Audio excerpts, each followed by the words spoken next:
All right. Yeah, I was kind of in standby mode earlier, and then ran out to dinner real quick. Came back here into the studio, and I was doing some work. The one storm in Colorado. I was going to kind of stay in standby mode, but the one storm in Colorado quickly went to a destructive warning, and then right after that went tornado warn. So let's get into it. Thanks everybody. Hey Cruz. Yeah, first comment of the day. Welcome, welcome Highland weather. How are you guys? Christian, thank you. Yeah. Um yeah, it's Eastern Colorado doing Eastern Colorado things, but it also did go observed. So and we actually have this camera has been getting pounded here since I was setting up the stream a few minutes ago. See some very strong blowing winds. This is at Sterling, so this is on the rear flank of this storm, but there is likely still 80 plus mile an hour winds in this storm, even on that rear flank of it. And yeah, this camera's getting battered around pretty good. I've seen blowing dust. You can see the clouds streaming into the storm system. So let's get into it here and take a little bit of a deep dive into this storm. Obviously, yeah, you can see shear rate has actually come up in intensity as well. So let me pull that off. Oh boy, it's messy. I haven't done much pre-streaming checks here, so hopefully the audio is good. I also haven't done any deep dive into the environment that the storm is in. So it is kind of a little bit of a random one, and it is quickly moving away from Sterling. That's the one good sign there. Yeah, Sterling, Colorado, you guys are on the back side of this. The storm also being warned for baseball-size hail, 70-mile-an-hour winds, and tornado in there. It's actually kind of a little kind of multi-cell cluster in there.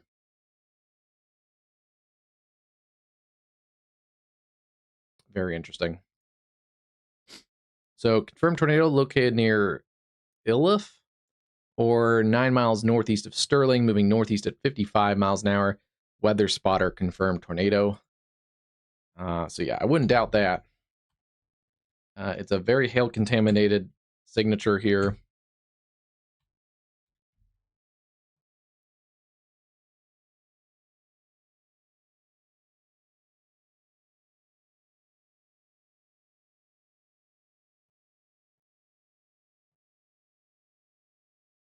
Because we're getting radar data out of Kansas. Is that right?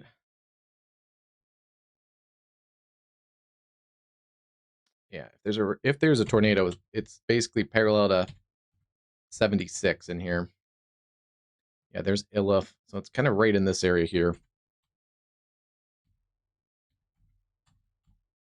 We're not going to be able to confirm that on correlation coefficient, so we'll just trust the spotter report. There's a bunch of hail in here. Heat, you guys are about to get into hail, just crossing the areas around Iliff, and then this is headed up towards Crook and also Sedgwick. This is in far northeastern Colorado. What a random destructive severe thunderstorm.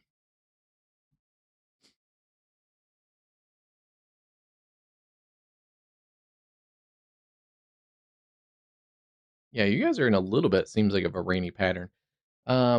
One of the reasons I was in standby mode is we were watching a little bit of an MCS in eastern Kansas, and had a couple strong warnings for 70-mile-an-hour winds earlier as it kind of upscaled, but that system is actually downtrending as it pushes into areas around Hays, Kansas.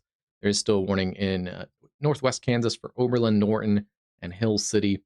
60-mile-an-hour winds, not really a hail threat anymore, but we'll continue to watch those.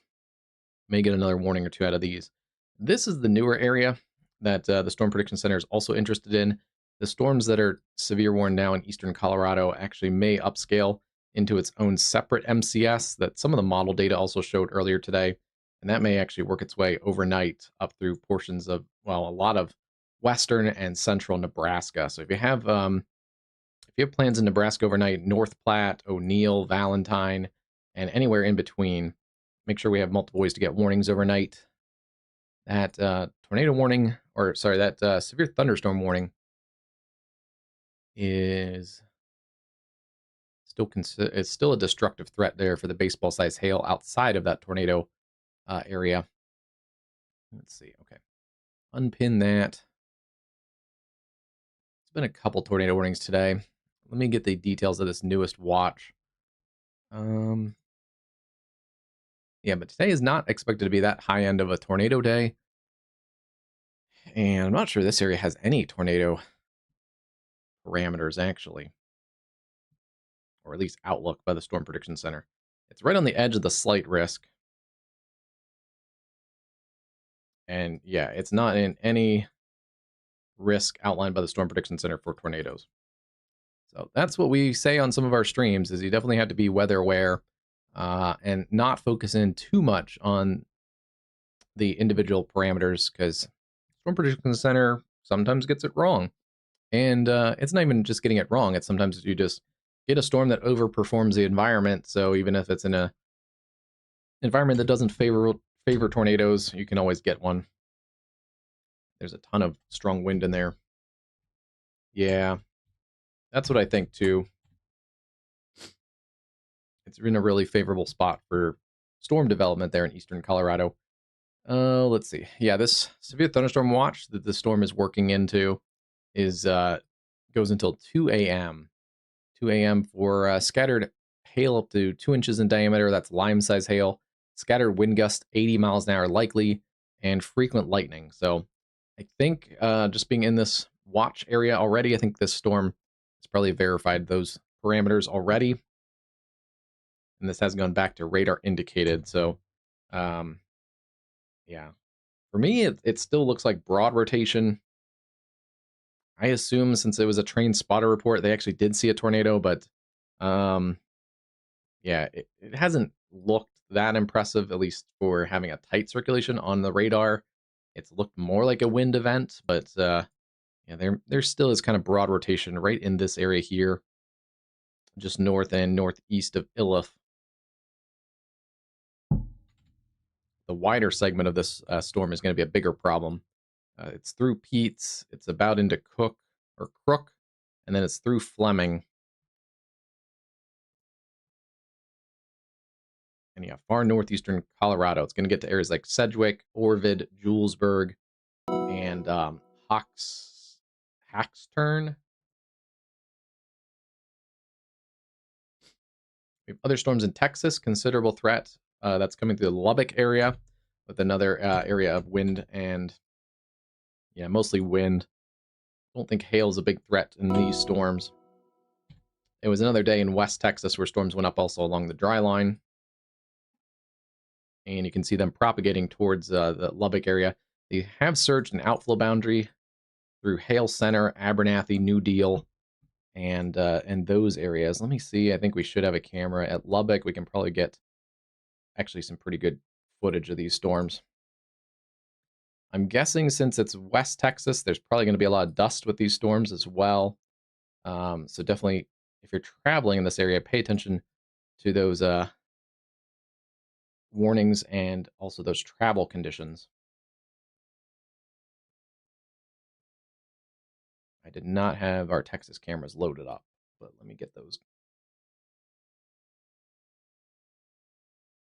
Okay, that's actually a good shot. So let me grab this.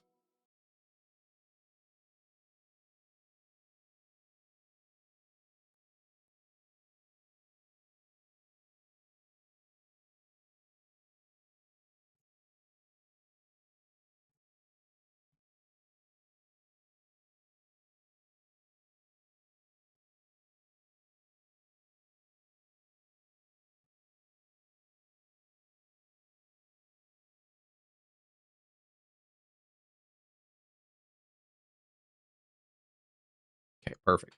That was pretty quick to pull up. But this is at Abernathy. That yeah, that gust front just came through the Abernathy area. But a decent amount of lightning also showing in a. It does look kind of dusty. You can tell it's dust, not precip, because the road is still dry. So yeah, it's just very hazy, dusty along this outflow boundary. And then just behind that, you have the pocket of heavier rain. Decent amount of lightning, and that's approaching areas, especially the north side of Lubbock, Texas, all the way up along I-27, Hale Center, Plainview, Lockney, some areas that we've also encountered severe storms on our streams before. We discussed this late last night, but these are windmills that are giving that reflectivity profile there.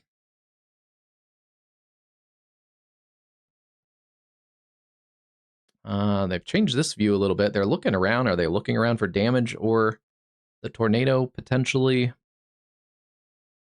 This is at Sterling. They may just be assessing the situation here on the Colorado DOT camera. Okay, that's looking away from the storm. How about look the other way, guys? Did we lose the stream? Maybe. That's still in that area near the destructive storm. So a considerable threat there in Texas. That is in part of another severe thunderstorm watch area. That watch area was the first of the high plains weather watches. That goes tennis ball size hail, possible scattered gusts up to 85 likely, and frequent lightning. So that looks like that watch is verified as well with that storm complex. And yeah, Lubbock is kind of on the southern end of that watch. Interestingly enough, there's been other strong storms in New Mexico earlier this evening. Those have pushed out around the Hobbs area in New Mexico and into West Texas. A couple other storms still strong to severe there. Another considerable threat storm right here into areas around Barstow, Pecos in West Texas. We also have a couple flash flood warnings for these areas. So very arid terrain. So it doesn't take much to get... yeah, I think we just lost that camera because it's not one to reload. There it goes again. Okay. So that camera may be off and on, and then we'll watch this storm push into the Abernathy, Texas area. Not a ton of traffic on I-27 right now. I'm surprised we don't have any kind of watch or anything. Do we have a mesoscale discussion out for this area? Upstate New York, interested in again tonight. There was a complex of storms that worked through earlier this morning. They were severe, but they weren't as severe as some of the model data showed. The next batch of storms is severe across portions of eastern Ontario.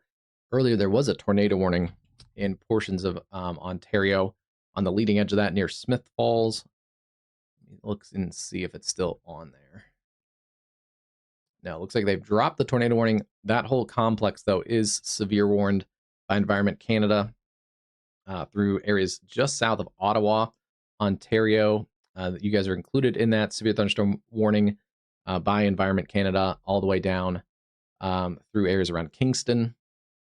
Oh, wow. That was a impressive cloud-to-ground lightning shot there, and it kind of stuck on the camera a little bit. So that was probably a positive strike. They last actually longer and are the ones that are more severe thunderstorm warning has more been deadly issued. than the negative strikes that are more common.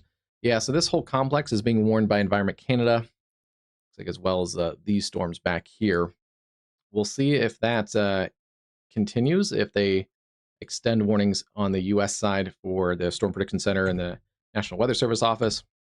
We do have cameras up that way, believe it or not. So as I was getting the stream prep tonight, we do have a couple of cameras. They're pretty dark right now. This is on I-81 near the Watertown area. And so it's looking up north towards those storms. Yeah, there's some lightning on the horizon there. As these storms close in on the U.S.-Canadian border, should get a better look at those on this camera perspective as we get into the 81 corridor. And then we'll see if they warn those on the U.S. side. On the Canadian side, they're being warned 90 to 110 kilometers. That's 60 to 70 mile an hour winds, ping pong ball size hail, and heavy rainfall. They're also moving quickly to the southeast at 70 kilometers an hour, which is in that 55 mile an hour range, kind of. So I did my math wrong. About 45 miles an hour.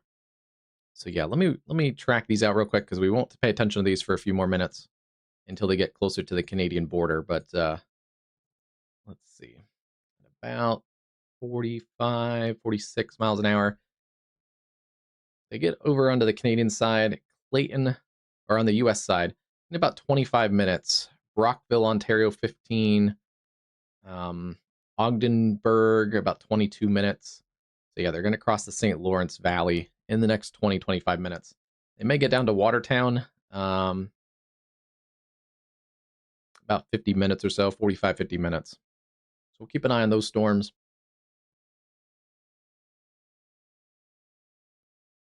And let's fly all the way back into portions of Colorado. Take a look at these areas here. Hey, ST Nguyen, how's it going? Welcome, welcome. ST Nguyen, I saw you keep a lot of interest on the hurricanes and the earthquakes, I noticed. I saw there was I think it was a 6.0 earthquake this afternoon in the Bay of California, or the Gulf of California, out off the Baja, between the Baja and Mexico. So yeah, another active earthquake day. Still seeing kind of broad circulation in here. Where did this original circulation go? Yeah, that original circulation has broadened out, but there's a couple areas in here that are a little bit interesting. We still are kind of far from the radar site, so we're looking at somewhat mid to upper level rotation.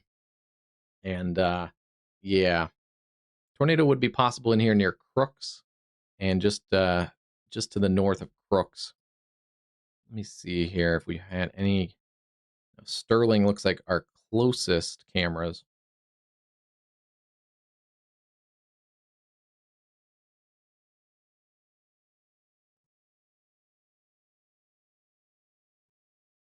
Yeah, we're in a fairly low populated area, but especially on the highway, there are population centers out here.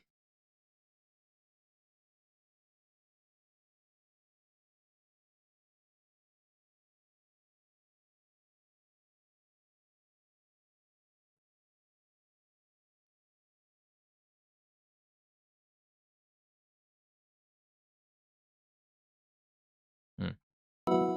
Wish they'd turn towards that storm.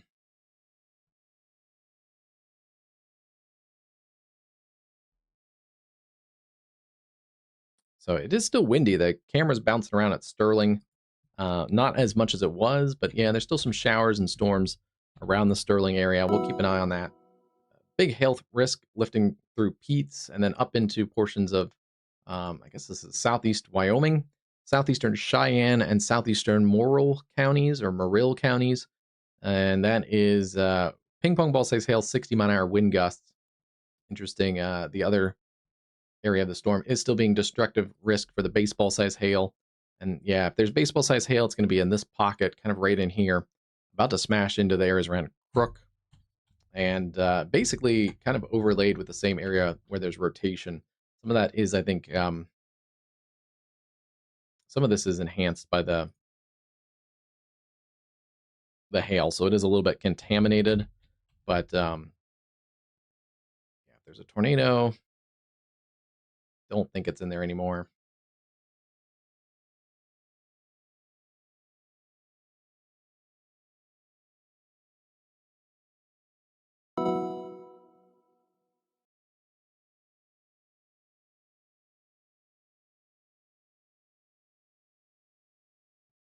If there's a tornado earlier, it was tucked right back in here as it crossed north of Ilith. And that area has kind of broadened out. So don't think it's tornadic anymore, but we'll continue to track that one. Destructive threat for the baseball size hail. That's going to continue lifting up towards some popular interstates. It's along I-76 right now, but it's closing also in onto I-80 northeast at 50 miles an hour. Yeah, so keep an eye on this if you're out here towards Lodgepole, Chappelle, Big Springs, Julesburg, Ovid, Sedgwick. Those areas right in the kind of the tri-state here between Wyoming, Nebraska, and extreme northeast Colorado.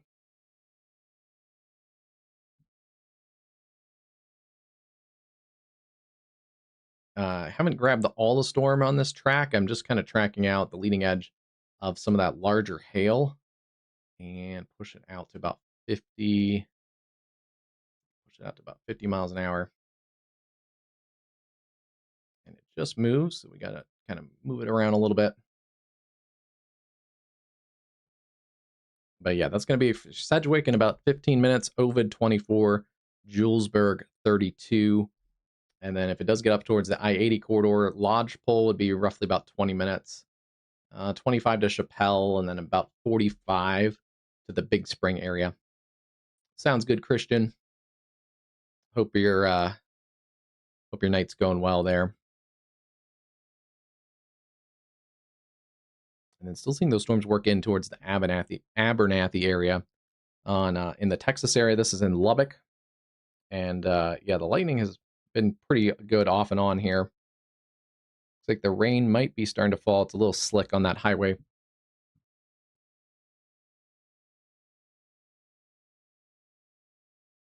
Also seeing lightning pick up on our other cameras. The camera in northern upstate New York, also starting to see lightning on that camera. And our camera near Hayes, Kansas is really starting to rock and roll pretty good too. Pretty literally.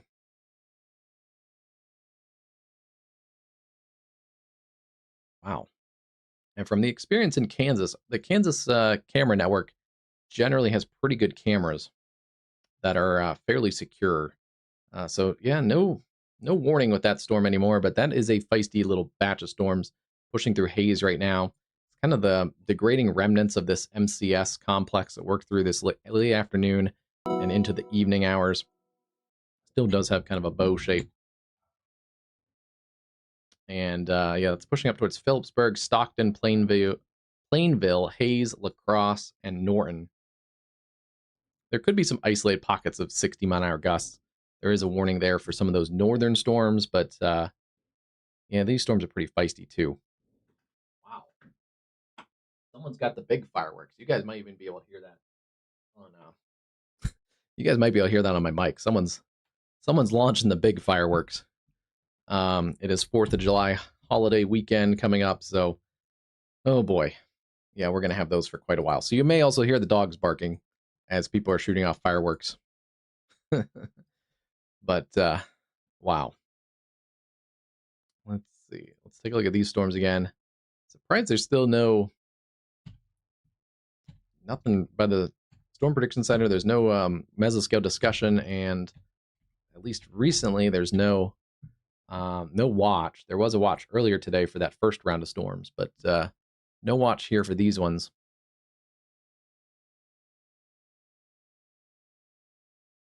I don't see a lot of ping pong ball size hail. There may have been more hail earlier in this storm.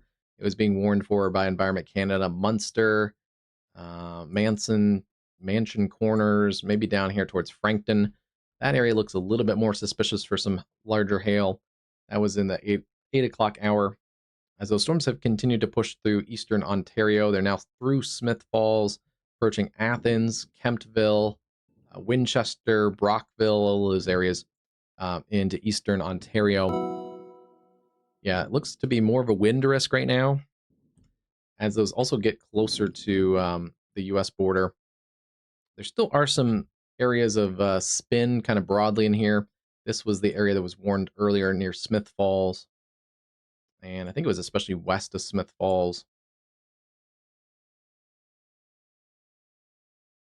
Yeah, it looks like earlier there's some broad spin near Carleton Place. So this area has had some rotation at times, pushing through areas now Smith Falls, Kemptville, into eastern Ontario. Oh, let's see. Individual storms.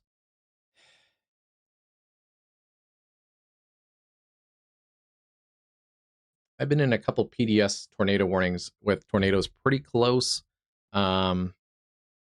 Those were probably some of the ones I can remember most. Luckily, I haven't been in, at least the storms. They may have had large hail, but I haven't been in a super large hail storm, luckily. And I think I mentioned it on the channel before. One of the scariest nights is actually a hurricane. A new tornado warning has been issued. Yeah, I've had a couple pretty rough nights in hurricanes. So, okay, this has tightened up a little bit, so they actually have rewarned this. But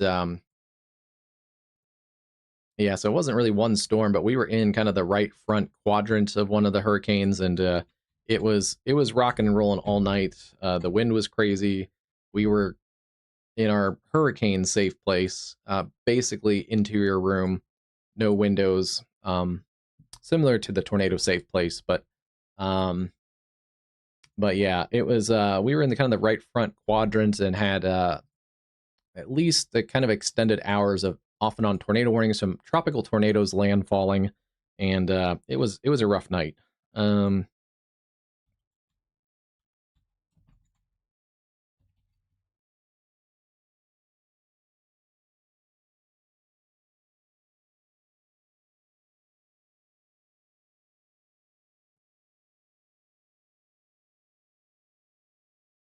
Let's see. I'm trying to see if there's a mesoscale discussion up. I don't see one on here, but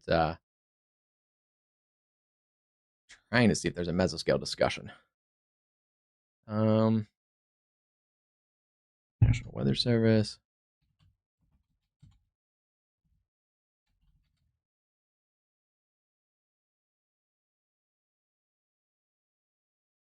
Okay, there is now a mesoscale discussion. Yeah, so there's still a couple areas there of rotation just north of Crook,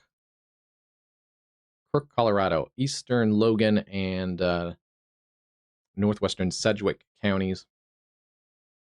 This may lift up towards Chappelle and Lodgepole, so we'll keep an eye on those areas.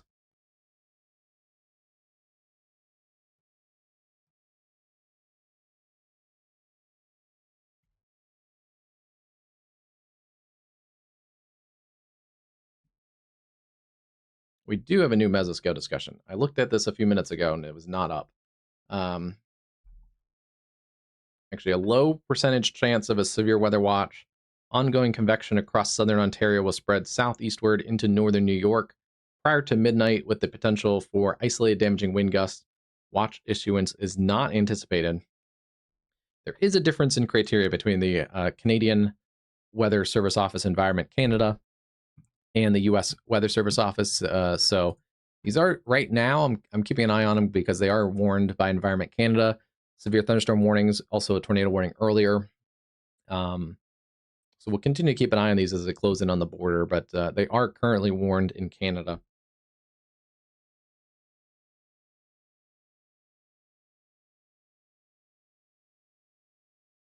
Yeah, it's in the northwesterly mid-level flow, and they are noting that there is enough low-level shear. There could be enough to promote some organization within the MCS. But since there was prior convection, earlier storms are kind of going to zap some of that low-level instability, so that's why there's a low chance of a watch right now. But I wouldn't be surprised if we get some severe warnings here in the next little bit by the local weather service offices in northern New York, because those storms look like they still do have a damaging wind risk.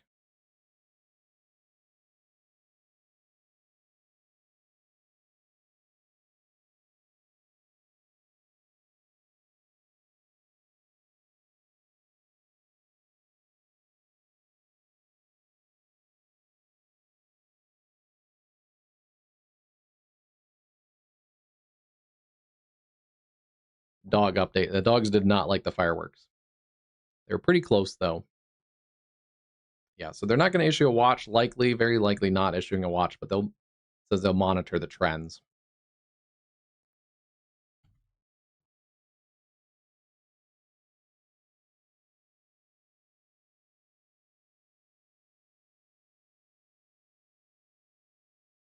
All right, so we'll keep an eye on these storms. They are approaching areas here into the St. Lawrence Valley. Oh, let's see. How far away from the radar site? We're still pretty far up.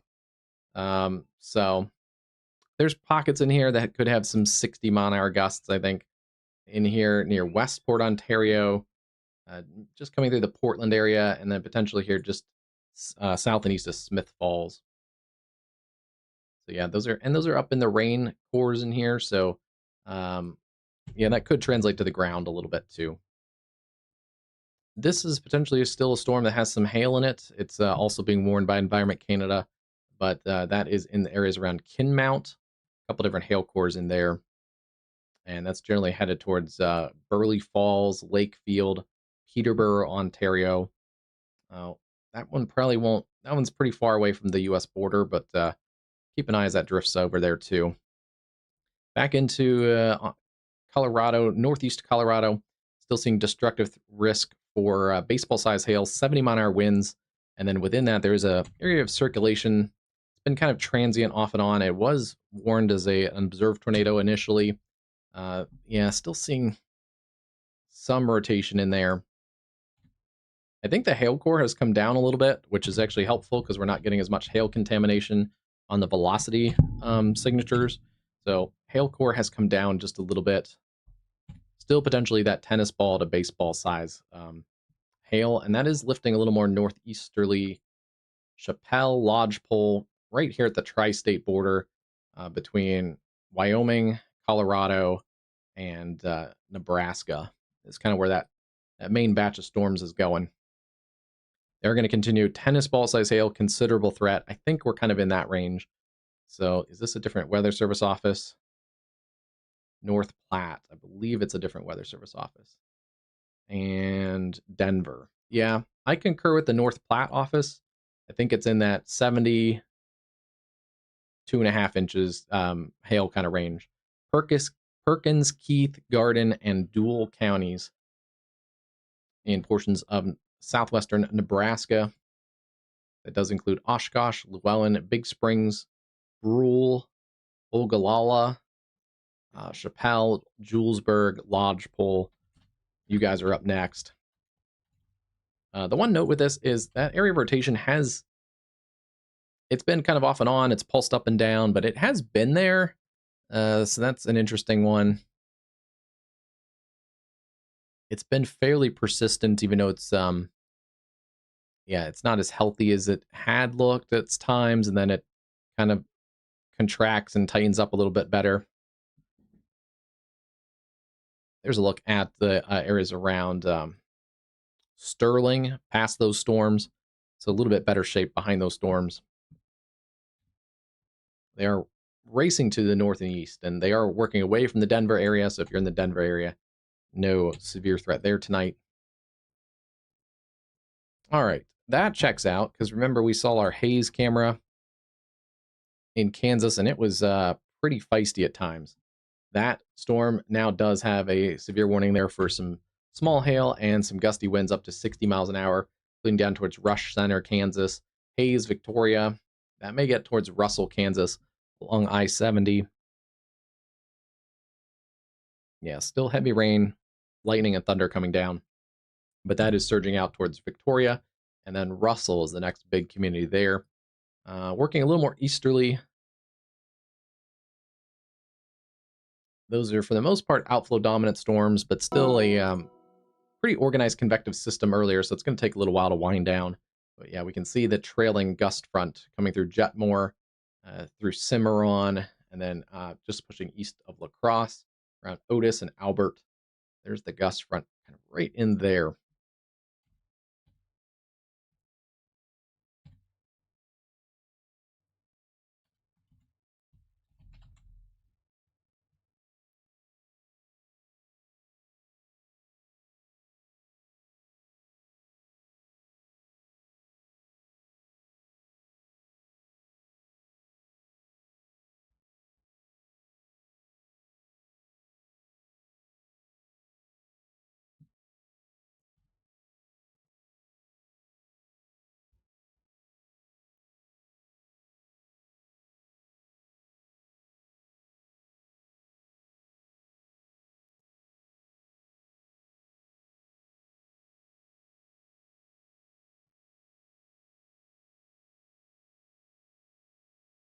And then this solid line of storm still considerable throughout. I haven't seen a lot of wind, at least on this camera, at Abernathy. This is I-27 just north of Lubbock. I wonder if the strong winds... Yeah, some of the strong winds actually might be on that gust front, just looking at it.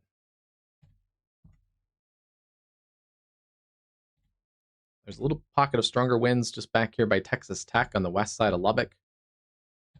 So we'll also keep an eye on those storms as they push through the Lubbock area. Considerable threat. I think it's in pockets of gusty winds in there, with some of the leading edge gust front being some of the stronger winds.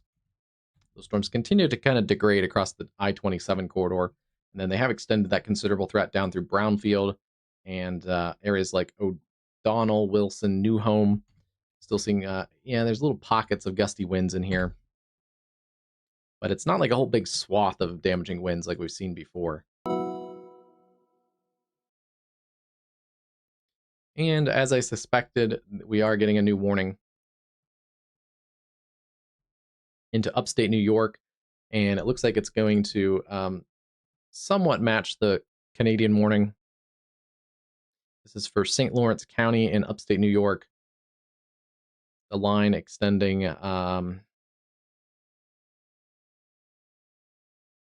the areas in eastern Ontario, moving southeast at 40. That's kind of what we had, about 40, 45 miles an hour. They have decreased the hail size on the U.S. side of things. 60-mile-an-hour winds and penny-size hail. This area has already had some severe storms earlier today, so it may not take gusts over 60 to damage more trees, especially if your trees have already been affected by storms. So definitely take these warnings seriously, especially if you have a lot of trees on your property. There's higher terrain as it gets into upstate New York. We're getting into the Adirondacks up in here, so yeah, it's challenging terrain. There's steep slopes and trees. Definitely take the warnings pretty seriously. But areas around Lisbon, DeKalb, Richville, Fowler, Fine, Canton, and Potsdam, New York, and then up towards areas like Norfolk and Norwood, just south of Messina, New York. And areas around Ogdensburg, that is right on the St. Lawrence Seaway. It looks like you guys are in that warning polygon as well.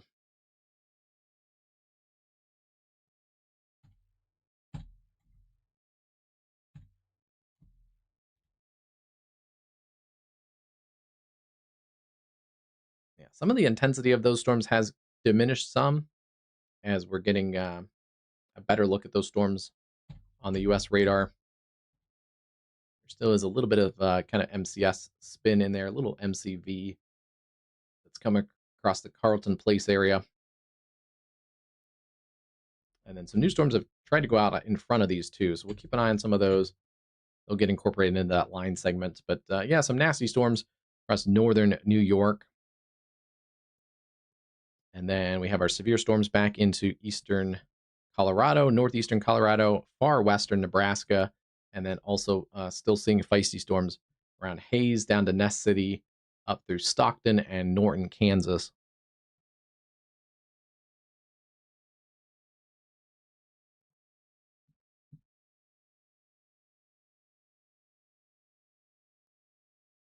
A couple other strong storms, not severe right now, around Red Oak in southwestern portions of Iowa, Essex, Shenandoah, Red Oak.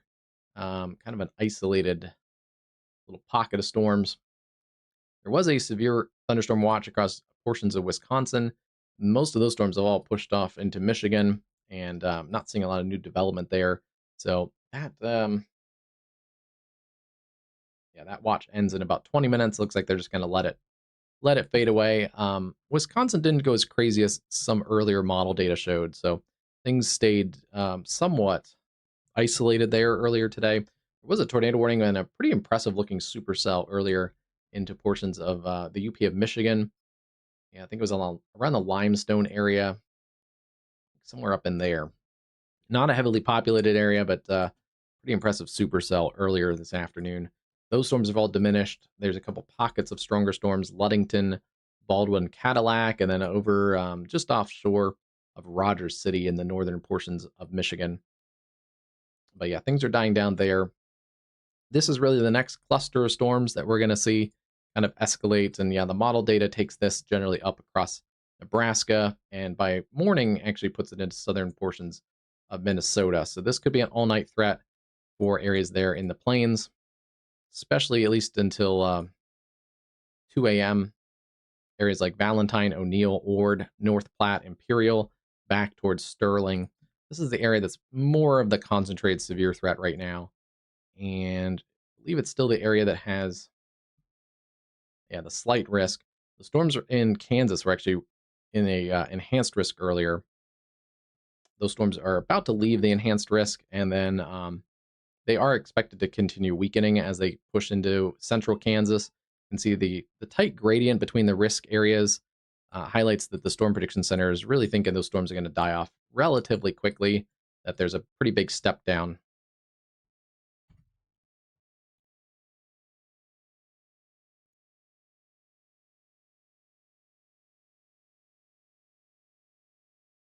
Hey, Stones, how's it going tonight? I don't think these are not likely to get to Kansas City either. Let's see. Double check though. Yeah, their model data has them weakening before they get really to Kansas City. And model data still supports the Storm Prediction Center has them weakening before they even get to Salina, Kansas. So most of this is going to be a problem for western Kansas and then a little bit into central Kansas.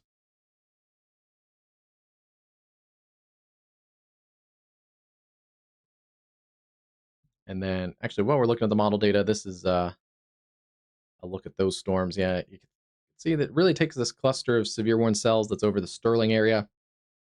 Tornado warning there into portions of western Nebraska, Stapleton, Arthur, and maybe expanding into the overnight hours, 1, 2 a.m., Sioux City, back to Springview.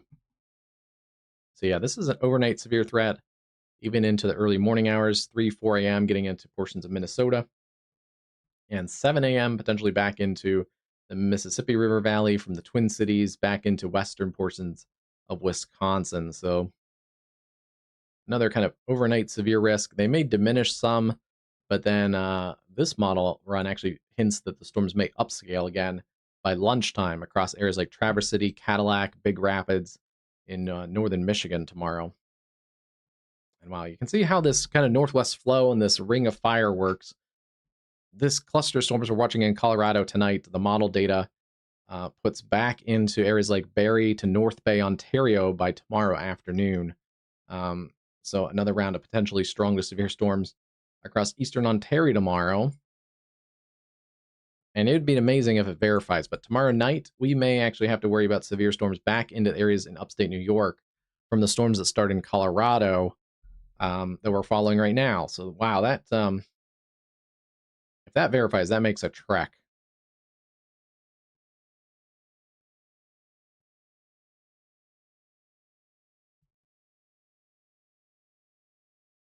Yeah, so based on that model data, again, that's just one run. It's just what the model thinks is happening. The storms that are over here now end up all the way over in the Ottawa, Montreal area by tomorrow evening. So that is interesting.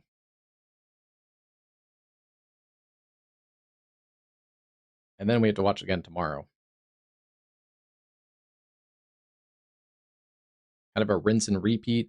More clusters of storms tomorrow night. And then they propagate east and northeast too.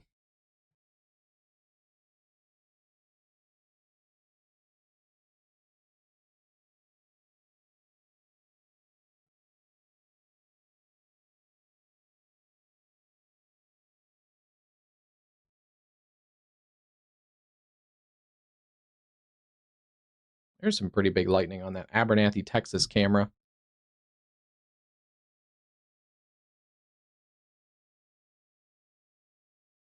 There's a look at the haze. You can still see the gusty winds in the car lights. You can see the sheets of rain kind of blowing across the camera perspective. There's some right in there. Still a lot of lightning in that haze camera too. And then there's upstate New York, looking at those storms approaching areas along the Canadian border. Starting to see more lightning in those cameras. So this is going to get a more active shot as we get closer to those storms. But yeah, much more lightning in that complex of storms coming across the Canadian border. Yeah, severe warning continues there. 60-mile winds, maybe some small hail. We'll go back and look at our storm at Hayes. Hayes to Victoria, down to La Crosse and Rush Center. Severe winds. I don't think we've seen a lot of hail in those storms, so it's mostly a wind risk right now. Here's the areas around Hayes again. I might jump this camera ahead to the Russell, Kansas area to see if we can sample that leading edge wind. Otherwise, this Colorado camera is not working great anymore. See if it loads again. And then there's Texas. Might switch that camera too. See if see what the downtown Lubbock camera looks like. I think we had a stronger storm potentially there. Yeah, it looks about the same.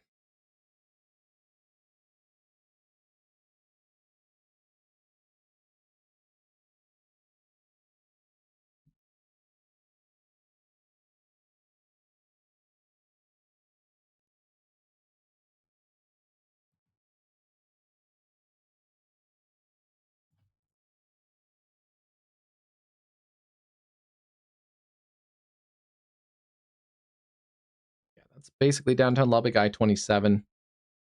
So we'll keep an eye on those cameras too.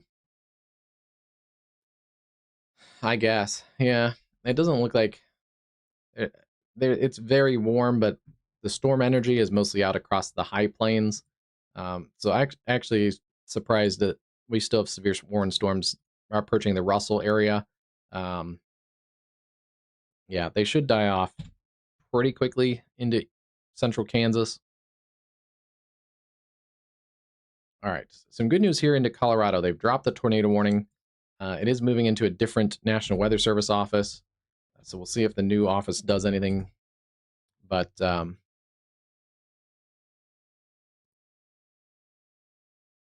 stream is not working across the Sterling area right now. But strong storms pushing into areas around Sydney, Lodgepole, Chappelle, Big Springs, Julesburg, Ovid, Sedgwick, Brule, and Llewellyn and Oshkosh. They don't look as organized as they were just a few minutes ago. And they've actually weakened fairly significantly at the moment. But we'll see, this may kind of be the impetus of another kind of mesoscale convective system here. There is a little bit of MCV kind of spin in here. There's a little bit of a comma head, little centralized low pressure in there. And yeah, you can see it, especially when I put that back and forth and kind of rock that back and forth fairly quickly. You can see there's a little spin in here. This is kind of leading in there, and that's kind of circulating in. So we'll see. That may kind of drive this wind event on the leading edge of that. We'll see if it continues to push that. And there's some pretty decent winds on this Texas camera now.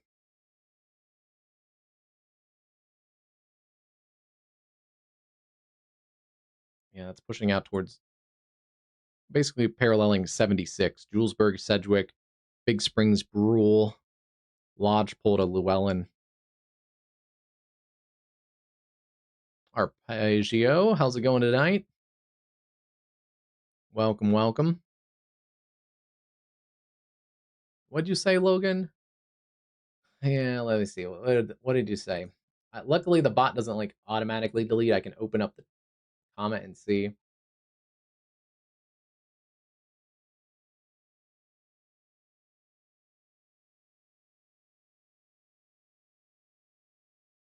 I don't know why it said that. I think it took student meteorologist as a link because it's all merged together. I don't know. I'm sorry about that, Logan. Yeah, the bot can be picky sometimes. Logan basically just asked how I was doing, and the bot blocked him.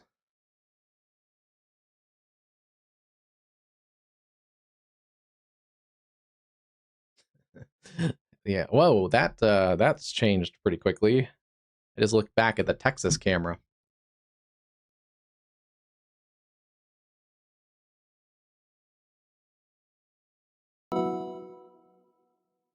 Let's see. I actually dropped the warning. That's interesting. But that is some pretty good winds coming through the Lubbock area right now.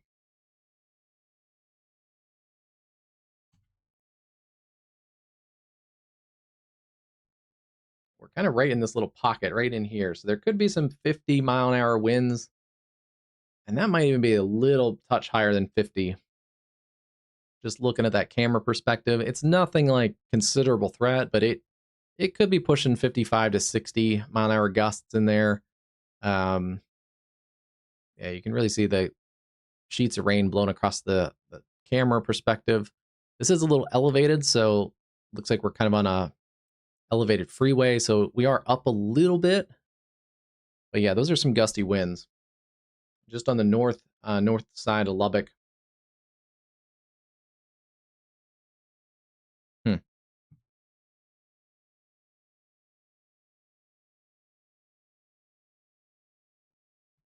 that's still a pretty nasty storm coming through the Lubbock area now. And then they still have this severe storm. They have dropped a considerable threat through Brownfield, New Home, O'Donnell, Welsh. They are all outflow dominant storms, so not really a tornado risk in here.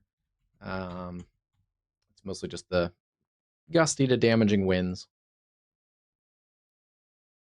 Eastern Wisconsin tomorrow, yeah. It looks like it's going to be another stormy one for Wisconsin. In fact, the storms that we were watching here this evening into portions of eastern Colorado, it's this storm complex that is going to get all the way up into Wisconsin tomorrow afternoon. And let's see. Might be just a tad too early, but we can pull up, see if I have new model data. We looked at the model a little bit ago, but it may not be updated yet. Yeah, close enough. May get a couple of showers and storms overnight, but it's watching this complex by about late morning, getting into the areas around the Twin Cities and into western Wisconsin. And then into the afternoon, that spreads eastward. So still could have some strong storms tomorrow afternoon. Green Bay, Appleton, Fond du Lac, kind of in that area. Be on the leading edge of that cluster. And then later in the day, you may get some other storms. Mauston, Stevens Point. So yeah, kind of a stormy day again. Somewhat that same area, though. It's at least right now, it could change, but at least right now, it kind of looks like it's going to be central Wisconsin and then northern Wisconsin. This area is still kind of like Kansas City. I think it's still a little bit too warm for a lot of major storm complexes. Anywhere kind of under that heat dome, it's really hard to get, organized convection in here. Especially in the south, you can get some popcorn storms kind of riding around the edge of that ridge, but underneath the heat dome, you're pretty much capped off. Yeah, it doesn't look like, it doesn't look too impressive on those morning storms. At least those early morning storms. Once we get around late morning, that's when we have to see how this cluster actually develops. But we're not going to know that until one of those tricky situations. We're not going to know exactly how that develops flash flood warning until this cluster actually kind of does. So model data is sometimes inconsistent dealing with storm setups like this, where we're not really dealing with like one, large scale storm system. We're dealing with these clusters that develop and they play off of boundaries from earlier in the day and from storms before. So it can be hard to kind of pin down exactly where, but also where the intensity is.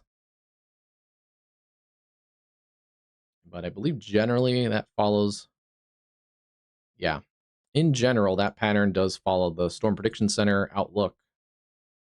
Let's see here. Take that off.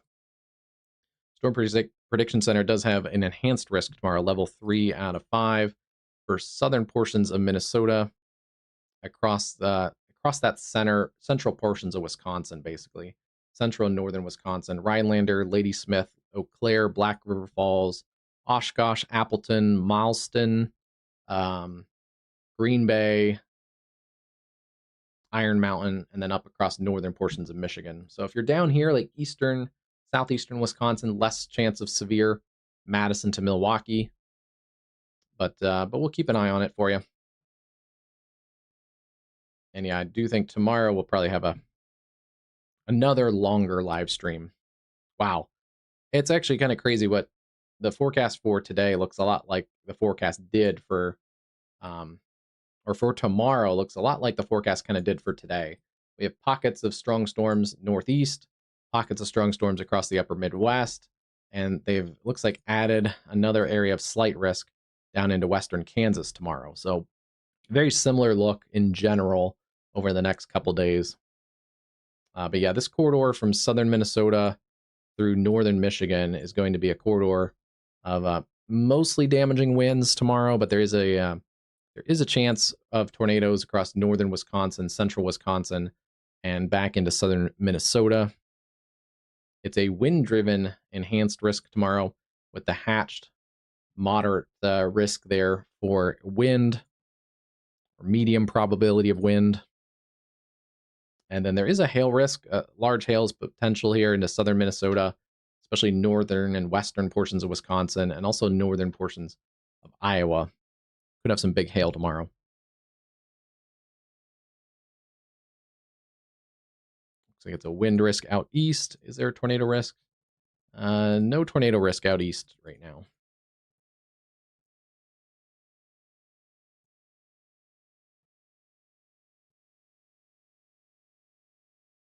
Let's see. Hey, Marissa, how's it going today? Yeah, the Sioux Falls area right in here. There's Sioux Falls. Let's pull that model back up. I think it was going to be real early morning.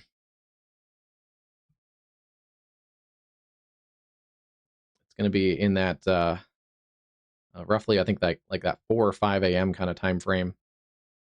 Yeah, this is about 3 a.m. Latest model data shows possibility storms increasing around 3 a.m. It's going to be coming in from the south southwest.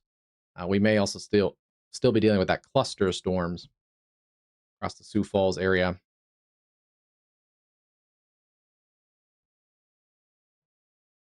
And yeah, 4 a.m. still dealing with this cluster of storms. So yeah, between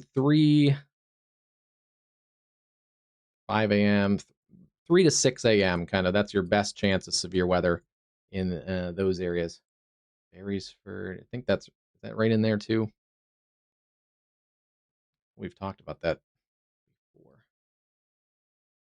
Yeah, no problem. So make sure you have ways to get warnings overnight. If you have the weather radio, NOAA weather radio, make sure it's charged and ready to go tonight.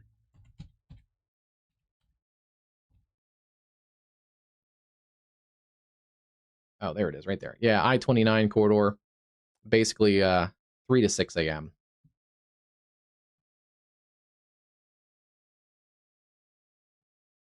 And then we'll see. The model does want to put maybe some more afternoon storms back into you. So you have to watch again maybe in the afternoon. But that first round of storms, that's going to be the mostly a wind.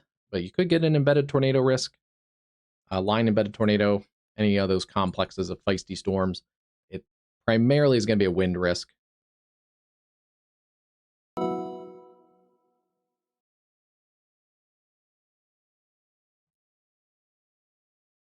Hey, Cruz, welcome back. Yeah, that's always good too. Yeah, make sure your phone alerts are turned on. I like to encourage people to have both the NOAA weather radio and their phone alerts, but yeah, check your settings, make sure your phone alerts are turned on, and then you'll be in good shape. Those phone alerts can wake you up pretty good too, but the NOAA weather radio is technically the louder and the more slightly more reliable. All right, these storms, the leading edge of this is pushing across the Canadian border. We are seeing those 60-mile-an-hour winds pushing into Norfolk, Norwood, Potsdam, Canton, down towards Richville in upstate New York. They have added a new warning across these areas. This is a warning for Jefferson and Lewis counties in northern New York there, a little closer to the Watertown area. Lightning has picked up at times on this camera.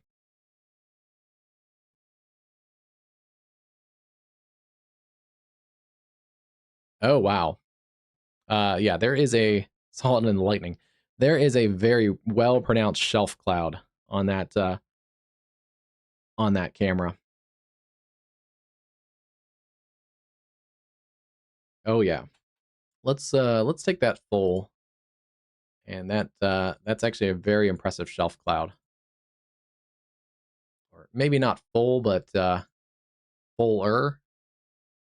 When the lightning hits, you can really see the lip of the shelf cloud. It's going to be kind of just across this area right in there, kind of lip of the shelf cloud, and then you can see the striations up in the cloud. There it is, right there. That is a really impressive shelf cloud, especially for this part of the country. Wow.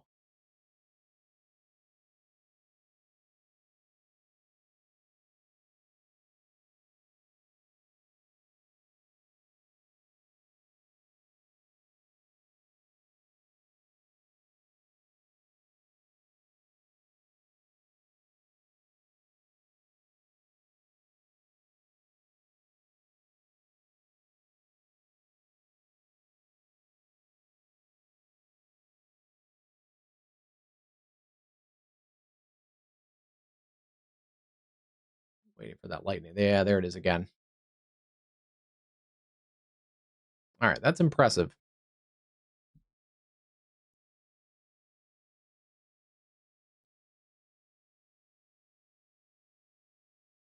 Wow. Severe storms, Alexandria Bay, Clayton, just north of Watertown, Evans Mills, Champion, Natural Bridge, and then it's up towards Pitcairn, Fowler, Herman, DeKalb, Canton, Norwood, Norfolk. Those storms are the strongest portion of those storms is now pushing across the Canadian border. Take a look at spectrum width, and not a ton of rotation in here anymore. These were tornado warned earlier. There's a great shot. Hopefully it stays for just a second. Stay. The camera froze right at that shelf cloud. That is a very impressive shelf cloud look. So yeah, you can see if I click, I don't know if it's going to take it, but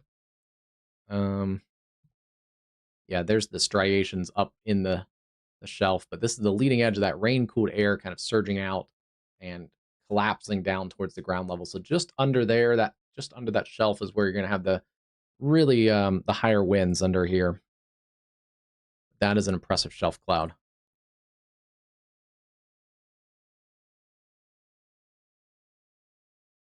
All right, back to the live camera look on there.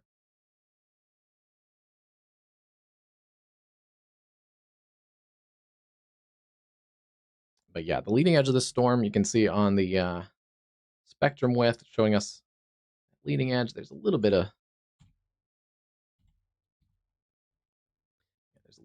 bit of a spin right in there. Keep an eye on that near DeKalb. Shows up on the velocity. It also shows a little bit there on the spectrum width where this just kind of tucks around. Little eddy right in there.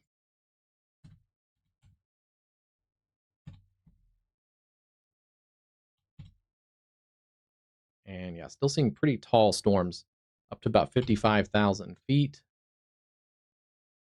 Yeah, the leading edge coming through Lisbon and DePeyster, approaching areas along the Highway 11 corridor. They have this warned out, but honestly, the leading edge of this, the most strong winds are going to be on the leading edge of this apex of the bow. And where this camera is, I think it's north of Watertown. We're basically looking up kind of into that shelf cloud look. So that's why that's such a good camera perspective. They're not outflow dominant storms, so we could get a little spin up. That is a possibility. Area like that has a little bit of rotation in it. Nothing tornadic, just kind of one area to keep your eye on if you're in this area. But generally, Louisville down to Clayton, that's where that line segment is, crossing the St. Lawrence Seaway. Yeah, that was an impressive one.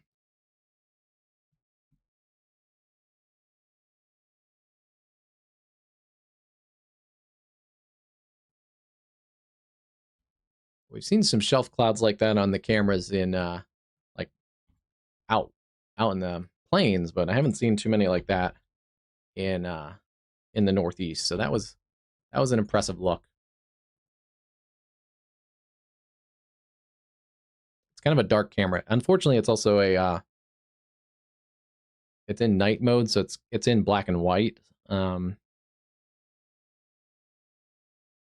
yeah, that'd be an impressive one with color too.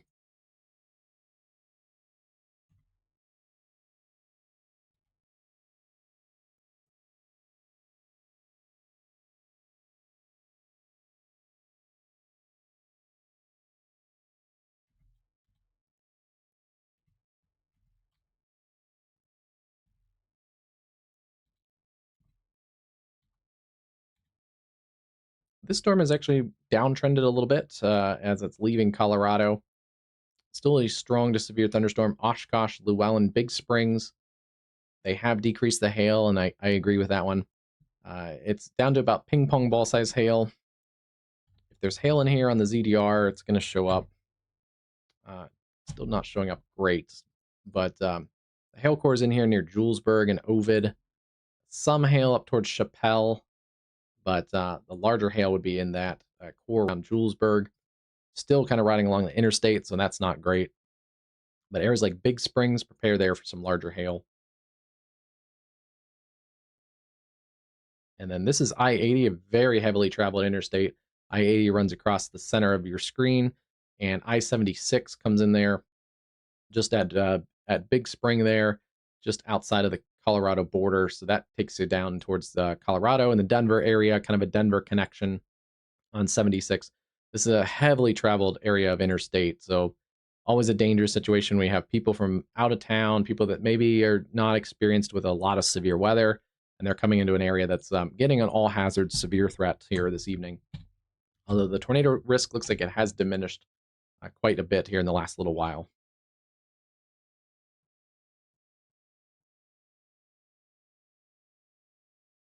Still seeing those strong storms around Russell, Kansas.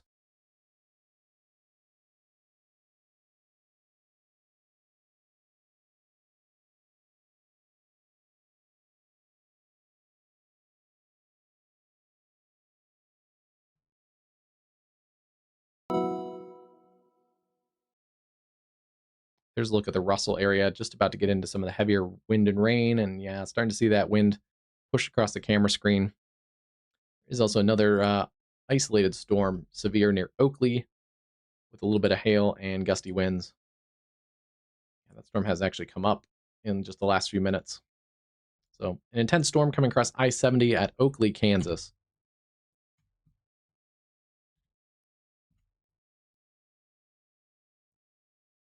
Our other area of severe weather that we continue to watch is across the Lubbock area.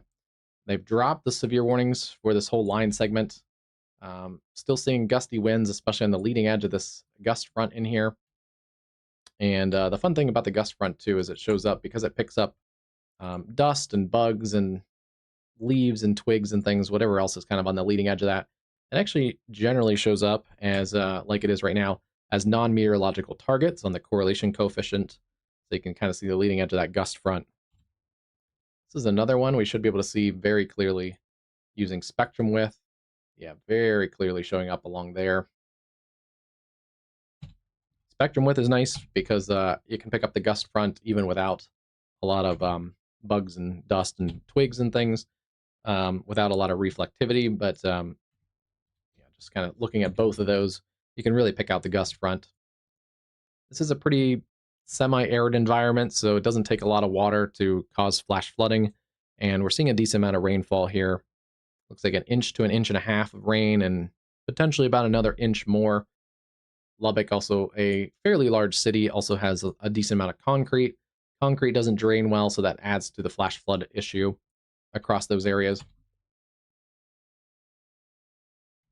And it's still raining, so definitely turn around, don't drown. It looks like the roads are okay right now, but yeah, still raining pretty heavy there across the Lubbock area.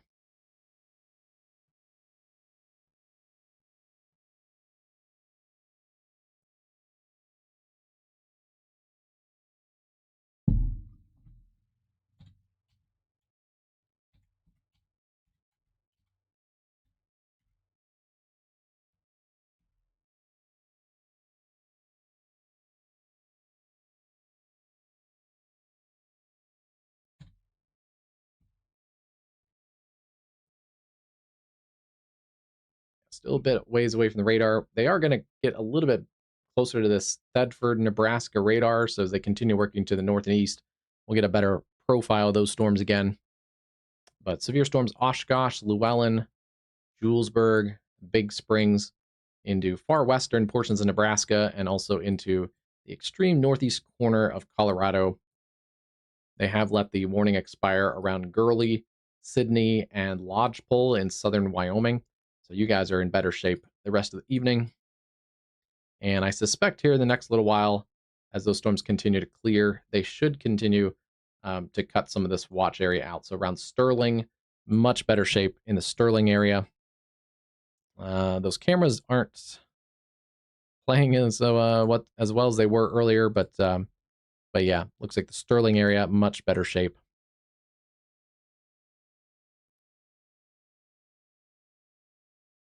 And yeah, still seeing ping pong ball size hail around the Julesburg. Wow, that draw tool went crazy there. Around the Julesburg area, that's where we have the ping pong ball size hail. coming towards Big Springs and Brule.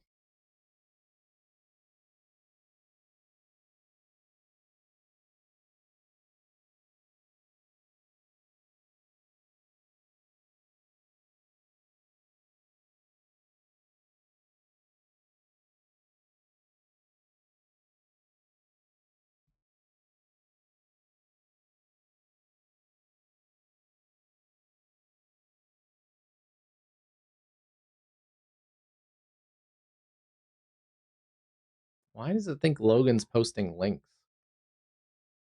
I don't know what you're doing, Logan. I don't know why Logan thinks it's posting links. Hey Caleb. Hi Misty, how's it going? Which storm are you looking at, Logan? Let's take a look. Kansas storm.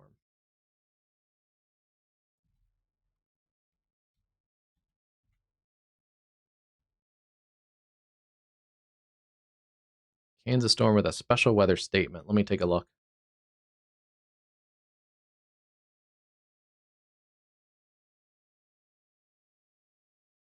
Why does it think Logan is posting links?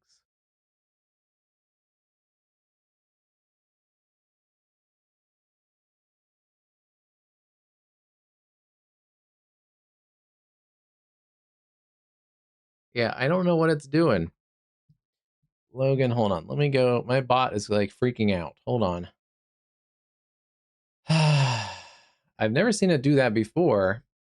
It's picky sometimes if Cruz types a long message, but I've never seen it do that.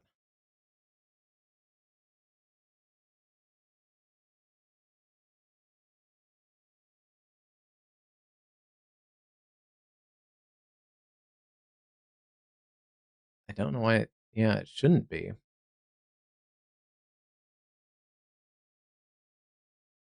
Okay, I don't know what's going on with the bot. I don't know why it does not like Logan for some reason.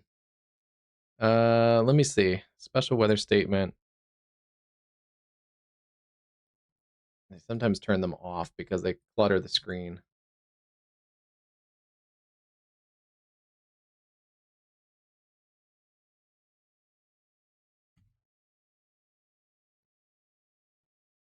Some wind up in this special weather statement. This one, the one that's now severe warned.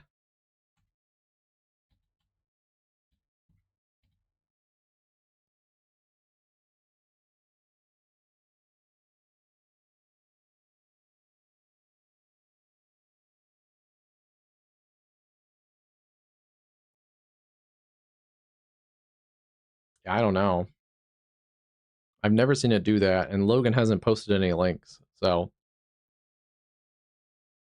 yeah, I don't know what it's doing. This storm has mostly hail in it. It's yeah, it was a special weather statement. They added the severe warning for the hail in here. There's a little pocket of hail just near Oakley, or just to the west of Oakley. It looks like that's where our largest hail is showing on the ZDR, and also shows up pretty well um, on the reflectivity they have. Also shows up on correlation coefficient, although that's not the best visualization for hail. It can help. Honestly, because I use correlation coefficient so much looking for other things, I sometimes my go-to for hail, but technically ZDR is better. But yeah, right in there, that's where the larger hail is. Looks like it's just swung up, just missing the town of Oakley with the larger hail. Headed up towards Spica, Kansas, and it should cross I-70 just north of Oakley. Doesn't have really rotation to it. I think it just looks like a hook because it's yeah, it's kind of a little cell merger situation that's just kind of connected together. But there's no actual rotation really in that cell. It's just kind of, this little cell has kind of merged with this little cell, and has potentially a little bit of gusty winds in it. It's actually a little bit of a bowed cell lifting towards the north. But at least right now, no rotation. And yeah, not seeing anything really in the spectrum width either that would show us chaotic winds. So it's behaving itself. It's not in an environment that would be conducive of tornadoes, but I'll keep an eye on it. Yeah, it looks a little weirder on reflectivity. On reflectivity, it almost looks like a V-notch supercell, but it's not. It's just I think the storm's kind of clustering and combining together right there. I bet it'll look different in a couple scans.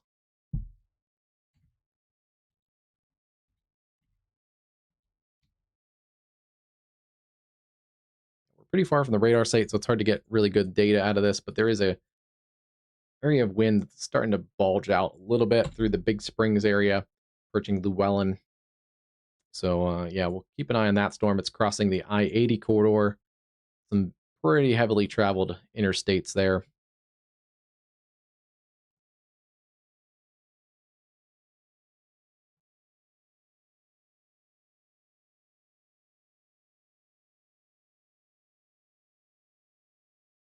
Continuing that storm around Russell, Kansas. The severe warning continues there another 15 minutes. That cell continues to come down in intensity, but still producing some gusty winds and heavy rain. I'm looking at our Russell camera. I don't see a ton of heavy rain at the moment on this camera. Or sorry, not heavy rain. There, it is actually heavy rain. I don't see a lot of heavy wind on this camera perspective right now. That tree's pretty much standing still in the background. This tree right in there, you can see that the car lights. And the camera's not bobbling that much, so looks like the winds are generally coming down in that storm. And then things have changed here on the New York camera. Let's see. This one? Yes, it is. In the Watertown area, things are now coming down. This is along I-81. I guess it's north of Watertown. It must be north of there. But around Fisher's Landing, see the heavy rain pushing into that storm complex. Severe warning storm continues. There's pockets of gustier winds approaching Teresa, New York, and upstate New York. And then through areas like DeKalb, Canton. Yeah, those storms are generally on the weakening trend, but through Potsdam, Norwood, and Norfolk.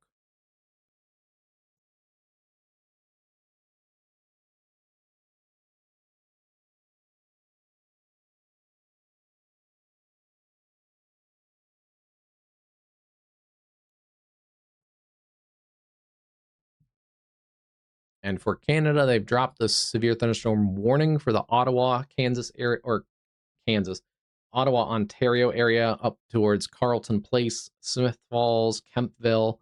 The only remaining severe thunderstorm warning in Canada, or at least this part of Canada, is immediate along the St. Lawrence River here, Brockville, up towards Stormont, and then back towards Kingston. This area still has a severe thunderstorm warning in Canada, as well as those areas out towards Peterborough and Lakefield for this complex of storms that's pushing into areas there like Peterborough, Belleville, Kingston in Ontario. But in general, these storms are weakening. I don't think they're going to get... yeah, they may get into the U.S., but probably not as strong as they are. And especially since we're close to this Watertown radar, also seeing outflow boundary right in there. So yeah, that's going to continue to surge out ahead of those storms. These are the strongest area here, just through the Canton area. That's going to continue up into the Adirondacks around Saranac Lake, Tupper Lake, Indian Lake, Old Forge.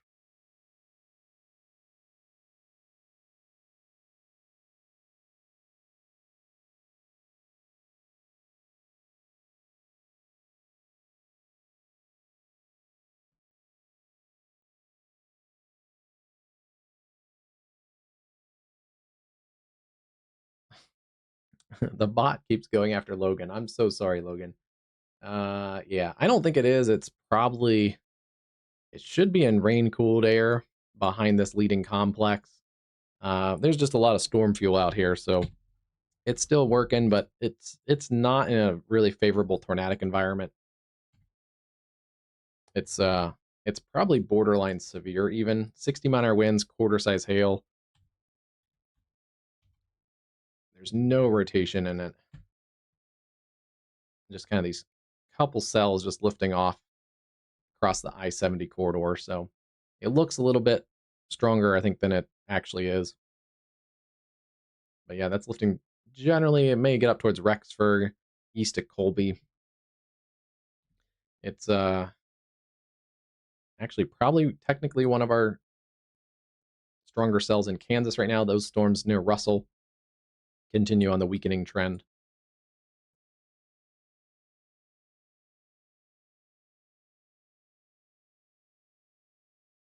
Let's see.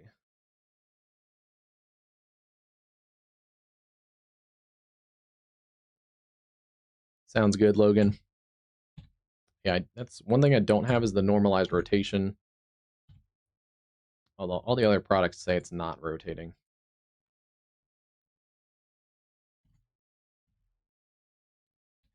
And I think we have pretty good pretty good low-level radar data, about 3,000 feet. So that's pretty confidently it's not rotating. At least in any way that would be somewhat tornadic. Yeah, Caleb, it does look like the HRRR likes Wisconsin tomorrow for multiple rounds of storms. They have upped the trends. The trends have uptrended with the Storm Prediction Center. They added this afternoon, I think it was, they added the enhanced risk across Wisconsin. So yeah, it's definitely trended up. Tornado risk kind of in the northern and central portions of the state. But the primary hazard is going to be the damaging winds.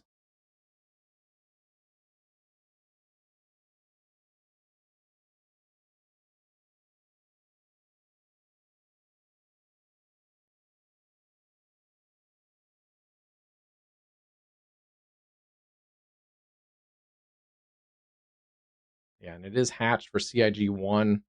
We'll see what they do. The wind, it's hard to tell. I think the weather community is starting to get what they're doing for CIGs with the tornado risks and stuff. Like, this is not hatched right now, and I agree it's probably not going to be a hatched tornado risk tomorrow.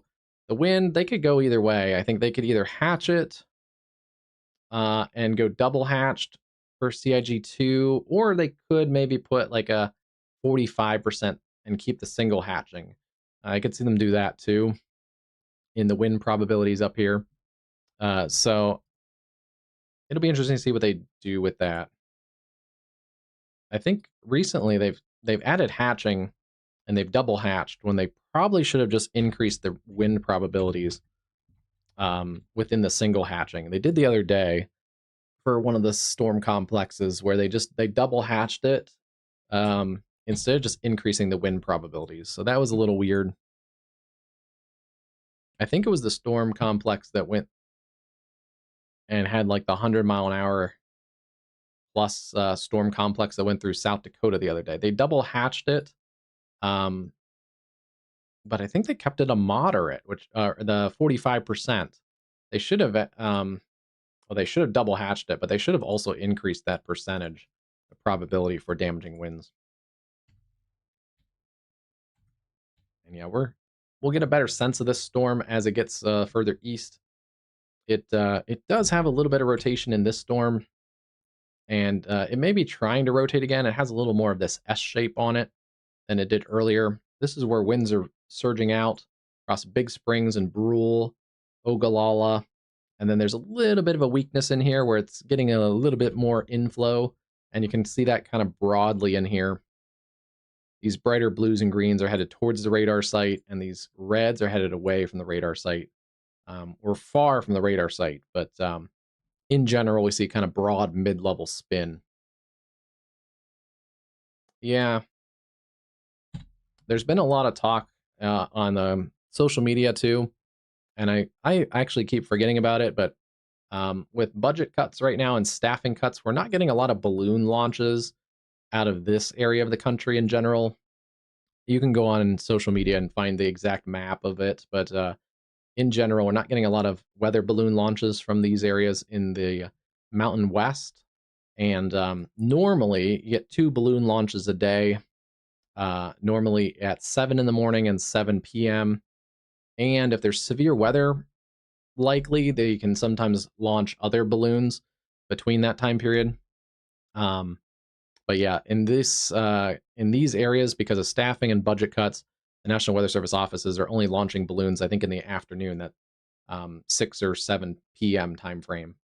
So that gives us a big hole in the radar data. So it may be affecting forecasting. It's really hard to kind of know if it is, because the models take so much data from not just weather balloons, but the models take in data from airplanes registering data and ground source observations and all kinds of observations, satellite data.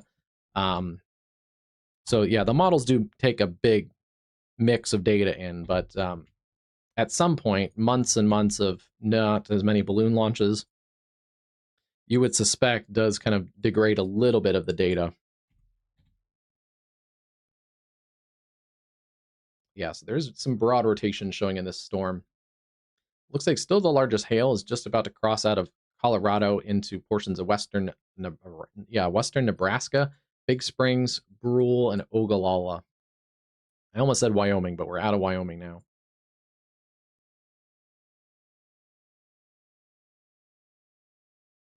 Yeah.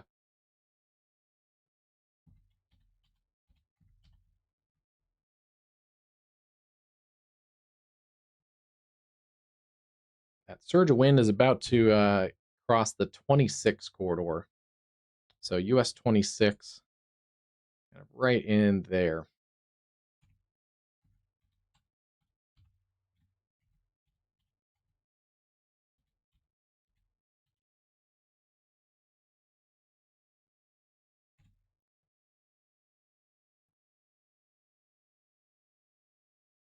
How's it going, Carol? Welcome, welcome.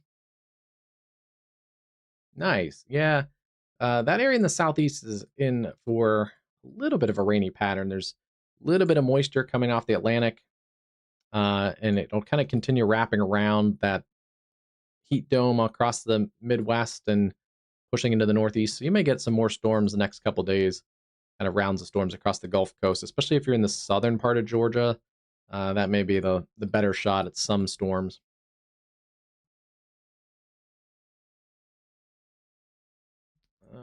They continue. No, there. We'll see if they continue this warning. It expires in about 3 minutes. A little complex of storms with some small hail in western Kansas.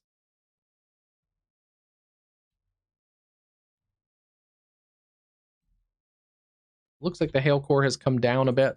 If there's any hail left in here, it's kind of right in that little pocket north of Oakley.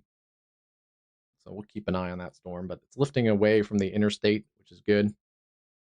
Otherwise, we did get another severe warning in Kansas east of Russell for Lucas, Wilson, Lincoln, and Ellsworth, or just west of Ellsworth. Those storms continue to decrease in intensity, so probably the last warning that cluster will get, but 60-mile winds potentially in there, isolated gusts to 60. We lost our warnings across Texas. Those storms continue to downtrend, but still flash flood warning continues around the Lubbock area. There's a look at Lubbock. Still heavy rainfall across the Lubbock area, potentially up to another inch of rainfall for Lubbock and just south of there along the I-27 corridor. That is a pretty stormy look there for Lubbock. I saw that, Carol. Yeah, someone commented on it on one of our streams recently, and I was going to say how much that area needed rain, and I looked at the drought monitor, and I was actually shocked. I had not looked at the drought monitor for a little while, for a couple weeks, and yeah, that area in Georgia much improved on how it was. There's still some pretty bad drought in portions of Florida, and still some pretty bad drought across the Carolinas, but yeah, this has drastically changed. Earlier this spring, a bunch of this area in here was in the exceptional drought, the maroon color. And yeah, now there's portions of central Georgia like Macon and Warner Robins that's actually not technically even in the drought in here, so I didn't realize how much rainfall that area has actually picked up.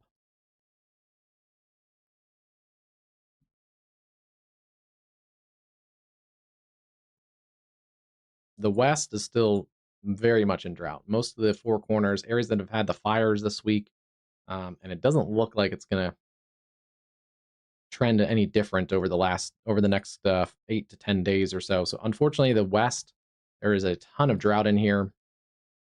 Some of these areas also got record low snowfall levels this season, especially in the Colorado Rockies.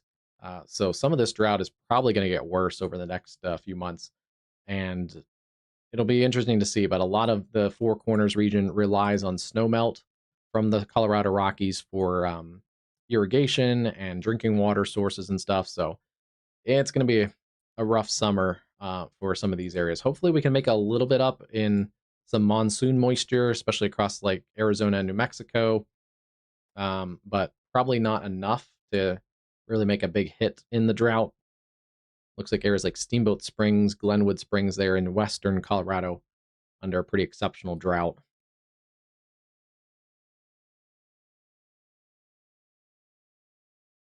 Oh, that makes sense. Yeah, that whole drought area does kind of track along the Arthur track. So yeah, Arthur helped you out A quite a new bit. PDS severe thunderstorm warning has been issued. Speaking of Arthur, how about Arthur, Nebraska? They have pushed this up to a destructive threat again. Arthur and Keith counties in west central, southwestern Nebraska, 10 miles northeast of Big Springs, moving northeast at 55. Destructive severe thunderstorm. If you're in northern Keith or southern Arthur County, you want to treat this like it's a tornado warning. Lowest level interior room away from the doors and windows. It's going to be that bulge, that surge that we looked at a few minutes ago, surging out across this area, just south and east of Llewellyn, just north of Brule, and just north and east of Big Springs.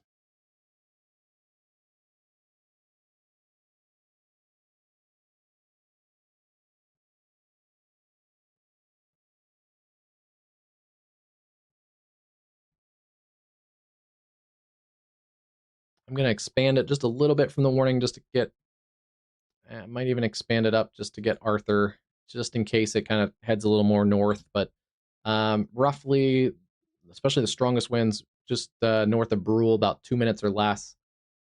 Lemoyne, 8 minutes. And then it's going to cross Nebraska Highway 61 in about 14 minutes, then get into some very extremely remote countryside. But south of Arthur along Nebraska Highway 61, roughly about 16 to 20 minutes or so if you live south of Arthur. Dangerous storm there. And again, there is some broad rotation also showing in this storm. And there's a pocket of wind also north of Llewellyn, too, also starting to show up. So they may have to expand that destructive tag a little bit. Yeah, it's got this little S shape in it, and where that surge is bulging out. Lake Montgomery, Arthur area, just north of Ogallala. Dangerous storm.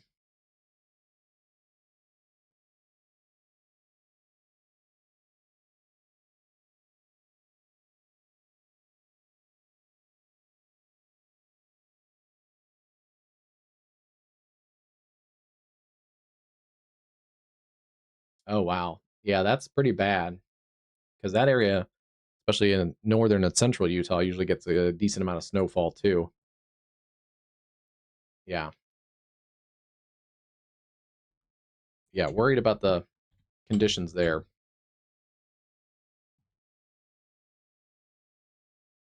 So they've dropped the warning across upstate New York, areas like Potsdam, Canton, and then areas like Fine. Um, Still some strong storms headed towards Santa Clara, Tupper Lake, Saranac Lake, but it's the southern end right now being warned. 60-mile-an-hour winds. That includes Watertown, Martinsburg, Lowville, New Bremen, Natural Bridge, and just south of Pitcairn. And yeah, there's our gustier winds, pockets of them. one near Teresa, one near the Perch River Wildlife Area just north of Watertown.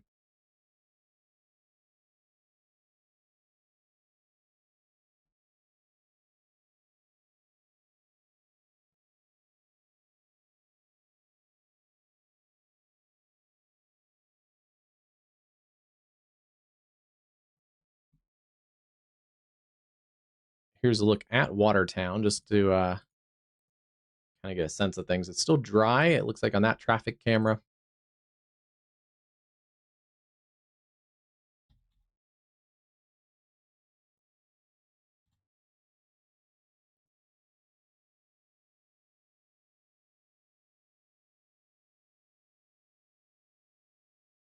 That's a New York Highway 3 and I-81, which is, okay, yeah, it's just outside of our storms. Right there. Just about to get in on the gust front first. So we'll see what this gust front looks like. You can see that kind of surging out ahead of those storms. And then, yeah, I see lightning on the horizon. So it'll be a couple minutes just behind the gust front where you get the storms. Here's like the heaviest wind is just behind the gust front. Tucked back up in here, another pocket kind of right in there.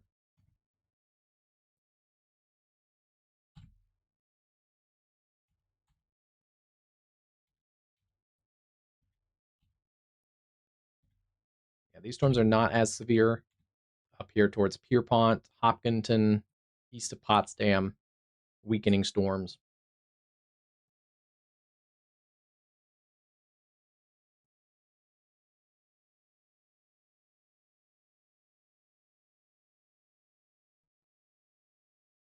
And on the Canadian side of things, they continue to trim the warning polygons in eastern Ontario, the Ottawa area down to Kemptville, and all the way down to the river and the St. Lawrence Seaway, Brockville, Athens, Smith Falls. No more warnings in those areas. There is still a warning around the Petersboro area, Petersboro to Cobourg. This area has a warning over towards Kingston.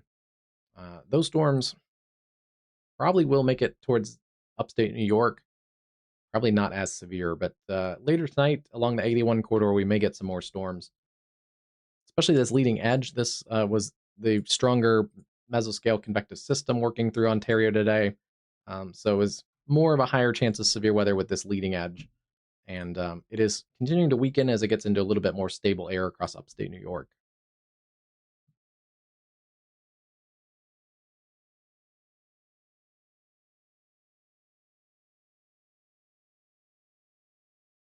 This camera might be looking slightly to the north and east, so it's the gust front is going to come from the left, from the top left. And you can see the lightning off in the distance there. So yeah, the gust front would be coming from this side of the screen.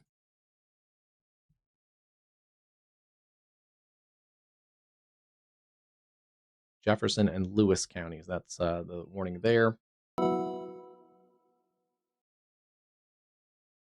And yeah, with the severe winds in that northern cell, they have expanded a considerable threat warning across the areas around Arthur. So we mentioned you guys a little bit ago.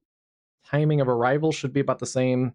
Still moving northeast at 55 for that area north of Llewellyn, and a considerable threat for some 70-mile-an-hour gusts in there. There's a pocket kind of right in there just north of Llewellyn with some 70-mile-an-hour gusts. Still seeing also some broad rotation in there.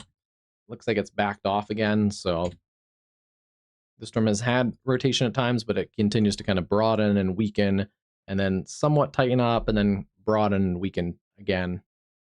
The heaviest gusts, the potential 80-mile-an-hour winds, are just north of Brule and working into northern portions of Keith County along Highway 61, north of I-80, and southern Arthur County, north, or I guess south of Arthur on 61. Pretty rural, but there are some people that live out there. The strongest portions of this storm should continue working north of US Highway 6 and also north of I-80. There is still one pocket here by Big Springs with some hail in it, just along Highway 80 that could have some ping pong ball size hail in it still.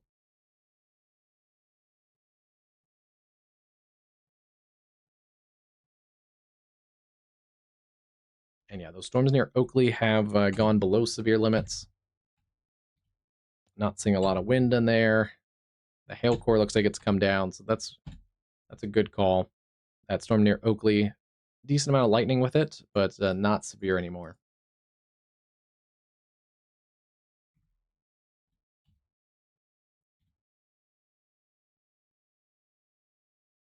And yeah, I suspect they'll drop this warning in the next couple of minutes, but the storms between Russell and Ellsworth don't look particularly strong anymore either. They're breaking up as well, so those continue to weaken as they push into central Kansas. The rest of that complex of storms, Holdridge, Nebraska, down through Franklin, gusty winds. The hail has basically diminished. There's no hail threat. It's just gusty winds, lightning, pretty much some heavy rain, which is beneficial. So, and no tornado threat really in that complex. So, weakening storms across Kansas and southern Nebraska. Same with the cells in Texas.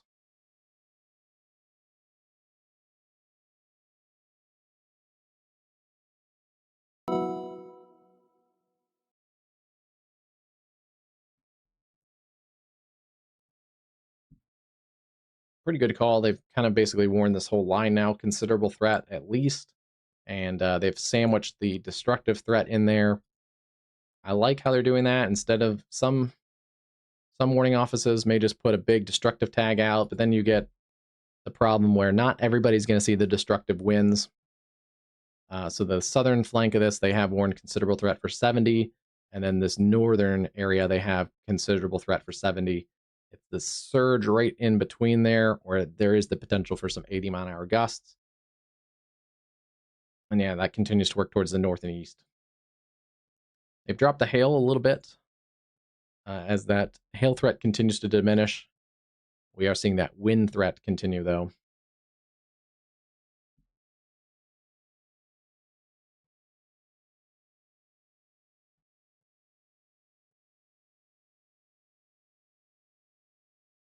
Yeah, so there was the one tornado report north of Highway 6 near Sterling earlier. We also had 74-mile-an-hour gust at Lilith. 67-mile-an-hour gusts west of there, north of Sterling. Some good news, it was warned for baseball-size hail, I think it was. I don't see any baseball-size hail reports, but we'll see if any more come in. There was the Ovid in Sedgwick County had 72-mile-an-hour winds. And then we still have in here pretty recent reports, 73, 65 at Big Springs. That's a train spotter report. 73 is a public report. 74 at a Mesonet station at Llewellyn. So 70-mile-an-hour winds potentially in there. 67 west of Llewellyn. So that checks out. This is verifying very quickly here at the considerable threat wind rate. Yeah, I think so.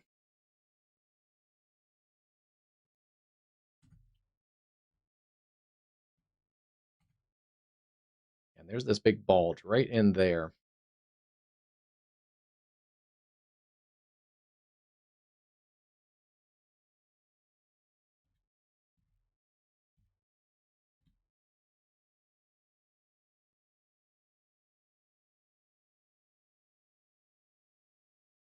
If it can organize a little bit more, it definitely has that kind of mini MCS look to it. There is a little bit of a broad spin in here. This is kind of spiraling in. This is spiraling in. Yeah, it has a potential.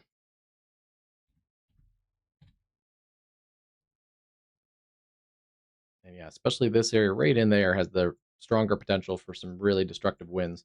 If that does continue, Tyrone in west central Nebraska, you guys are not in the warning polygon, but just be ready to basically take tornado safety precautions. Right now, it's the strongest winds are kind of splitting the I-80 corridor and then Arthur up here. So right now, those strongest winds are in the less populated areas, but as we get further into Nebraska to the north and east, there are more communities out there.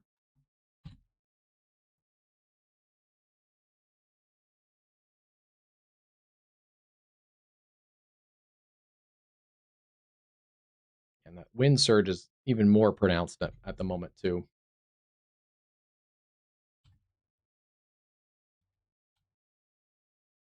There's kind of that broad spin.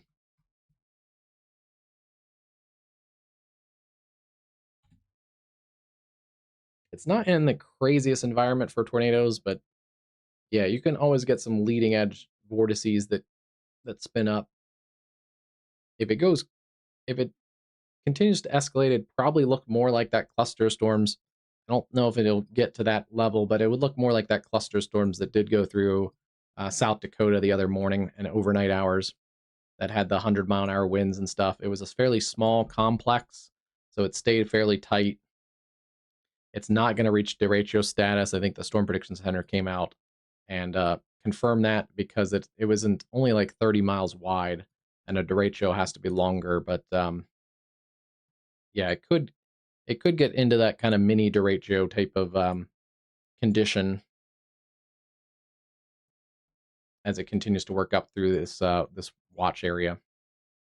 But like areas like the watch area covers a wide area, but especially areas like Stapleton, Mullen, Brewster, Tyrone, I think need to pay extra attention to this. Maybe towards Taylor, and then eventually Atkinson and O'Neill. Basically, if you're kind of center line of this watch area, that would be the area that I'd be most concerned about for some destructive winds, kind of at this corridor right in there. Maybe Ainsworth, Burwell, Bartlett, those types of areas.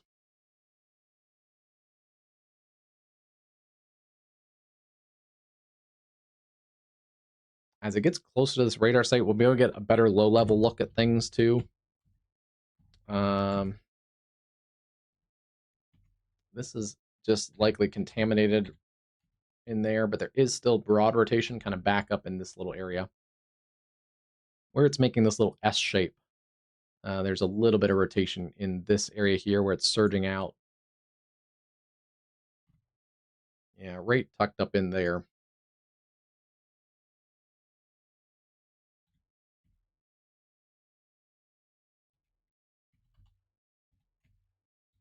Yeah, and I think they confirmed that today. So I assume they also went out and checked the station and made sure it was recording winds properly.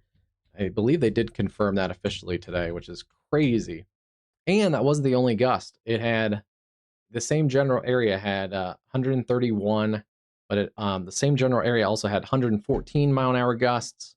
There was, I think, a couple gusts in that complex that were in 114, 112-mile-an-hour winds.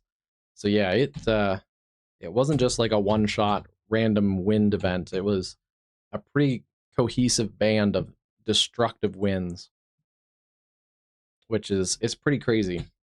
That does not happen all the time.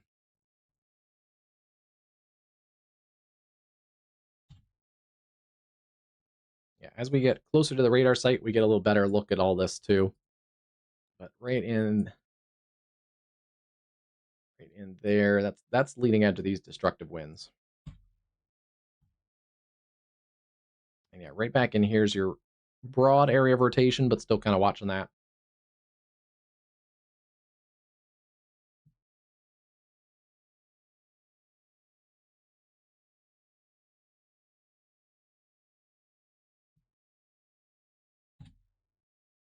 On the tamer side of things right now, we still have the severe warning for Watertown, New York, Copenhagen, Harrisburg, Lowville, Martinsburg, Natural Bridge.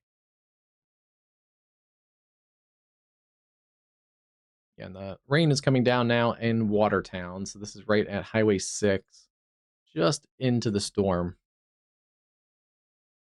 It has generally weakened as it's come across the Canadian border. It's also surging this outflow boundary. So these are not tornadic storms. But yeah, those strong storms are pushing through the Watertown area now.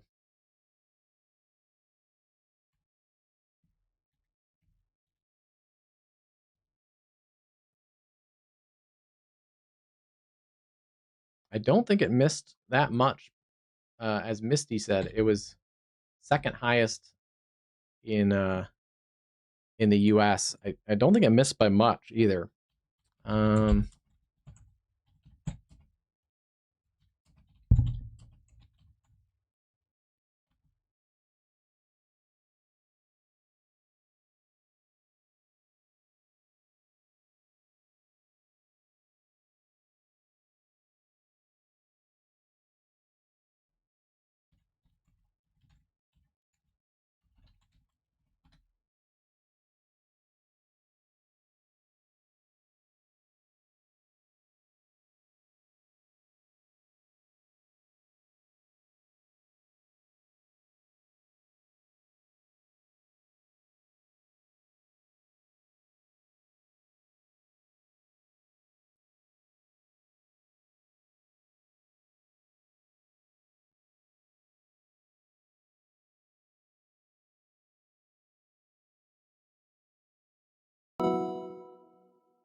Oh, actually, it did miss by quite a bit. The second highest wind gust in the state in South Dakota since their record keeping began. The only problem is, might be a little overhyped because, yeah, at 131, it's the second highest thunderstorm wind gust, so non-tornadic wind gust in the state of South Dakota.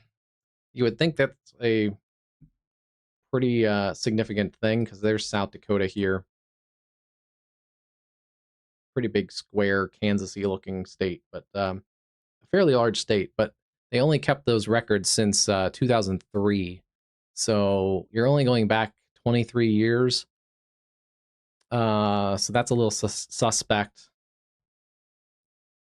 If you had longer records, even back to 50 or so years, you can get a better idea for that. But overall, it's the 15th strongest wind gust from a thunderstorm. So the 15th, which means there's probably actually been quite a bit higher. Let me see if I can find that.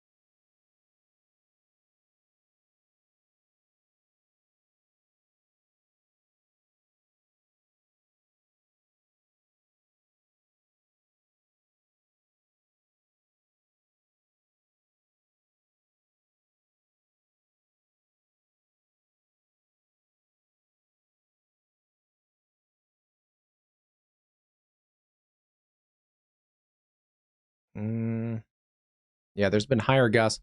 Looks like maybe the highest gust in thunderstorm winds is 150, 149.5.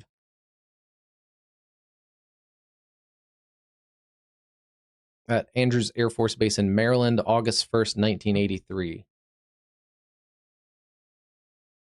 So yeah, I guess it's a little further off than I expected it to be.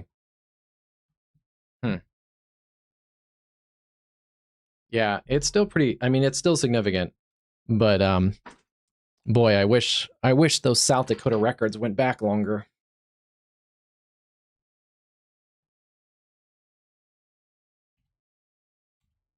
I'm surprised they don't, because South Dakota has a pretty high agricultural population, so I'm surprised those records don't go back further.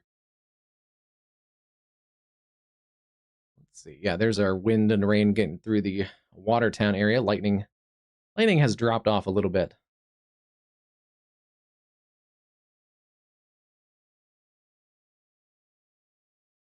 Holy Donut, welcome, welcome. Yeah, there's pictures from the other night or from the other morning with that complex of storms in South Dakota. There's a I forget who it was on social media, but there's a storm chaser um, pictures. I think he's a drone shot, and you can see it actually toppled over a bunch of wind turbines, and yeah, I mean it looks like it did some impressive damage. It looks like 130-mile-an-hour wind damage.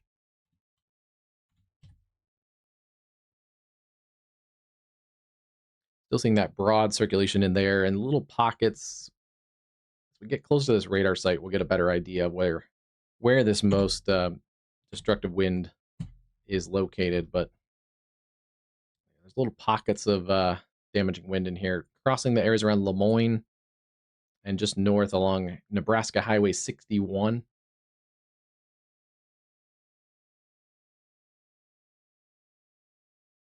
This is a little bit tighter circulation.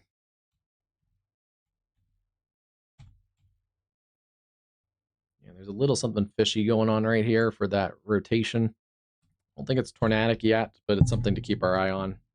Looks like that kind of broad area has a little more localized spot kind of right in there. And then, yeah, there's still this general kind of inflow notching right here, and then where it's surging out. Definitely surging out on that southern flank.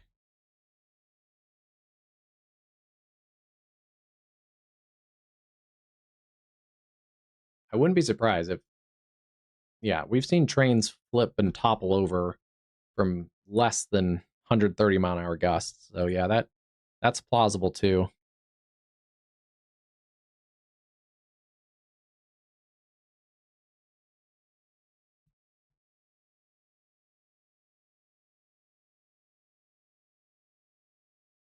Yeah, still seeing 80-mile-an-hour winds potentially in there. The north area near Arthur is also being warned for 70. And then the area along I-80, Paxton, back towards Brule is also being warned considerable threat. So we have a destructive severe threat sandwich here. 70s up here, 80-mile-an-hours here, and 70 down here.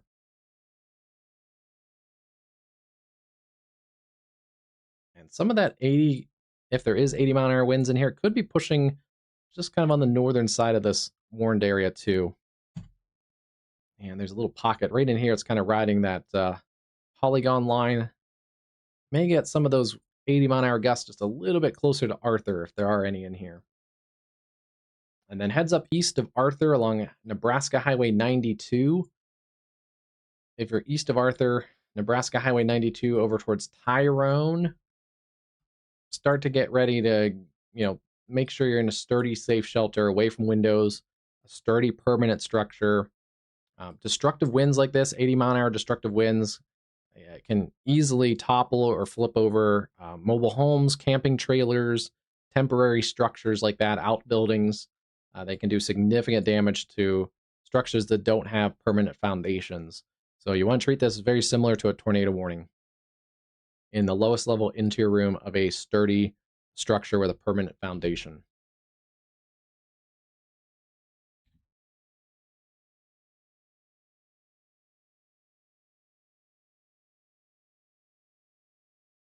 Yeah, that little area in there is a little suspicious. Although it has weakened again. Kind of broadened back out.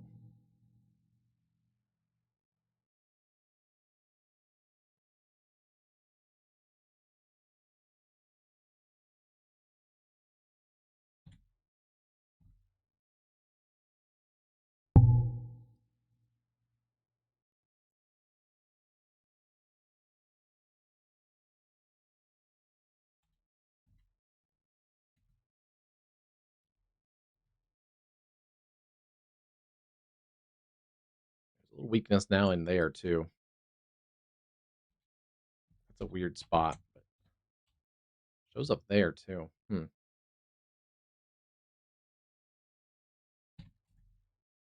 Something's a little weird right there.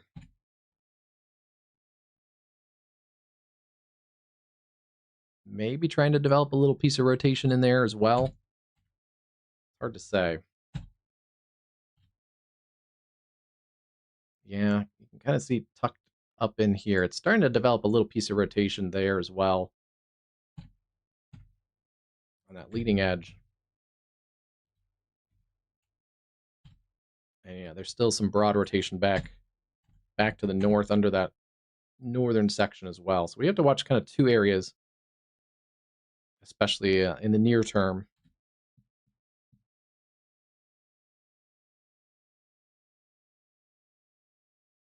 Good news is that storm complex is going to slide to the north of North Platte.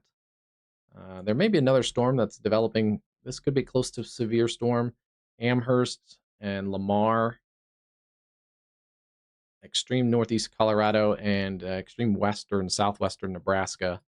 But that storm has a hail core that's come up in the last couple minutes, generally headed up towards Grant and Wallace, Nebraska, along Nebraska Highway 23. So that may be a storm that potentially gets closer to North Platte later tonight, too.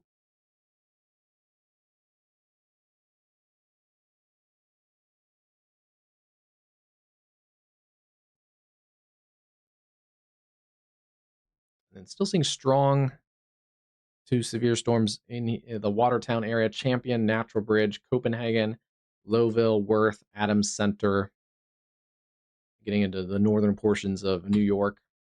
That'll head into the Adirondacks. We'll see if it gets down towards Albany later tonight.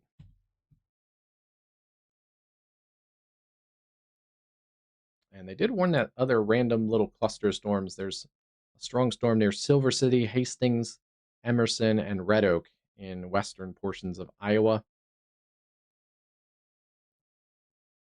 Yeah, do we have a new mesoscale discussion yet? Yes, we do. A couple new mesoscale discussions.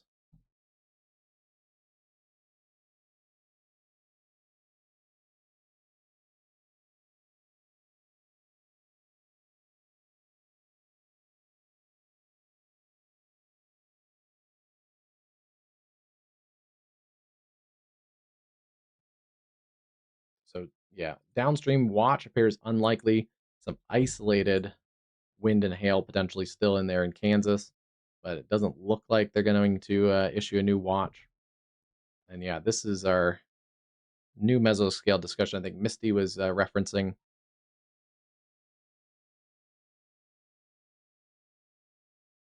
Yeah, so they're referencing that it's developed its own little localized low pressure.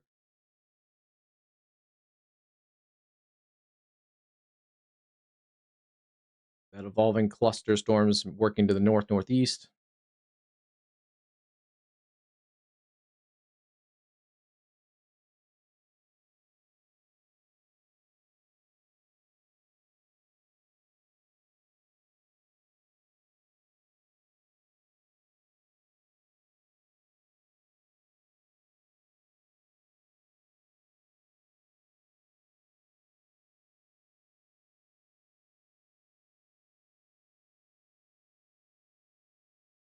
Yeah, ongoing severe increase in winds likely to continue. So this is likely to produce hail and some damaging to destructive winds. And I promise you, I did not look at that mesoscale discussion before I drew that out earlier. I drew out this exact corridor pretty much. Pretty sure I had that basically almost locked in. Yeah, Ainsworth to Bartlett, Burwell, probably just north of Broken Bow, Stapleton, maybe just north of North Platte, Tyrone. I'd put kind of Mullen in that category though, but I think mine I had a little bit, I had maybe more like that. Pretty close. So Storm Prediction Center, we're locked in. We're good to go. Yeah, this is a corridor here that could easily have some prolonged damaging to destructive winds. Still nothing like we've seen the other night that we were discussing a little bit ago, but still 80-mile-an-hour winds can still do a ton of damage. It doesn't have to be 130. See if there's any new storm reports on this. we're getting a decent amount of storm reports for a somewhat rural area. We're getting actually a fair amount of storm reports out here. I haven't seen an 80, so that's that'll be interesting to see if they continue this. Oh, automated weather sensors have reported multiple 60 to 70 mile an hour wind gusts in Garden and Keith counties. Yeah, so I still haven't seen an 80 mile an hour gust. I don't know if they'll continue the destructive tag, but there's at very least considerable threat. 70, 74. Lately, most of those gusts were in the 60s. 61, 68, 61, 61.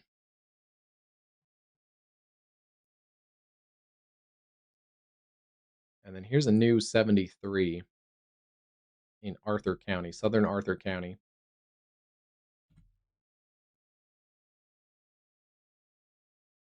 Oh, we're getting these really quickly, too.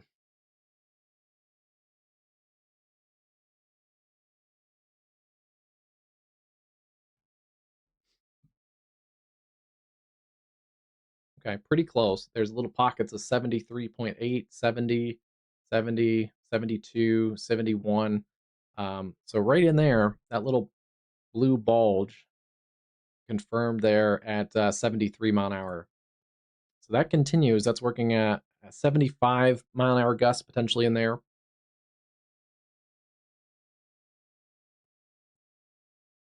And then there's another pocket here in this blue. This could have some 70 plus mile an hour winds. So yeah, we're still watching this bulge right in there.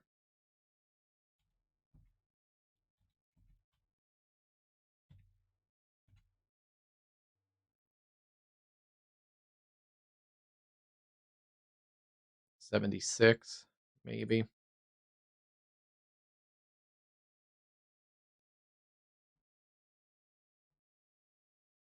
There might be something else there too. I feel like there's two. Oh, there's one. 85. It's under the 61, but there's an 85 mile an hour gust in Kingsley earlier.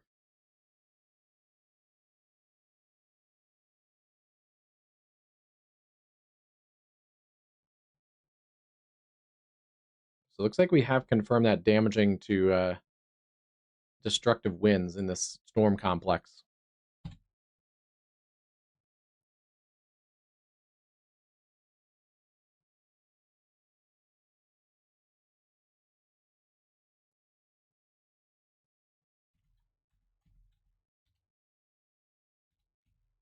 It's potentially had that, yeah, 15-mile increase. It's not that much, especially if it can translate the wind energy to the ground. Right there in some of this heaviest precip, that helps translate wind energy to the ground level, but it probably actually hasn't increased that much over the last while, because way back it was also warned as a destructive, well, it was warned for destructive for hail, but it's potentially had some pockets of 70 plus mile an hour winds for quite a while. We're just actually capturing it a little better because it appears to be there's a decent number of reporting sites out here, but yeah, it's also lifted a little bit further towards the north.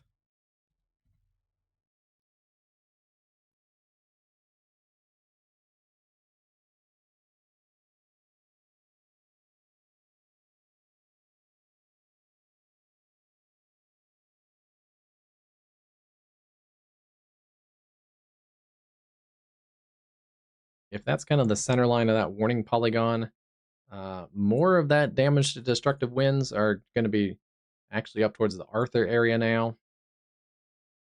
And just as I was outlining that, they have issued a new destructive threat. So that is A new the PDS right severe idea. thunderstorm warning has been issued.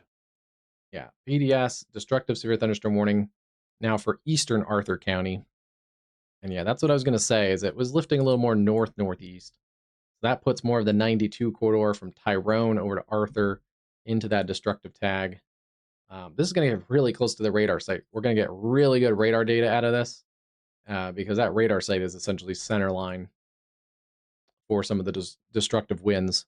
Southeastern Grant, southern Hooker, McPherson County, and eastern Arthur County. You want to treat this like it's a tornado warning. Lowest level into your room, away from doors and windows, walls between you and the outside. Especially keep yourself away from broken or from glass, glass windows, skylights, all those kind of things. And as we said earlier, mobile homes, camping trailers, temporary structures, outbuildings, you have to go to a permanent structure that has a permanent foundation. Treat it very similar to a tornado warning, destructive winds. Yeah, potentially there in here, Lyons Place, just south of Arthur, and then arcing back into some remote terrain in the southeastern portions of Arthur County. Yeah, it appears like it. We've seen some 76-mile-an-hour wind gusts in here, and then there's an 85-mile-an-hour wind gust also reported. So yeah, they have increased that now. Automated weather stations have reported the 70 to 80-mile-an-hour wind gusts. The hail has come down, just a touch on that.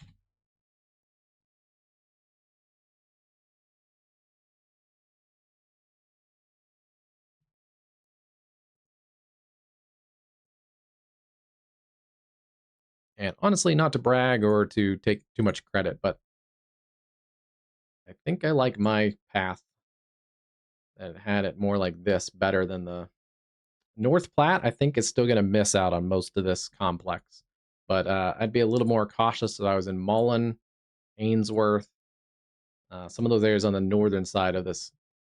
Brewster, pretty certain there. Tyrone, we called you guys out way earlier, but yeah, you may have to shift this 10, 20 miles to the north.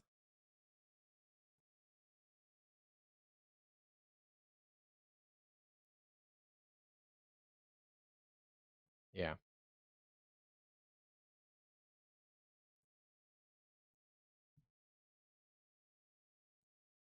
I think at the moment, unless it starts to turn, it's less of an issue for North Platte.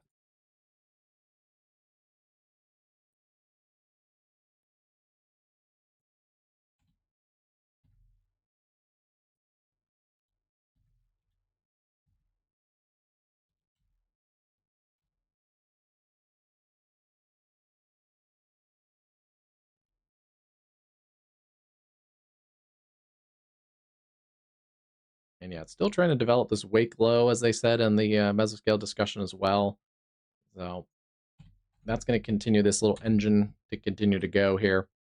But you can see those kind of bands wrapping in there.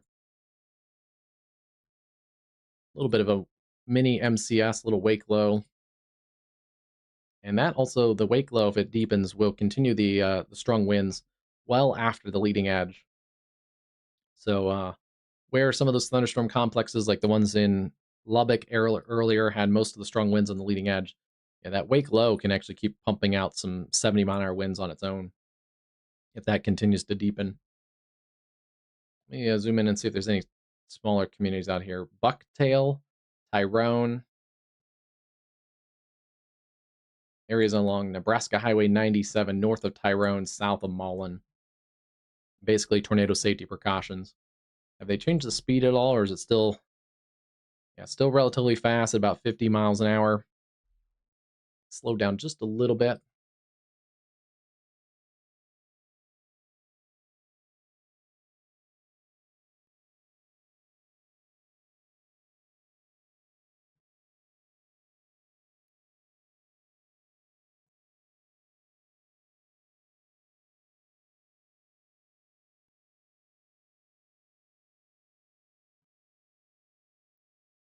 All right, I widened it out just a touch just to get Mullen into that, but about 42 minutes could be towards Mullen, 54 to Seneca, especially I think south of Seneca and Mullen, but Tyrone about 27 minutes, Bucktail roughly about 3 minutes or so, and then if you're anywhere there along Highway 97 north of Tyrone, it'd be about 34 minutes.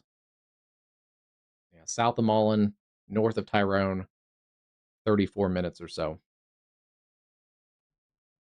Dangerous storm. Treat it like it's a tornado warning. Arthur may have gotten lucky. If it's only going to be a 58-mile-an-hour gust, then yeah, Arthur maybe gets lucky here. Looks like some of those strong winds just passed south of Arthur. Ooh, barely. Like maybe a mile or two south of Arthur. Yeah, potentially like maybe a mile and a half south of Arthur. Looks like the weather station was on the north side, so that may be a factor.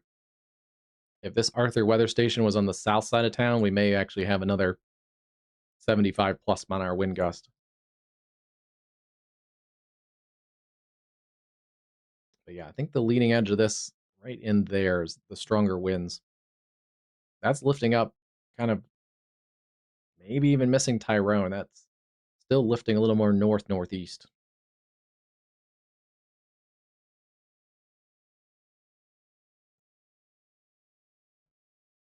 And here's a little spin right in here that's interesting.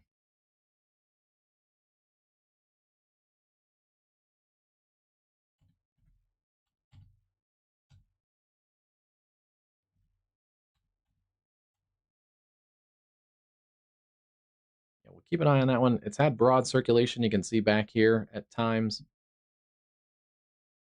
We've lost most of that circulation, but it's still kind of a remnant of that right in there. There's a little pocket of some circulation in there.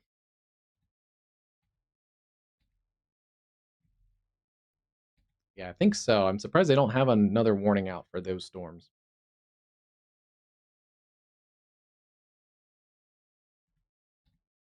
That's some heavy rain too. So heavy rain and pockets of hail tucked up in this area, south of Hyannis, west of Mullen.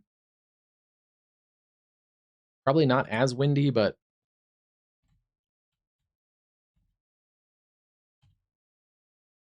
yeah, not quite as windy up there, but wouldn't be surprised if there's at least 60-mile-an-hour winds up there, 50 to 60-mile-an-hour winds. It's probably at least a severe thunderstorm warning.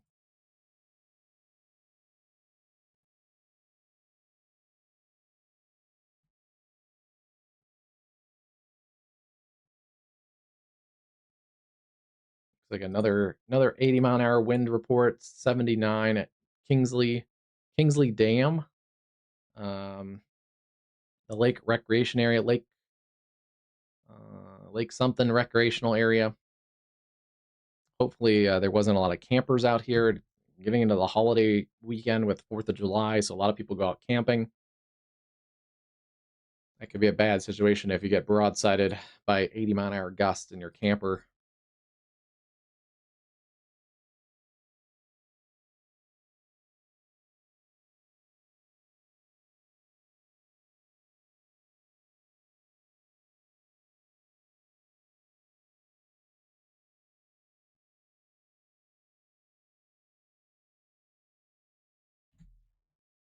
Yeah, so this has had some verified 80-mile-an-hour gusts, 1 to 80, 1 to 85, and a number of 70-mile-an-hour gusts.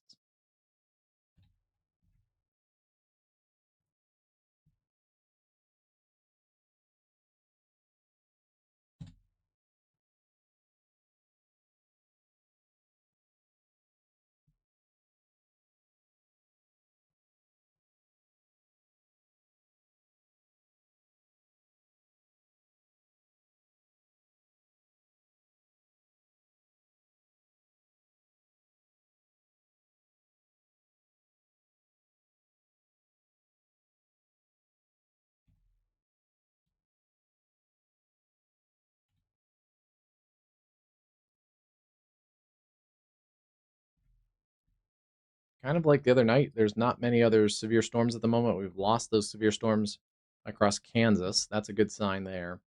Those storms continue to weaken. A couple stronger storms in western Kansas, but not severe.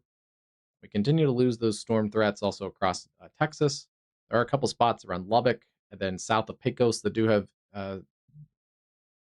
flash flood warnings. So do take those seriously. It's still raining.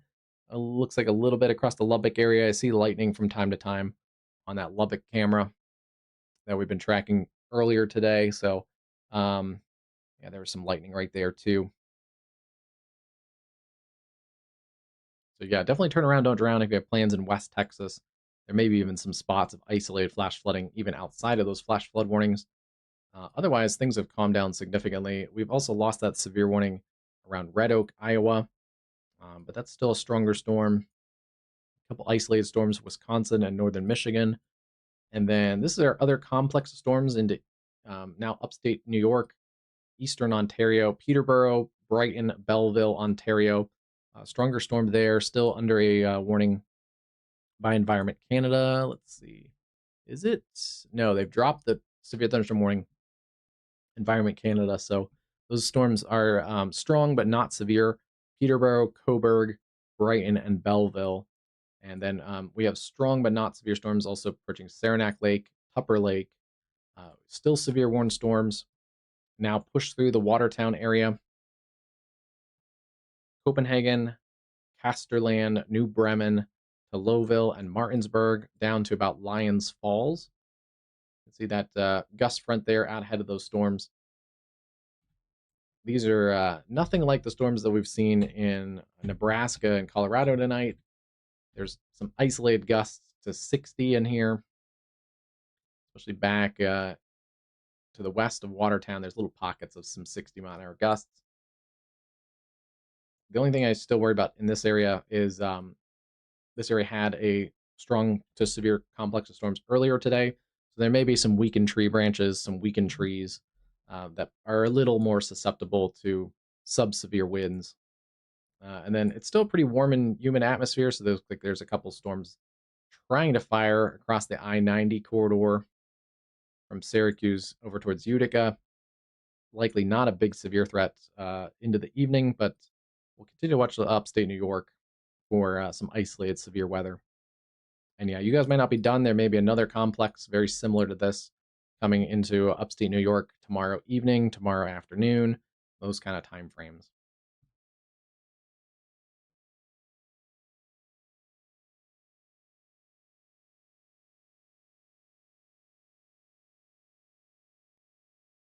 Oh, wow, very quiet actually now.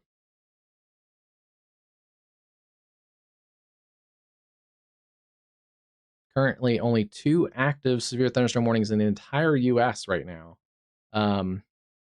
The one in upstate New York, and then the one destructive tag for 80-mile-an-hour winds. Yeah, I'm surprised they haven't warned this area still. I'm surprised they haven't warned that for at least like 60 and quarters, because there could be some quarter-size hail up in there too.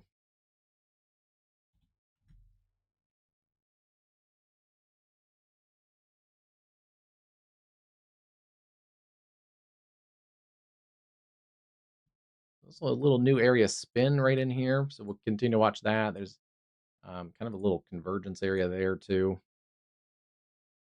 A couple areas of spin right up in that little area. Yeah, there's a little notch that's kind of pronounced out now. That's a little fishy. And then there's this little area right in here. So a couple areas there, potentially a QLCS spin up. If there's a weak tornado, I think honestly the bigger problem is probably going to be the 80-mile-an-hour winds, but you do need to take those QLCS tornadoes seriously too. Through Bucktail. If we have any new wind reports. This is a little more remote out here, so we'll see if we get any new wind reports recently, but yeah, nothing in there new right now.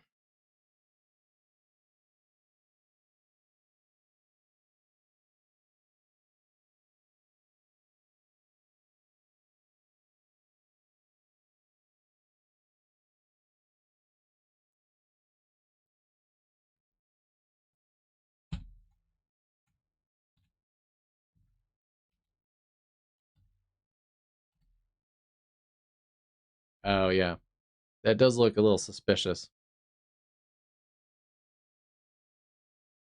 You know what? And it catches all of us. I've even seen some pro meteorologists on TV start to say tornado debris signature, and then they pull back when they realize it's clear air. But yes, that is clear air. It's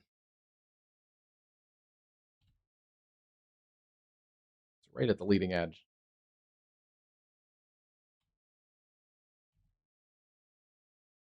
Sometimes there's a little messier CC look, so this has a extra pronounced TDS look to it, but it's not. It's clear air just out in front, and there's this little snake of blue that's called clear air too.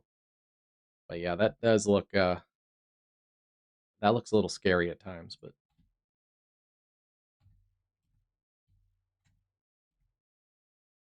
now there is a although that is not a TDS, there is actually a little spin right in there that A new tornado warning has been yeah, issued. they're just gonna warn.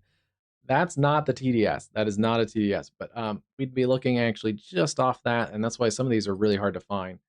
We'd be looking at trying to find a TDS right about there.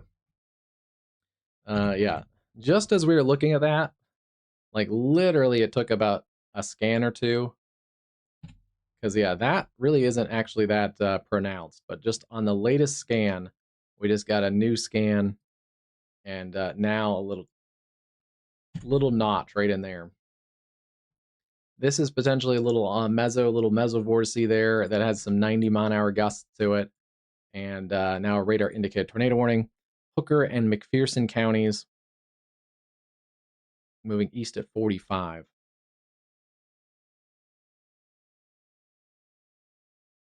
Sand Beach Lake, Big Lumion Flats, and East Cody Lake. Yeah, that started to spin really quickly too.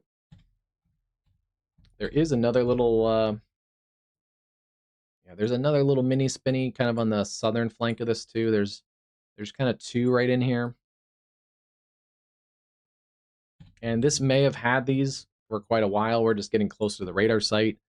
Yeah, in general, I think we under report QLCS tornadoes because you see them better much closer to the radar site. And then there's still kind of this little broad area of spin also up to the north. Still keep an eye on those. That doesn't look as prominent right now. Right in there.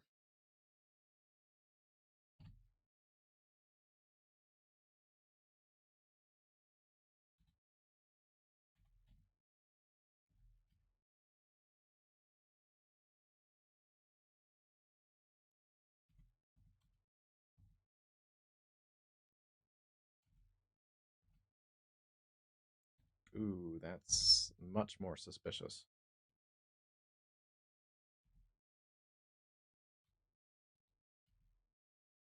24, 24, 24. Yeah, still probably clear air, but that's a little more suspicious of a look. This could be producing.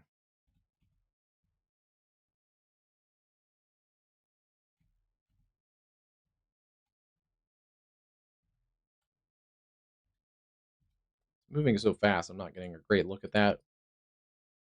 But we just got a new radar scan. It's surged out even more. So regardless of a tornado, there's a potential there for some 80 to 90-mile-an-hour gusts. Yeah, potentially 88, 87, 76, 84. Those little mesovortices on the leading edge of that could have some 80-plus-mile-an-hour gusts.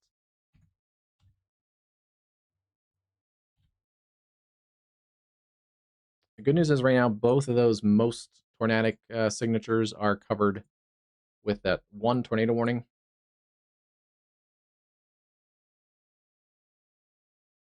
That one in there, and then this one here.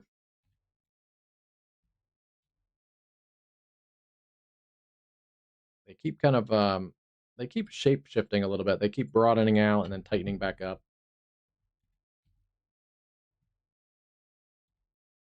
Hey, Storm Chaser Noah, how's it going tonight?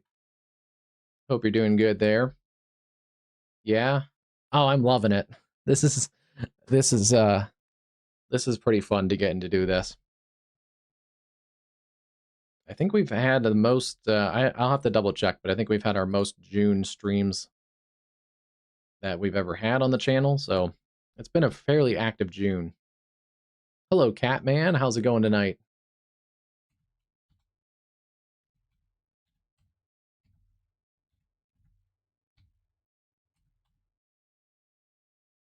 couple QLCS tornado situations here as we're closing in on the radar site out of Thedford, Nebraska. They both have broadened just a touch here in the last couple scans. But yeah, they have kind of continued to broaden and then contract and shape shift around a little bit. So we'll continue to watch those. Potentially some 80 plus mile-an-hour gusts in here. Yeah, anyone new here, give Noah a follow. He's done some excellent storm chasing work. He and his team this storm season.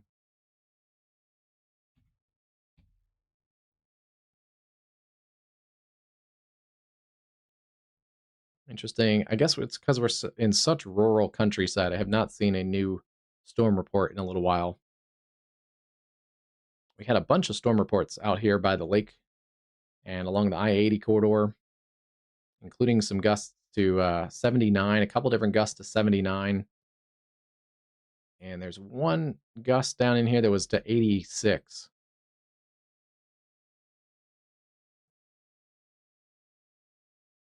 So yeah, that has continued to lift off to the north-northeast through Arthur, approaching areas around Tyrone.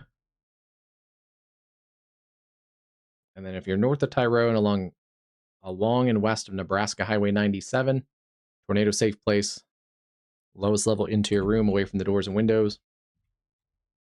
There's a risk for some line-embedded QLCS tornadoes. They're going to be quick spin-up tornadoes. They're very transient. They typically don't last very long, but they can do some pretty serious damage on the leading edge of the storm complex.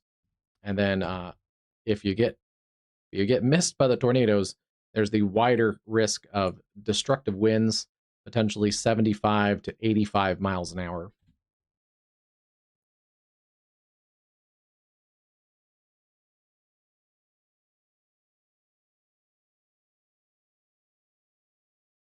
Yeah, happy to have Storm Chaser Noah in the chat. Thanks again for joining. Noah, it's late there. Yeah, you're in the Eastern time zone. It's like 12:30. We're still chilling on the last day of June out here in the Central time zone. But yeah, happy July 1st to our viewers out east.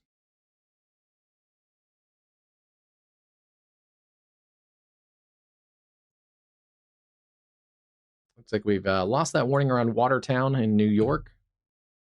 The storms are below severe limits.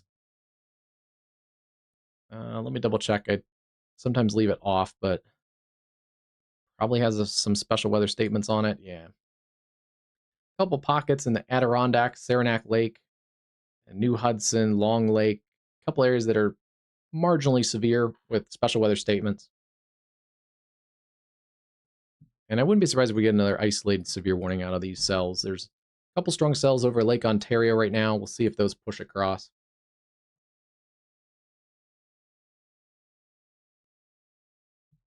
Otherwise, the main show right now in really all of North America is this complex of storms. Over 2,000 lightning strikes in this complex of storms. It's its own little kind of mini convective system here. There's a little bit of a wake low that's tried to form on the backside of this. That's kind of the engine that's running this whole thing. You can kind of see this feeder band spiraling in. And then right on the leading edge of this is where we have the destructive winds and a couple QLCS tornado potentials. And we're in pretty lucky here that one of the few radar sites out here, this storm is basically going straight down the radial, so we can get a pretty good look at the wind profile. The storm is basically parallel with the radar beam. So yeah, continuing to see that tornado warning continue. They've updated and trimmed it out a little bit. 12 miles east of Swan Lake, Nebraska, 18 miles northwest of Tyrone, and moving northeast at 45.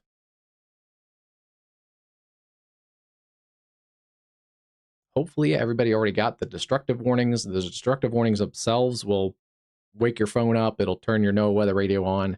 So hopefully everybody that would be in a mobile home or a camping trailer, temporary structure, is already into their permanent structure, their tornado safe space. But within that, there is this tornado potential in here. Oh, yes, it's Canada Day. Happy Canada Day. We have some viewers from Canada, so happy Canada Day. It's going to be rinse and repeat. So for our Canadian viewers, model data hints at another convective system basically tomorrow, kind of transitioning into the same pattern. So you may get, if you got severe weather today in Canada, you may get severe weather tomorrow as well. Unfortunately, to spoil some of those Canada Day festivities. Yeah, this model data actually takes this complex of storms and by tomorrow evening puts it to where those storms are now around Watertown, New York. So the model data takes this complex and brings it all the way over there, which from where it is right now is roughly about 1,300 miles.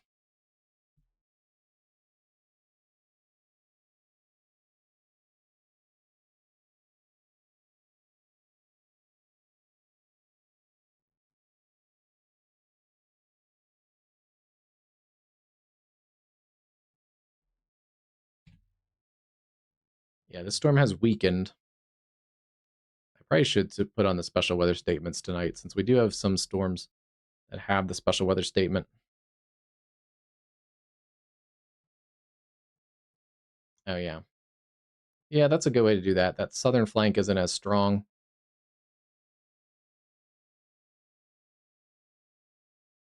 Outflow winds gusting 50 to 55. So borderline severe on the outflow winds, especially just north of North Platte. And then that other cell is also weakened below severe limits. Special weather statement out there also for the same kind of winds, 50, 55, Grant, LC.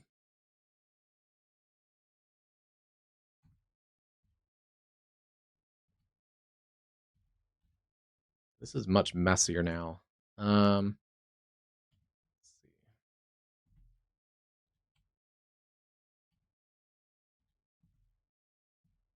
I think those are still kind of the not quite precip areas. So yeah, that should still be rain free. And actually, just on the last scan, that has really gusted out a little bit. More of a wind threat at the moment. Continue to take tornado safety precautions, even if they drop the tornado warning. Again, that tornado warning is in the middle of a destructive severe thunderstorm warning, a storm that has the history of producing 75 to 85 mile an hour winds back through Arthur County and Keith County, and even back a little further into Colorado. It likely produced some damaging to destructive winds. Yeah, we had some 74 mile an hour wind gusts at Iliff earlier, 72 at Ovid. A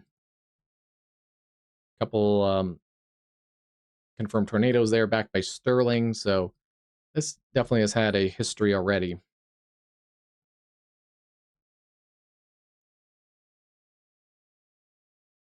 A couple tornado reports north of Sterling and also northwest of Sterling. Yeah, it's an interesting one. The little mini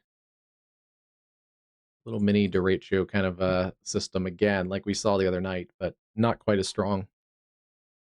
But this would not be counted as a derecho either because it, well, right now it hasn't gone 250 miles, but it's similar to that complex the other night. It's only about 30, 35 miles wide.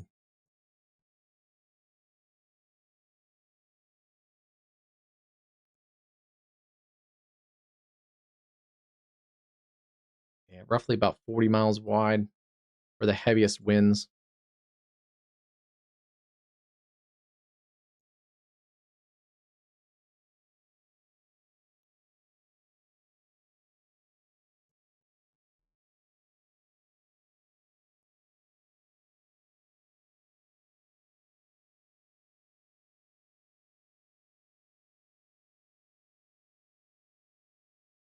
Yeah, 30.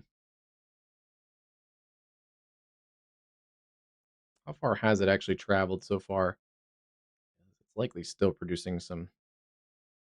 Yeah, it's probably had a pretty good swath of at least considerable threat winds for about 140 miles or so.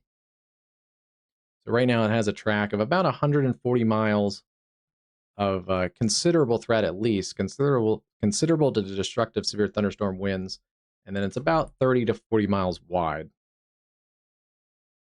So yeah, it wouldn't make derecho status as it is right now.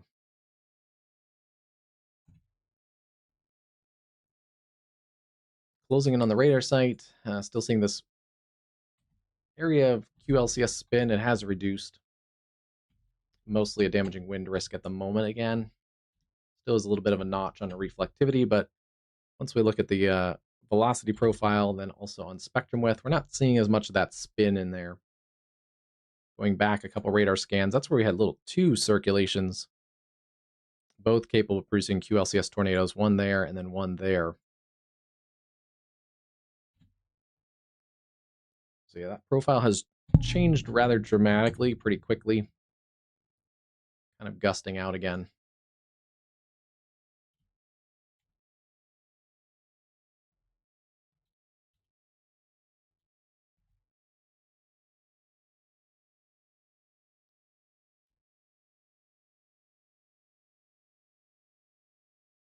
Good look at the storm as it comes up towards the Thedford, Nebraska radar site.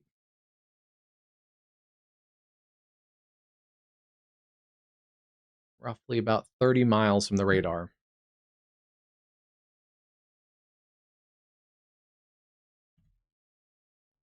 Yeah, that continues to pick up in intensity.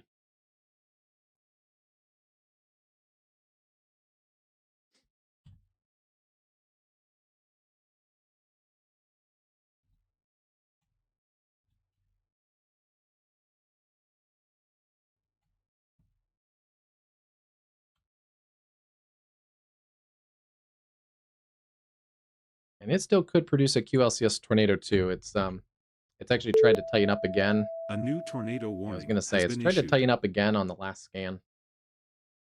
See, a couple scans ago, it was just more of a bulge again, but then right there, took only one scan to wrap and tighten back up. Storm Prediction Center or the National Weather Service office is on it. I think it's out of North Platte. Yeah, National Weather Service North Platte is on this real quick. Hooker and Thomas counties. Within that one scan, as soon as it started to tighten back up, they got a new tornado warning out for this storm. It's going to be crossing Nebraska Highway 97 south of Mullen, and then coming up towards the Seneca area, just south of Seneca. Tornado warning there. Some of these areas are not in the destructive warning. South of Mullen, southwest of Seneca, so a couple new areas are getting warnings right now. Your phone alerts may be going off there in portions of Hooker and Thomas counties. Tornado warning, tornado safe place, lowest level into your room, away from the doors and windows. Put walls between you and the outside.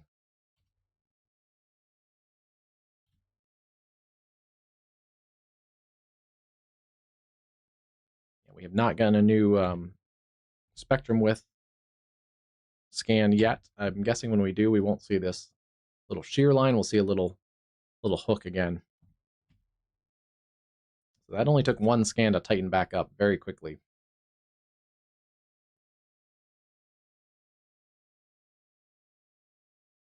Yeah, it's pretty amazing, Kelly. And we've seen that other cases too, but it can be very quick to tighten up. That's why especially these QLCS tornadoes, are very hard to track because they can pop up and they can diminish within just a radar scan.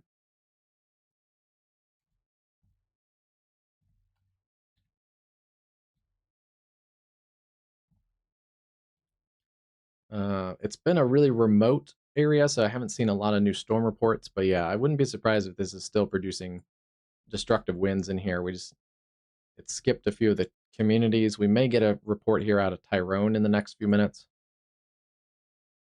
But yeah, our last official weather stations are back here towards Arthur.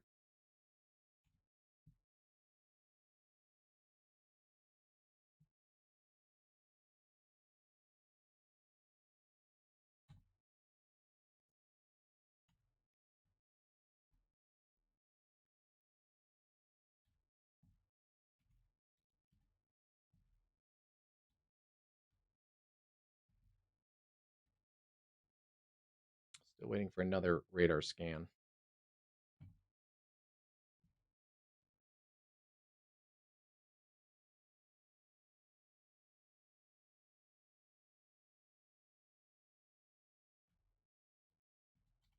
Yeah, we're going to be here for a little while, I think. Especially with this being a destructive warning and the tornadoes spinning up in here.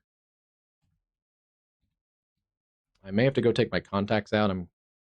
My contacts are feeling a little rough, so I may do that here in a couple minutes. But yeah, we'll be on for a while here. Anyway, they're north of Tyrone, along Nebraska Highway 97, and south of Mullen. You really need to be in your tornado safe space. It's closing in pretty fast. And actually, let's track this out again. We haven't done a line track in a little while.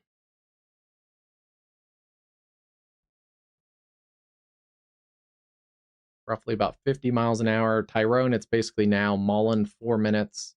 Seneca would be about 15 minutes, and then Thedford, 31. And yeah, there's not a lot of formal communities out here, but there are people that live out here along Nebraska Highway 97, between Mullen and Tyrone, and then also south of Thedford. There's US 83 with some population also. I know, they're starting to get a little irritated. I'm kind of waiting for the next radar scan to see what this is looking like.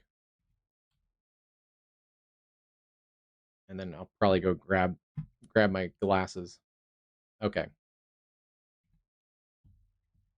Yeah, that's the crazy thing about these little QLCS tornadoes is that has broadened back out just in one scan. So it broadened, it tightened, it got a new tornado warning. It stayed tight for a scan or two, and then it's kind of broadened back out. Still could produce a tornado at any time. I just don't think there's one. I'm also waiting for a new correlation coefficient scan, but I don't think there's one on the ground at the moment. Yeah, so let me go do that right now. I'm going to take my contacts out.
All right. That's better on the eyes for sure. What have they done? They trimmed the warning polygon up a little bit, the tornado warning. So that continues. They've actually dropped it down to a considerable threat, which is interesting. Cherry, Hooker, Logan, McPherson, and Thomas counties, west central Nebraska. I don't know. Yeah, I don't know about that. Let me look here and see why. We've had a couple 80 plus mile an hour wind reports. It has been a couple counties. So I guess that might be the reason why. I think there's still a potential and they're still destructive, but I guess it's because the destructive winds are concentrated in that tornado warning right now. So yeah, then the Caleb's idea isn't bad, which they might do if they drop the tornado warning eventually, but there still is a potential for some QLCS tornadoes. So I agree with the tornado warning. But yeah, if they didn't have that, then maybe they would put the destructive tag within that. We'll see. But there's still a couple different little QLCS circulations. They're not crazy pronounced right now.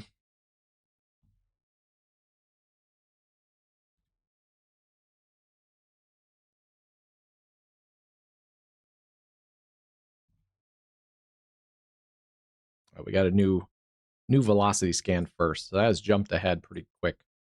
It's crossed the Nebraska Highway 97 south of Mullen and approaching areas south and west of Seneca. They have done a nice job. The larger warning is also flagged tornado possible. So I do like that because in case something else gets spinning further south along the line segment, they've kind of got that covered. But yeah, there's your two little QLCS spins, one right there, other right there.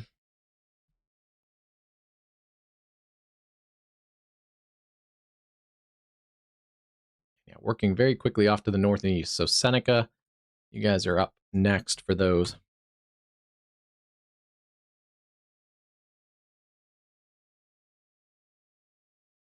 Interesting. The storms are dying off across Texas, but I'm still noticing quite a bit of lightning from those Texas cameras out of the corner of my eye.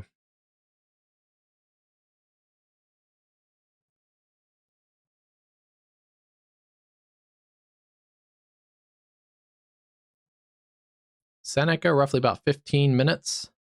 And then Thedford, Nebraska would be about 26. And that was a line track just for this kind of leading edge where the QLCS tornado and highest wind potential is located.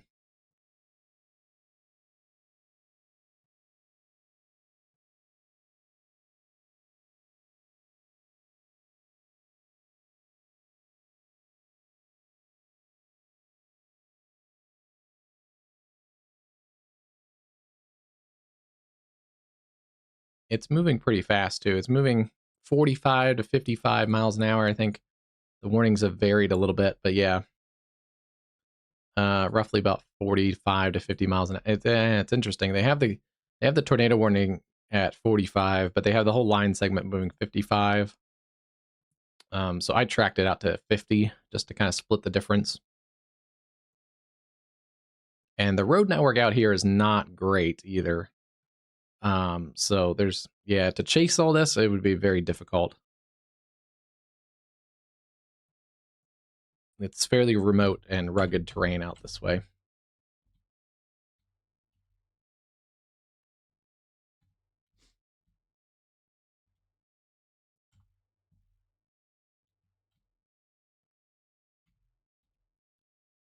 And very hard to see these because they are moving pretty fast. And so because they're moving so fast, the scans don't align perfectly. We have a velocity scan from 55. We have a correlation coefficient now. Looks like we do have an updated correlation coefficient and scans. So that's nice to see. But our reflectivity lags a little bit.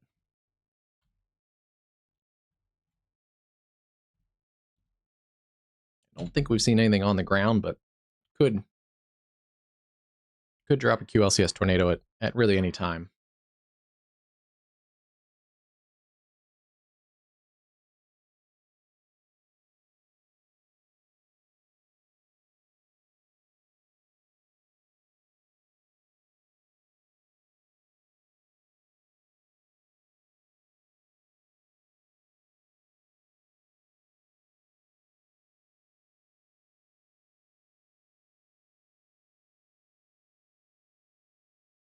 And right now, these are the only 3 warnings in the entire US at the moment.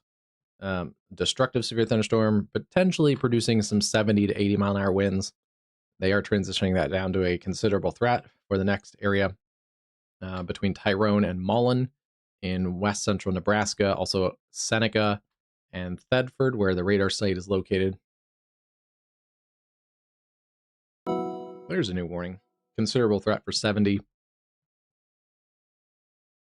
With a new, just a couple minutes ago, McPherson, just south of Tyrone, a 63 mile an hour gust on this southern side of the storm. That's going to be headed towards the Stapleton, Nebraska area, Gandy, Ringgold, and areas north of Stapleton along Highway 83.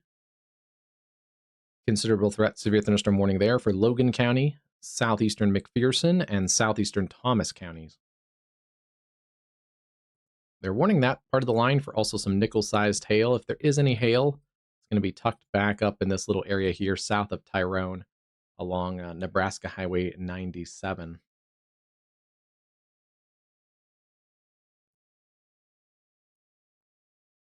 Interestingly, and kind of unfortunately, we haven't had any new storm reports out of probably the more important area would be north of Tyrone and east of Arthur, kind of this area in here. We haven't had any new storm reports. I think it's because it's just such a remote area. It's also at night. Yeah, that would be an area that I'd be really intrigued to see some storm reports from. We had a bunch out here because it was near the highway and the interstate and also near this lake and recreational area. So looks like there were some more weather stations on that side of the warning area. Yeah, the radar site is almost center line for this strongest part of the storm, which that'll definitely have some measurements. There'll be a measuring station here at Thedford. But still pretty much getting a really good look at the storm complex. And there's your little QLCS tornado potential in here. Right in there.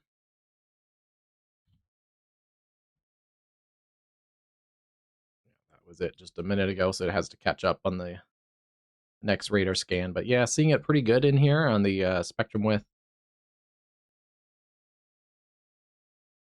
And yeah, they're just caught up.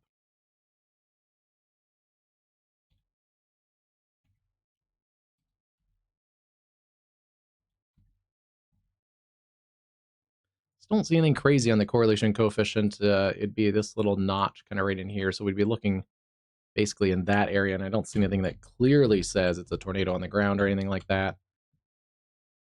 That's one of the times that this whole moving so fast, it's actually all lined up right now.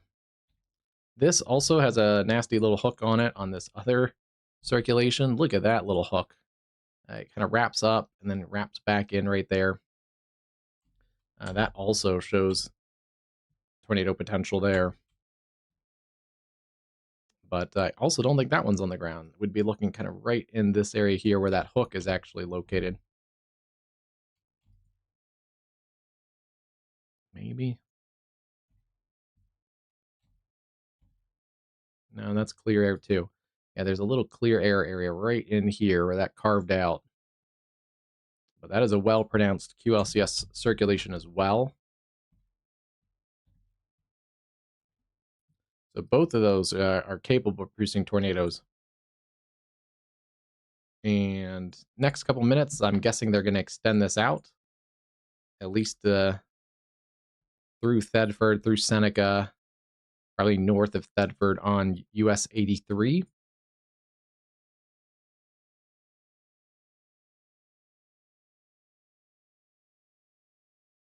There it is. A new tornado warning has been issued.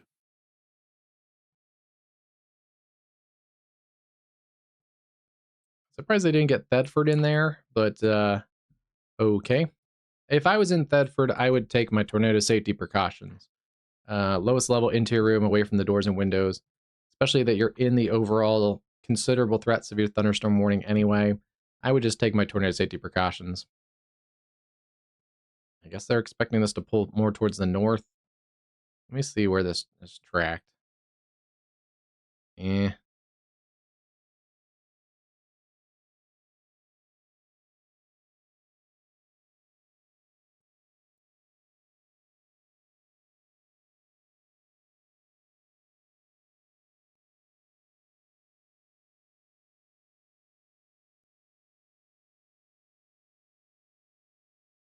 Yeah, I don't know on that path if it's going to track to the north.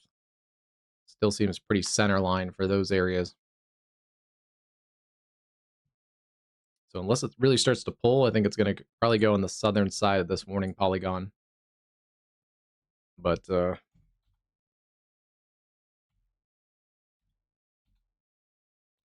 yeah, those are wrapped up fairly tight.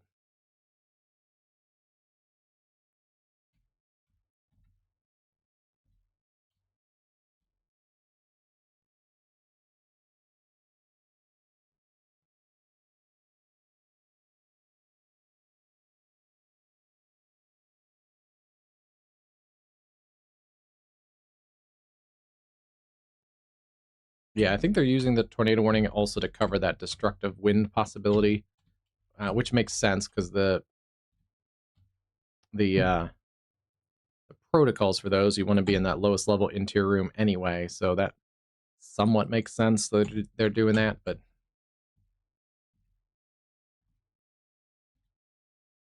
yeah, still potentially two QLCS circulations in here, one there, and then one wrapped up in there. Between Seneca and Thedford, just west of Thedford, just south and west of Seneca. Tornado warning continues there.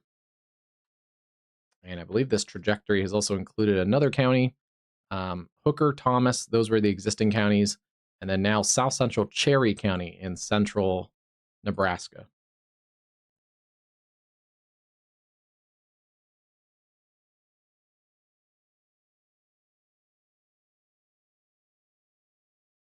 Norway, Kelso, and Giant Hill are also locations that are mentioned in the warning. Seneca around 1205. So closing in on the Seneca area right now. Basically just next minute or two. Closing in on Seneca.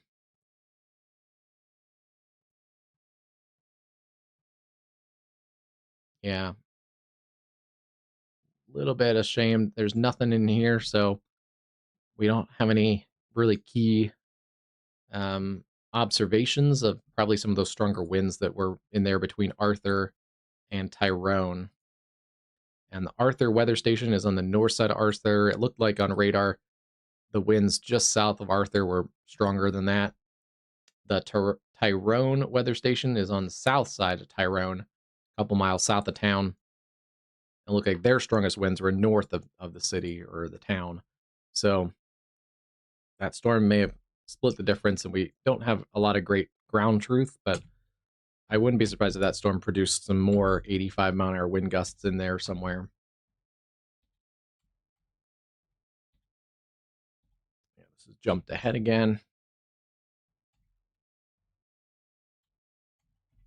So it's going to be just on the south sides of Seneca.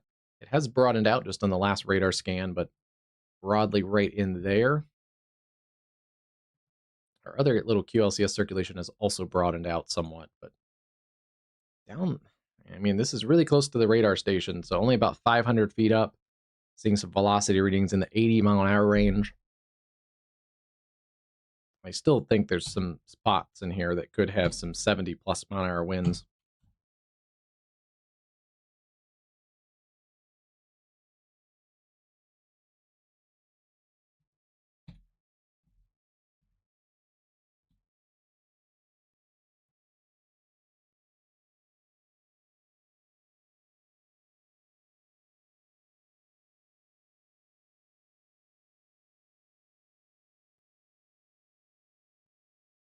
There's other storms besides those ones that have the QLCS circulations and the tornado warnings. We still have south of Thedford. If you're out along Highway 83, considerable threat, severe thunderstorm warnings, small hail, but 70-mile-an-hour winds is the primary threat out here. And then that continues Ringgold to Stapleton to Gandy, 70-mile-an-hour winds, some small hail, pushing about nickel-sized hail in some spots down here near Ringgold.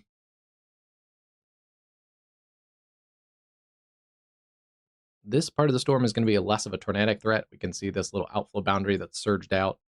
In fact, the outflow boundary earlier had a special weather statement around North Platte. It looks like that's been dropped. But that outflow boundary cuts off the inflow, so we don't see as much in the way of tornadoes in that line segment. But further to the north, this outflow boundary connects in here, and it connects just south of this first QLCS circulation. So anywhere to the north of that where it connects in, that's where we can get the QLCS circulations and these tornadic spins. One in there, and then one just on the south side of Seneca.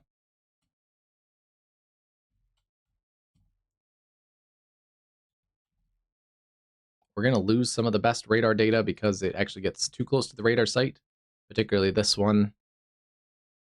This one is also likely not tornadic at the moment. There's a little bit of CC lowering in there that's interesting, but I believe it's because we're getting closer to the radar data or to the radar site.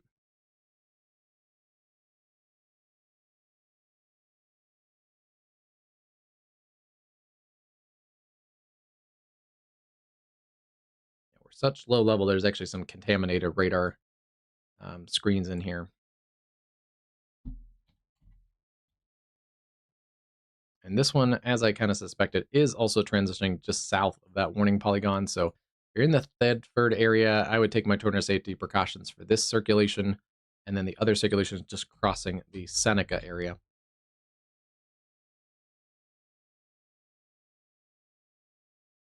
And it is warned. No, it actually is not warned up there.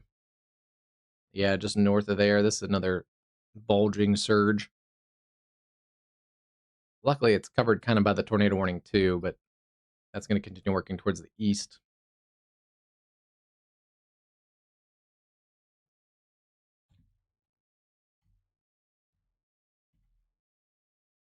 That's not going to be as reliable radar data for the wind speeds because it's starting to be a little more perpendicular to the radar beams as it passes just north of the radar site. The beams are coming out like this, and the storm is basically perpendicular to it, so it's not going to be as reliable.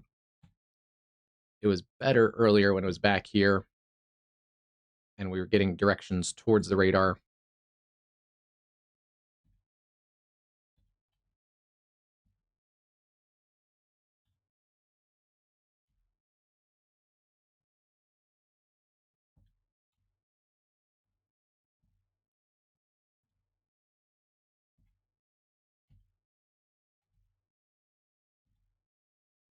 But yeah, a couple different QLCS circulations in there. Those can and produce tornadoes at fairly quick intervals, so be ready to take tornado safety precautions pretty quickly there.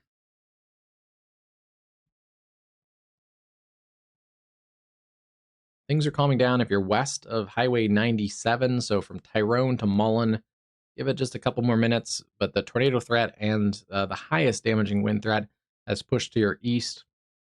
And then very quickly, this is clearing out back through Arthur, a couple showers and storms back to North Platte, a couple showers and storms, but the severe risk has diminished. And they've also dropped the severe thunderstorm watch for areas around Sterling and Julesburg, Sidney, Bridgeport, some of those areas in extreme western portions of Nebraska. We do have a new severe thunderstorm watch that covers southern and southwestern Minnesota and southeastern portions of South Dakota, pretty much as kind of expected. As this complex of storms continues to lift towards the north and east, it's going to continue to produce severe weather across the plains this evening and overnight, and potentially even tomorrow morning. It still could be producing severe weather in southern Minnesota. So I wouldn't be surprised later in the overnight if we get another weather watch that gets added for southern Minnesota, probably close to the Twin Cities.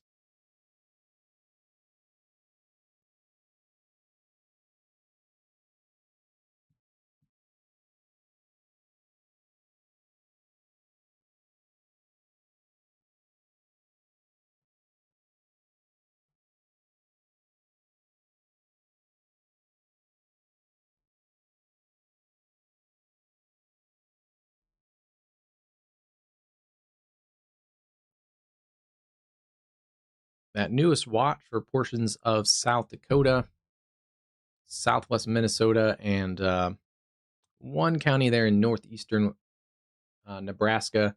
That goes until 6 a.m. in the central time zone. Isolated hail up to quarters possible, so the hail threat has come down. Frequent lightning is also possible.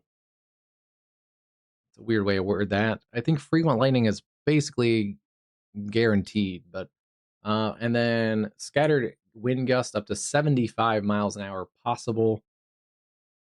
So the expectation is these will start to somewhat weaken as they get through this first warning polygon, or this first watch area.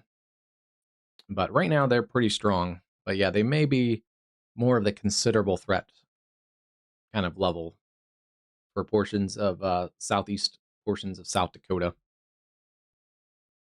Still want to have ways to get weather warnings because, as we see here, there are the risk of QLCS tornadoes that spin up on these convective systems. There's one just outside the radar. Yeah, it's just on the edge of the no-go zone for the radar site, so we can't really get great data out of that, but one of those QLCS circulations is passing just really close to the radar at about 200 feet up. And then our other area still potentially is in there, but it's broadening back out. Another little spin right in there too.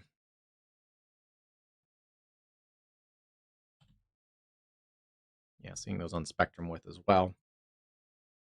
They've trimmed it up a little bit. They're going to trim it up from just north and east of Seneca.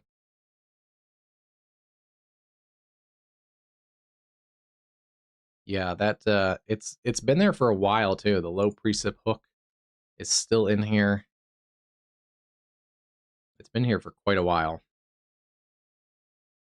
It was most pronounced, I think, right here. This was a crazy little low precip hook, and it could have been producing a QLCS tornado, but it wraps all the way up. Yeah, that's a pretty defined little circulation.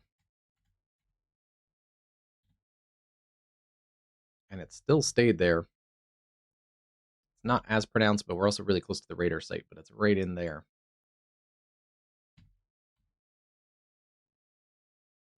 And for the last little while, it's been outside of the warning polygon. So yeah. Like I said, I think a long time ago, I would have put Seneca and Thedford in the warning. I would have did my warning like that. They oriented it up to the north. Because those were always pretty much tracking to the east-northeast. So I think those areas like Thedford, if you know anyone there, I'd be in my safe place. Lowest level interior room, let this little QLCS tornado pass, and then things will die down after that. But yeah.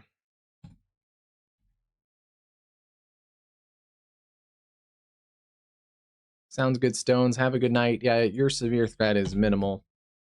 Again, nothing really coming that way. Those storms have really shrunk off across western Kansas. Have a good night, Stones.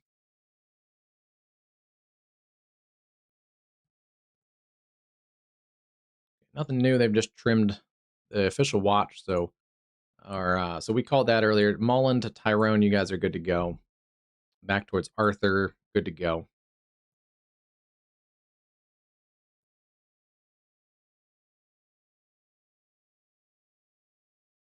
I don't think there's going to be anything like the other night in South Dakota, Marissa. I don't think you're going to get the 100-mile-an-hour winds or anything, but just make sure you have a ways to get weather warnings. Some of this looks like it might be tracking a little more towards the north, but let me grab a latest model run.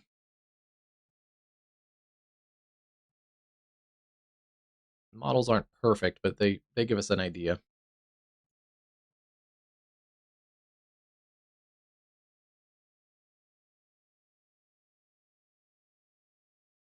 Yeah, at least on its current track, if the model also is, if the model's correct, it does take some of the worst of that complex of storms kind of just north of the Sioux Falls area, maybe scraping along the Sioux Falls area with some other storms. But the apex of that bow, if it does develop, would be, according to the model, a little bit north of Sioux Falls. But yeah, just have ways to get warnings overnight. And then likely weakening as it gets into Minnesota. This is about 7 o'clock. Potentially 7 to 9, kind of that time frame into the Twin Cities.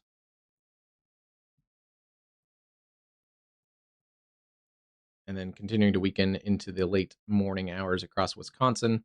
And then we got to watch later in the day where the leftover remnants of that convective system may spark some new storms into Wisconsin into the afternoon.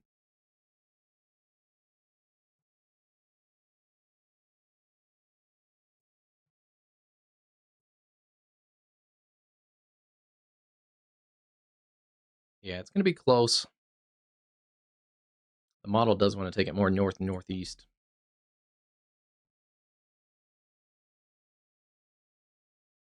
See what the other model data looks like, because I do like to go back and forth. That's some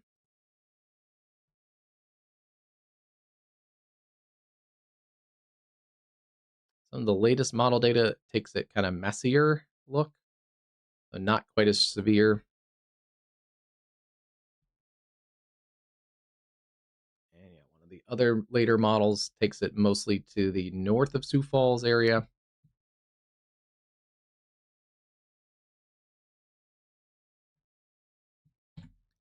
So I think that those are similar ideas to what the Storm Prediction Center is looking at. Since that Sioux Falls area is kind of right along the edge of that watch.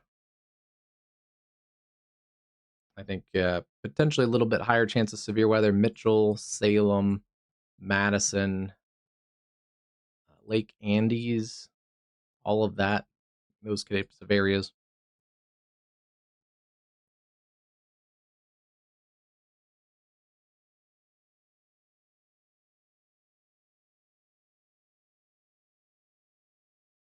Yeah, they're just kind of estimating. It can shift to the east, it can shift to the north. It's been fairly true to that northeast kind of track so far. Yeah, because here it is in Sterling. So the worst of it has been pretty true to the northeast at the current history of it.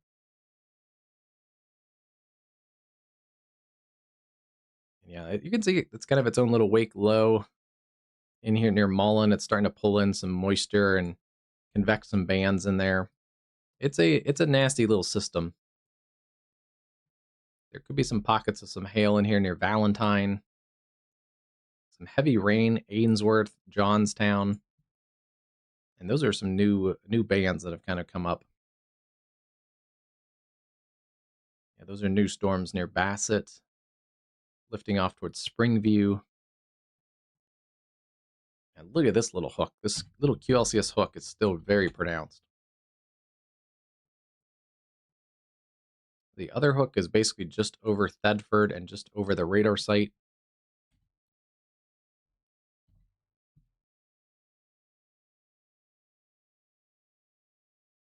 But very close to the radar site, within like 100 feet of the radar.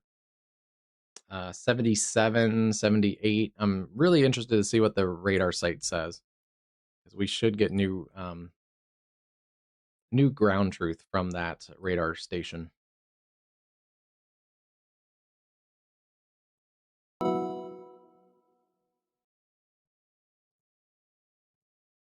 They're continuing to put out a considerable threat tornado possible tag. Areas like Ainsworth, Long Pine, and just west of there, north of Thedford on US 83, and also areas around Johnstown and Wood Lake. Halsey, just north of Brewster. It's going to be for areas in Cherry County, Brown County, northern Blaine County, and eastern Thomas counties in north central Nebraska. They've also increased the speed on that, the forward motion, up to 60 miles an hour, 70-mile-an-hour winds, and penny-sized hail. Interesting that they note it as radar indicated, but we've seen it. This storm has a history of producing 70-mile-an-hour winds. It hasn't in a while, but again, I think partially because that area here where it's been in is fairly remote.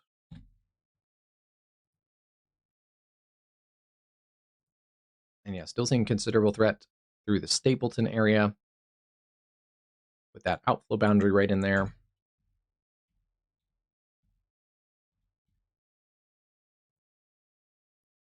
It's a pretty nasty complex of storms.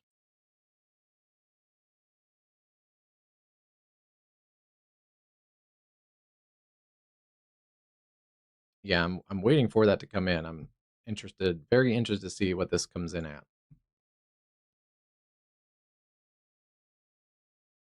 Look at that little hook still on there.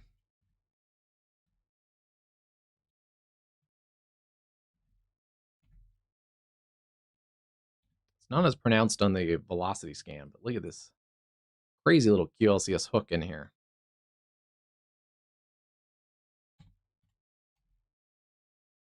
It's now moved, is now up in here.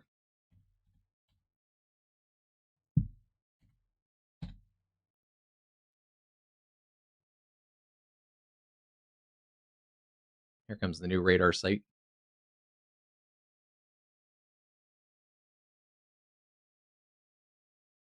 Hmm.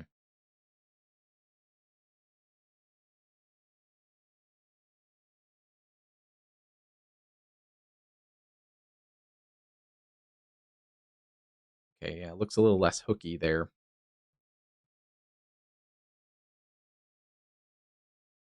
This other kind of exposed hook, kind of rain-free, is still somewhat in here. And then the outflow boundary extends out from there. So, wow. Radar data, like 100 feet up, still says 68, 72, 71, 71, 73. So there's still potentially some 60 plus to 70 plus mile an hour winds in there. But yeah, it has decreased in intensity just a little bit.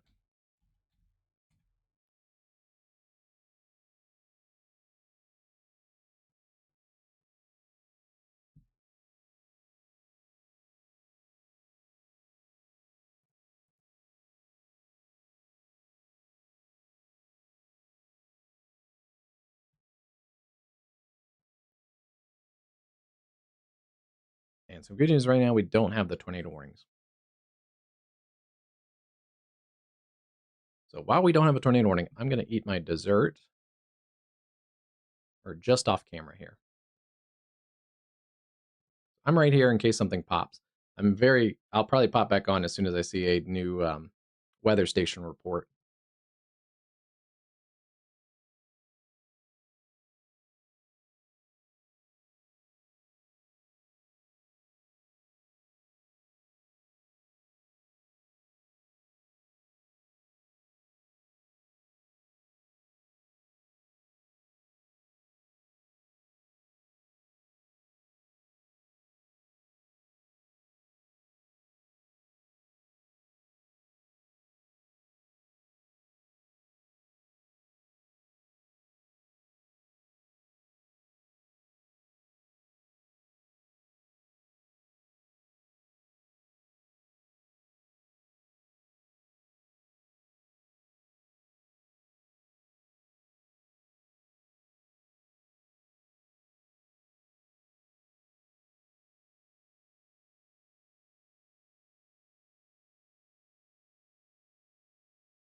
Okay.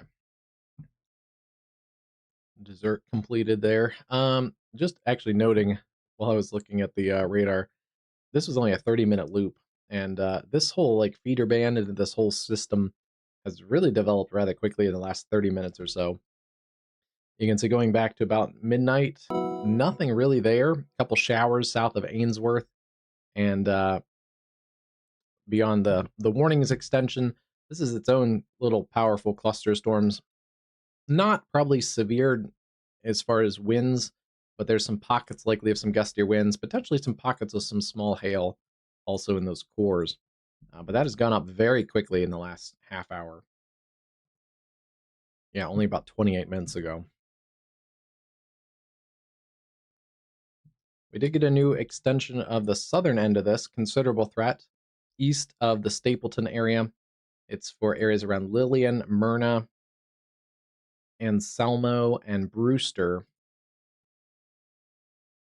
That's for Western Loop, Northwestern Custer, and Blaine counties in north central Nebraska. Still moving east at 50 miles an hour around Gandy to near Arnold and southwest of Halsey. 70-mile-an-hour winds is the primary threat.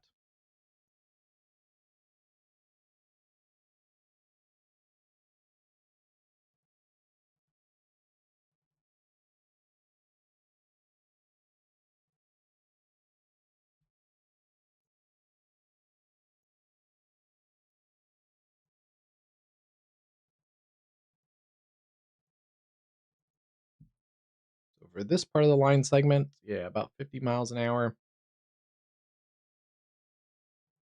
Say 55, something like that. Brewster would be about 29 minutes. And Selmo about 23. Lillian 37. Myrna about 30. And if it holds together, Taylor 53. Sargent, Nebraska 53.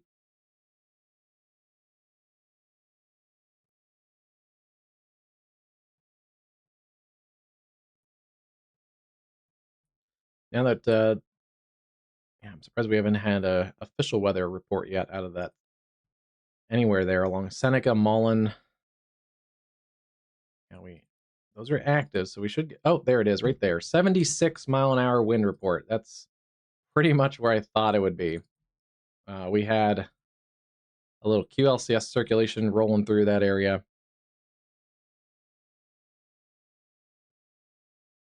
Okay. So yeah, the radar station there at Thedford reported 76-mile-an-hour winds. As I kind of suspected, this should probably still be a destructive severe thunderstorm warning, capable of producing 80-mile-an-hour winds and isolated gusts, but it's only being warned considerable threat at the moment.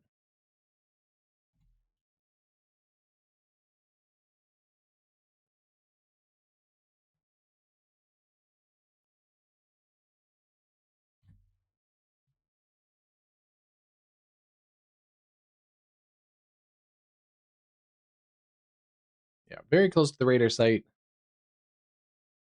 Seeing some pockets of here, 75 to 80-mile-an-hour winds, just as it was going into the cone of silence. So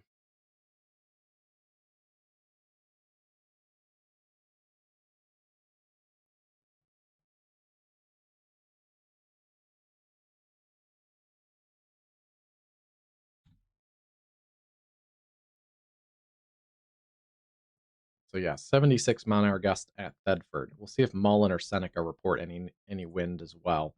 But yeah, potentially 75 plus mile-an-hour winds in that line segment. There's a couple different pockets of that.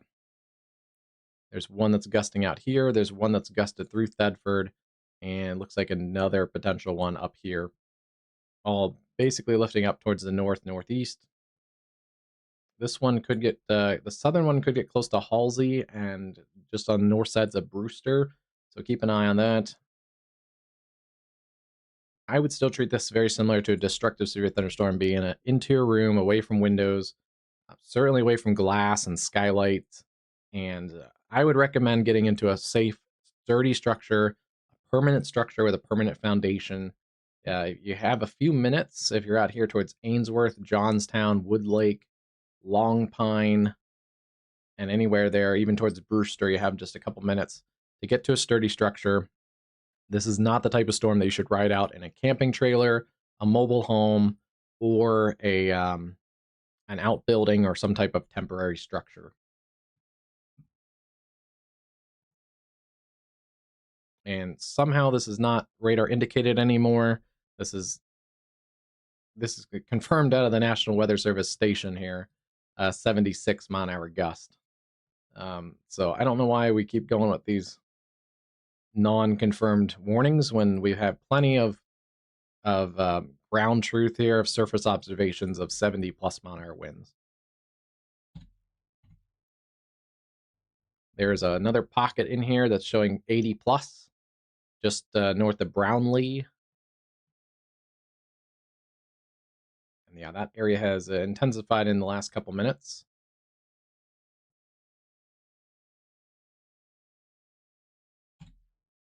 Dangerous storms working through north central portions of Nebraska this evening.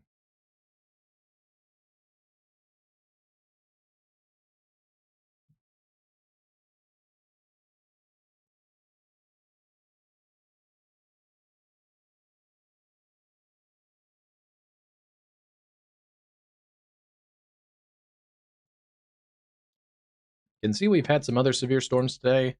Just looking, there's been a big cluster of strong to severe winds across western portions of Kansas. A couple of these were considerable to, I think there was a destructive threat or two, but there was an 80 mile an hour wind report in Kansas earlier, way earlier. And then a broad area of 50s and 60s and a couple 70s.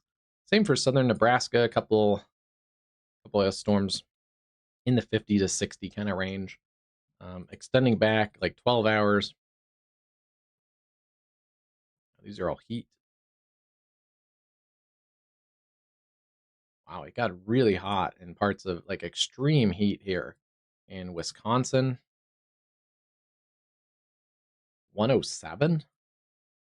Some of these, I don't know if they're calibrated correctly. 108. Did it really get that hot today in Wisconsin? I didn't realize that. If those are calibrated correctly, some extreme heat. It even got into the hundreds in the UP of Michigan today. Wow.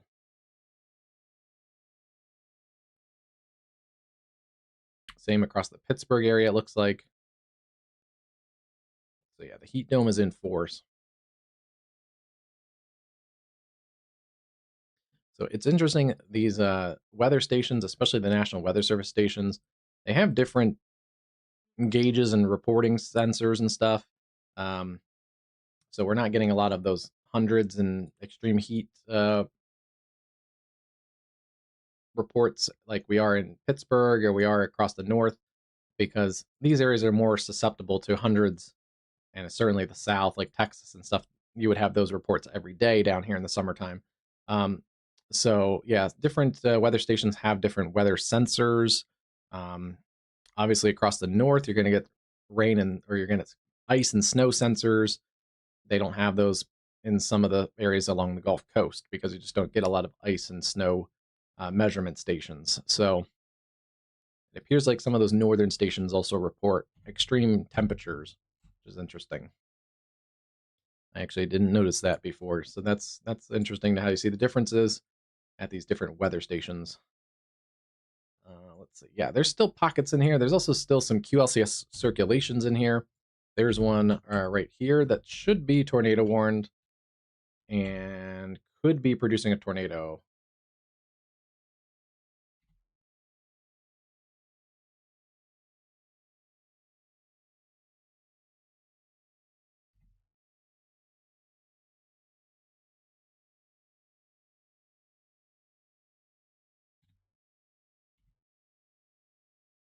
Yeah, that's going to need a new warning. There's this little hook. It kind of wraps up in there. That's a well-pronounced circulation, and that could easily be producing a tornado at the moment. Ooh, it might be.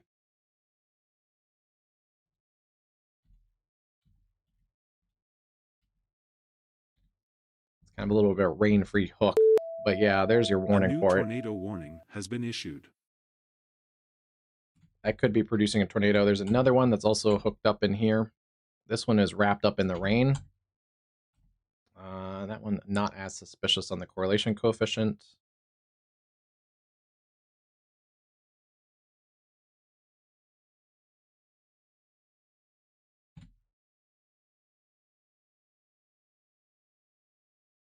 Those are two different QLCS circulate. Well, the one is actually kind of the same. It's actually just kind of reformed. It's this one here that was actually tracking back towards Seneca. If you watch that back far enough, yeah, this was it in here. So it's reformed. That other circulation that crossed the Thedford radar site is not as impressive as it was. It still does have some spin in it as well. So we still have to watch that circulation. So there, right now, it looks to be three QLCS circulations to watch. The one up here crossing Highway 83, the one just south of Highway 83, and the one now well north and east of Thedford. That one is moving more east-northeast, the other two moving more northeasterly. These warnings go out for the tornado warning for central Cherry County, northeast at 40. 40 is maybe a little light, potentially closer to 50.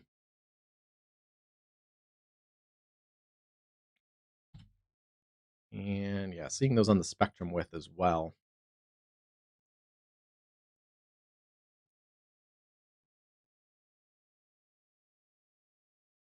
I'm going to take it out at 45 just to give a little extra warning just in case, because I think it's more at 50. That would put it to Wood Lake in about 33 minutes and Johnstown in about 36. If you're south and southwest of Wood Lake and Johnstown, you need to take tornado safety precautions in Cherry County.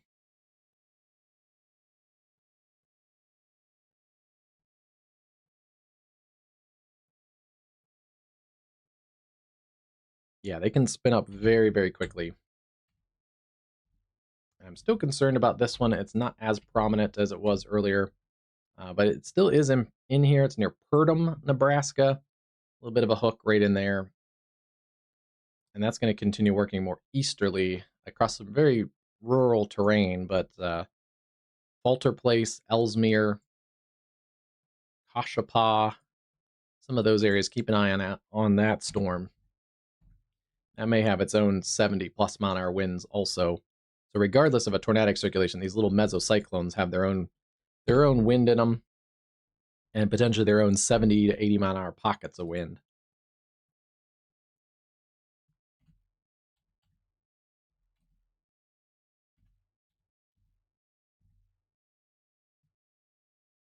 That one may have produced just a minute or two ago. That one's not as correlation coefficient suspicious anymore.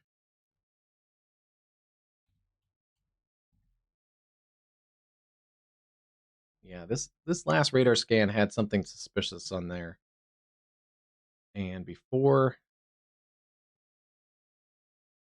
it didn't.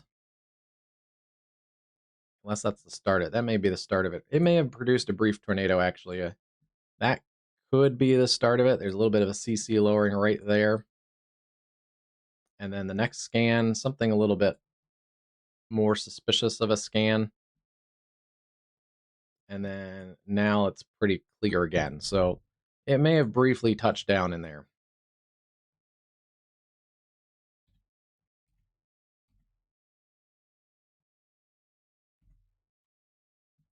And yeah, these both have little pockets where there could be some 80+ mile-an-hour winds in the mesocyclone wrapping around that circulation.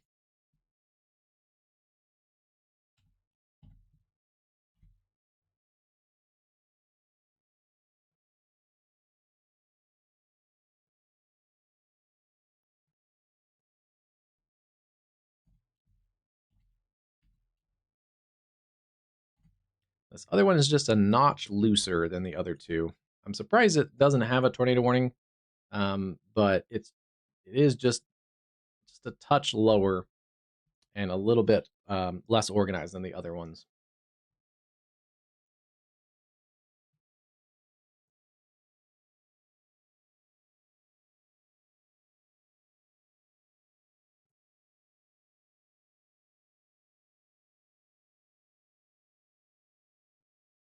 new radar scan coming in, so this will be an interesting look and see how these are progressing across this area. There they all jump ahead. Not much change in the intensity to those. This southern one may have broadened just a little bit.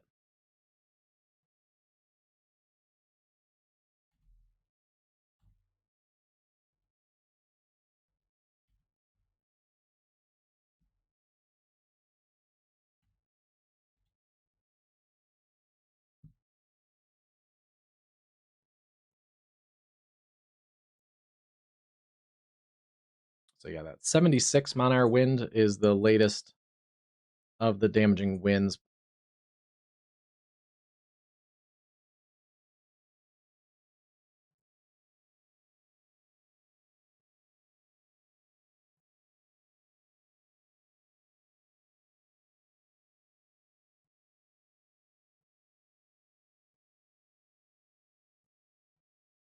As part of the line segment's pushing a little more easterly. Anselmo, 12 minutes, Brewster 17, Myrna 20, and Lillian 25. It holds it together. Sergeant Taylor, about 43 minutes to both of those. Other areas, kind of on the leading edge of this, lifting a little more north-northeast. Woo.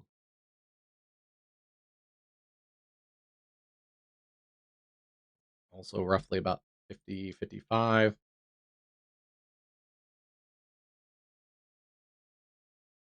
that back to center. There we go. That brings it towards Ainsworth, 34 minutes, Lone Pine, 42, Springview, 54, and zooming in a little bit, Wood Lake, about 22 minutes.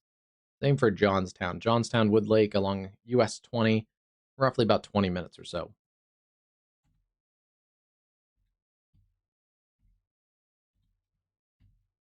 Not yet, Graham. We're not in that kind of territory yet, but you do want to, if you're in these areas, take tornado safety precautions. Lowest level into your room, away from the doors and windows. Make sure you're in a sturdy structure that has a permanent foundation. You can't ride this out in a camping trailer, mobile home, temporary structure, outbuilding, those sort of areas.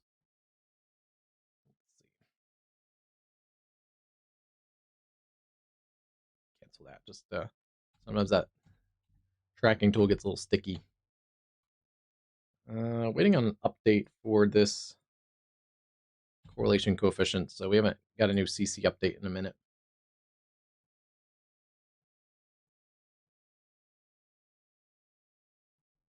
But yeah, latest storm report out of the Thedford area, 76 mile-an-hour winds. And that area of tornadic intensity continues to lift off towards the north-northeast. Here comes the new radar scan. Heads up later down towards Ainsworth, Bassett, and Springview in northern Nebraska. Right now, it looks like the worst of this may go south and east of Valentine, Nebraska.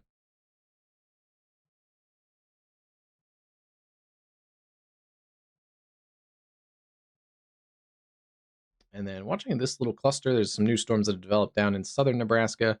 Imperial to Haines Center, that may lift up towards North Platte. And they've trimmed the warning polygon a little bit. Still goes another 27 minutes for eastern Cherry County. Seeing a couple of these little QLCS circulations in here. Both of those have broadened just a touch in the last couple scans. There's a third one that's unwarned at the moment. It is well within the tornado possible severe thunderstorm considerable threat tag.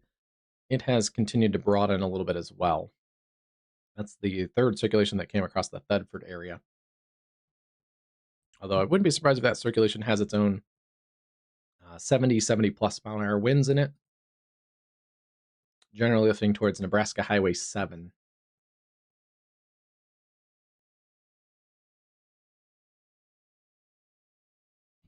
Yeah, this area wasn't as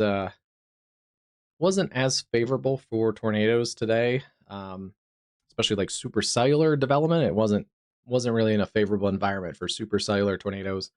Anytime you get these little MCS, these little mesoscale convective systems, they kind of do produce their own little weather, and there's a little bit of a MCV in here. Especially if you put it into motion, you can see that little spin in the atmosphere. That does add a little extra vorticity in this localized area. And yeah, we've seen a few QLCS circulations.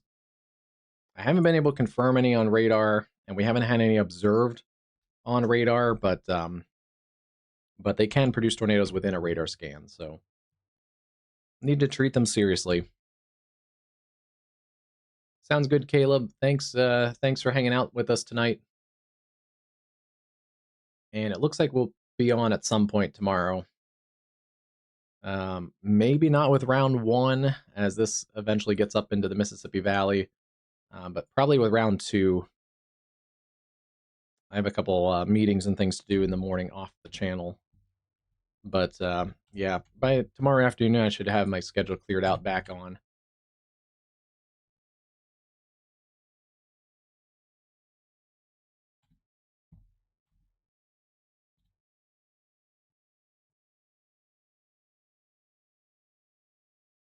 The other thing is we've seen these QLCS circulations also because we're so close to the radar site. In parts of the country that don't have as good of radar coverage, I think we just don't see as many of these QLCS circulations in these mesoscale convective systems. Likely our grasp of QLCS tornadoes and mesoscale convective systems is probably underreported. So, this just happened to be a mesoscale convective system that's had damaging to destructive winds at times, and has happened to just kind of go over really the only radar site in this area. So we've happened to have a pretty good look at the low level wind flow in this storm. And yeah, if I put it back into motion, you can really see that spin there, as it has its own little MCV attached to it.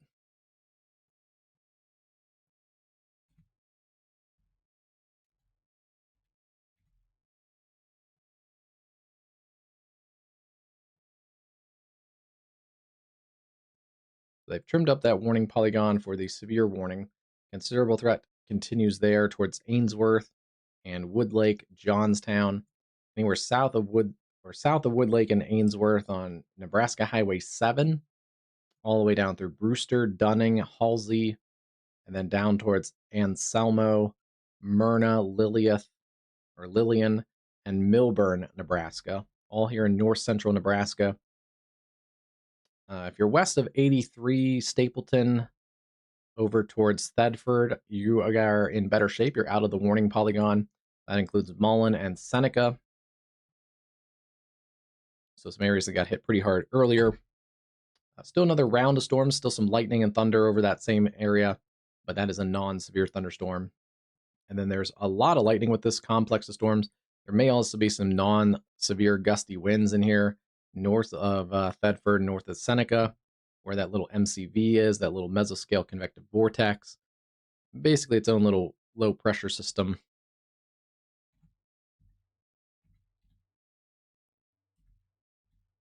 But yeah, your tornadic threat and your threat for the damaging to destructive winds has advanced to the east-northeast.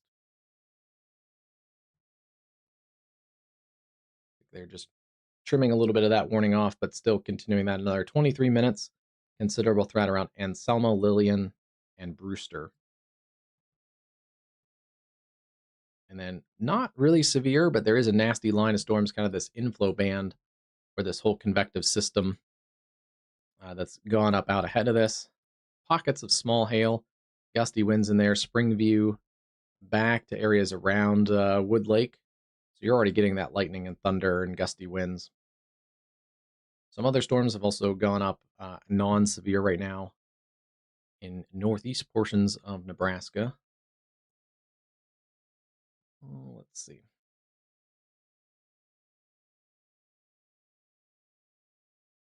Yeah, some pockets of gusty winds in there. Lightning picking up in a couple of those cells, very rapidly developing.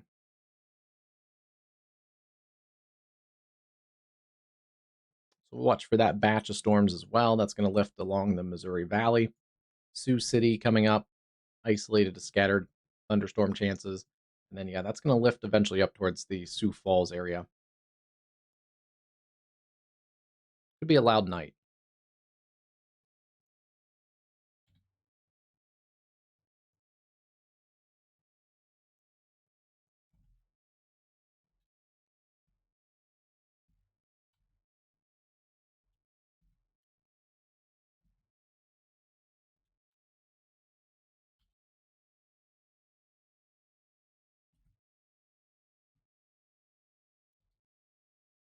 So that one circulation has broadened quite a bit, actually, in the last couple minutes.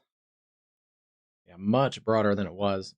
This one has also broadened. It still does have a little bit of circulation in it still. But compared to how they were when the tornado warning was issued, both of these latest QLCS circulations have weakened. And yeah, this one was particularly tight at points. Wouldn't be surprised if that has touched the ground a couple times. So yeah, both of those circulations have weakened some.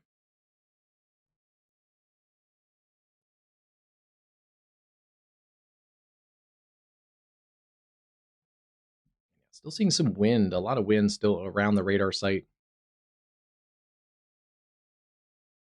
Potentially some 40, 50 mile an hour gusts. A lot of lightning as well. Let me look at this again. Yeah, this whole complex has roughly about 3,500 lightning strikes. That's actually gone up. Actually rather significantly since earlier about 1,300 lightning strikes in that complex. Some of that is also associated with these feeder bands kind of working in. Yeah, now up to about 3,500 lightning strikes in this whole complex. So very electrical storm system.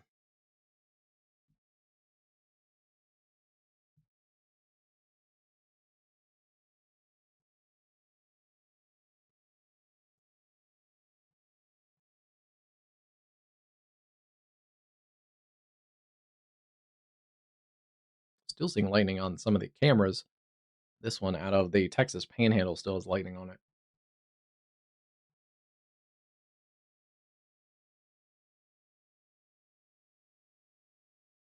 All right, so they've dropped the tornado warnings.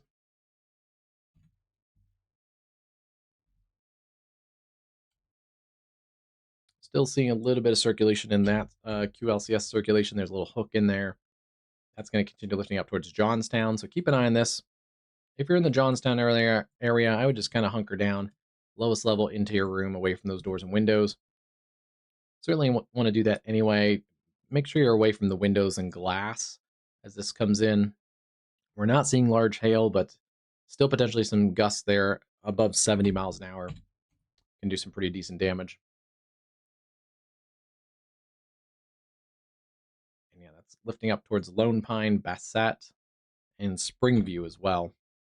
Getting into a little more populated areas along the US 20 corridor, and then up 183 towards Springview.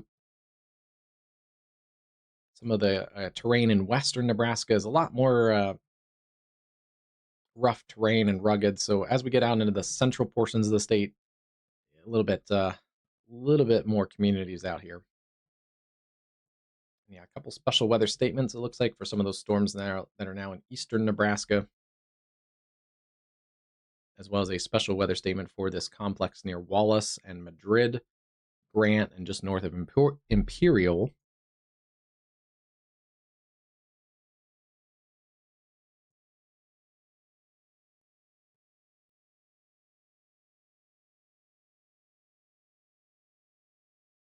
As this gets towards the US 20 corridor, we should get more wind reports.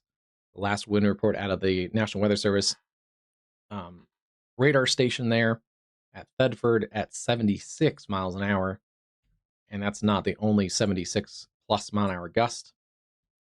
We've had several to 79, a couple to 85, 86. And yeah, that whole complex continues to lift towards Brewster, and then Nebraska Highway 7 between Brewster and Ainsworth.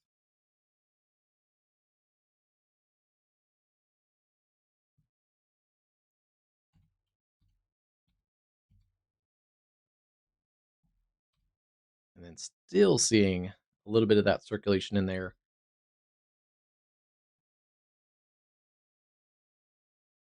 Right in the northeast portion of Cherry County.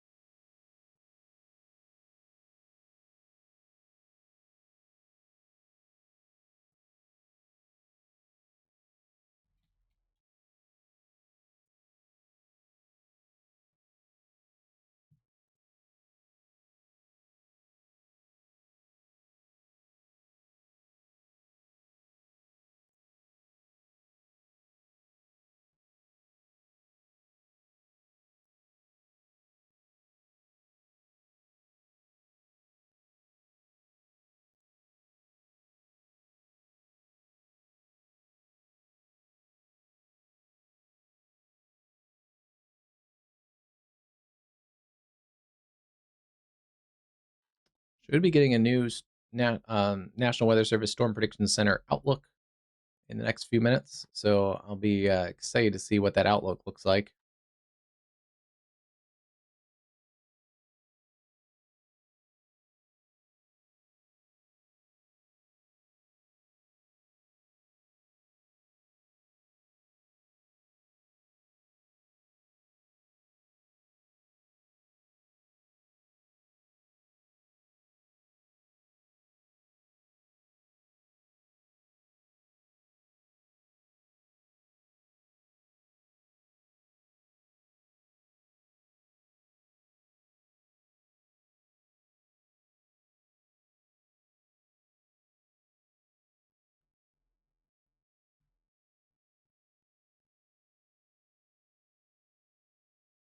Yeah, should be getting a new Storm Prediction Center outlook in just a couple minutes. And still watching a couple little spins in here. Mostly it's going to be the damaging wind risk, but there is a couple circulations in here still intriguing circulations, not on the ground or not showing any correlation coefficient drop right now.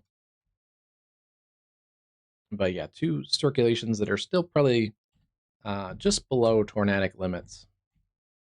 If they tighten up or strengthen, wouldn't be surprised to get new tornado warnings out of any of those.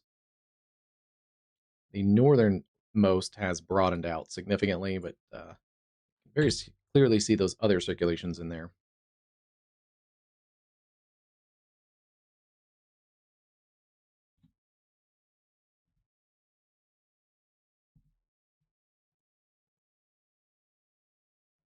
Also want to check and just make sure we're okay on those other storms.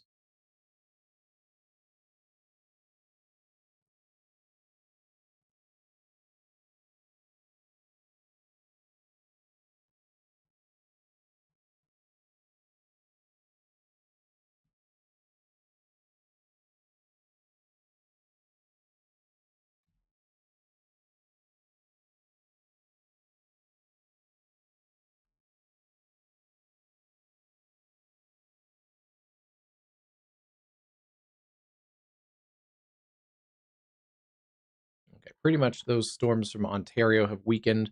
They're moving onshore around Rochester, New York. There was a special marine warning out for those, but those are now on shore. Isolated strong storms. Looks like there's one near Catskill, New York, that has a special weather statement. Overall, the severe threat has diminished across the Northeast. A few trees down reports there around Carthage earlier, so that's when those storms near Watertown were still severe warned. But yeah, the severe threat diminishing for the Northeast right now. Although that comes back later tonight, July 1st. Now that we're into July, it looks like another complex of storms will likely ride out of eastern Ontario, likely back into some of those same areas around Watertown tomorrow night.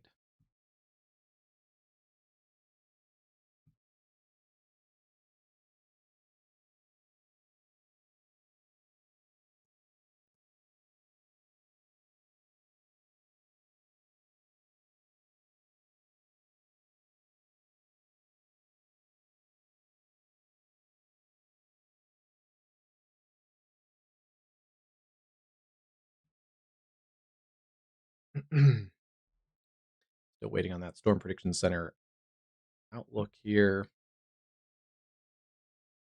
This was the late day 1 outlook.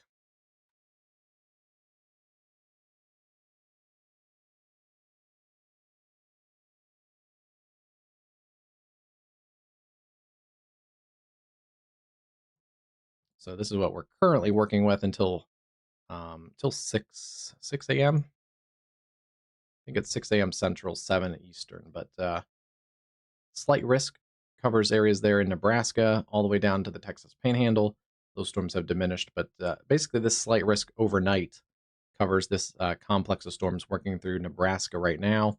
It's going to continue lifting generally across southern portions of South Dakota, potentially scraping kind of northwestern portions of Iowa, and then getting up into southern Minnesota into the overnight hours and early morning. By daybreak, it should be in the Mississippi Valley, 6 to 9 a.m., somewhat looking like that, basically time frame across the Twin Cities and into southern Minnesota, where it will continue to weaken.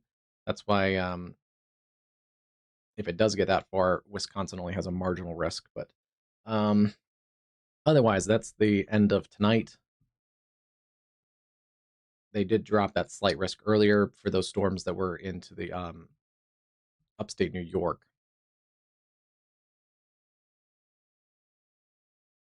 They haven't updated it yet, but this is what I'm waiting to see, the new update. This is the day 2, so there should be some changes. But earlier this afternoon, they added for July 1st an enhanced risk from Minnesota across northern portions of Michigan, including north central Wisconsin. They did up this afternoon back to a slight risk into western Kansas, and then almost the same looking kind of risk area, a slight risk in the northeast as the storms. You can really see that storm pattern basically up and over the ridge. So storms develop off the lee side of the Rockies in the high plains. They develop into clustered systems, and then they ride around the ridge up across the upper Midwest and Great Lakes. And then some pieces of that energy dive back into areas in the Northeast. That heat dome is pretty much parked here in the Ohio Valley and the Mid-South, so it's hot everywhere. You don't see storms there across the lower Missouri Valley, the Southern Plains, the Ohio Valley, the Southern Great Lakes. Really anywhere you don't see a lot of those storm activity, it's going to be super hot again tomorrow.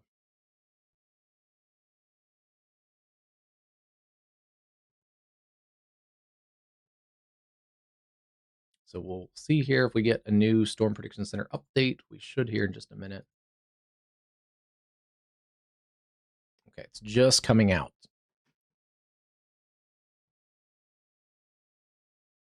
We got a new day 2. That's going to be interesting.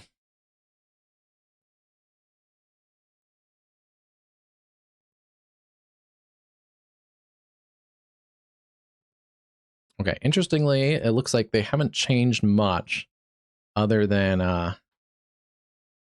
you can see here, there's a brief moment where you actually have the day 2 and the day 1 are the same. So one of the few changes is it looks like they've nudged a little bit more into portions of Iowa with the day 1.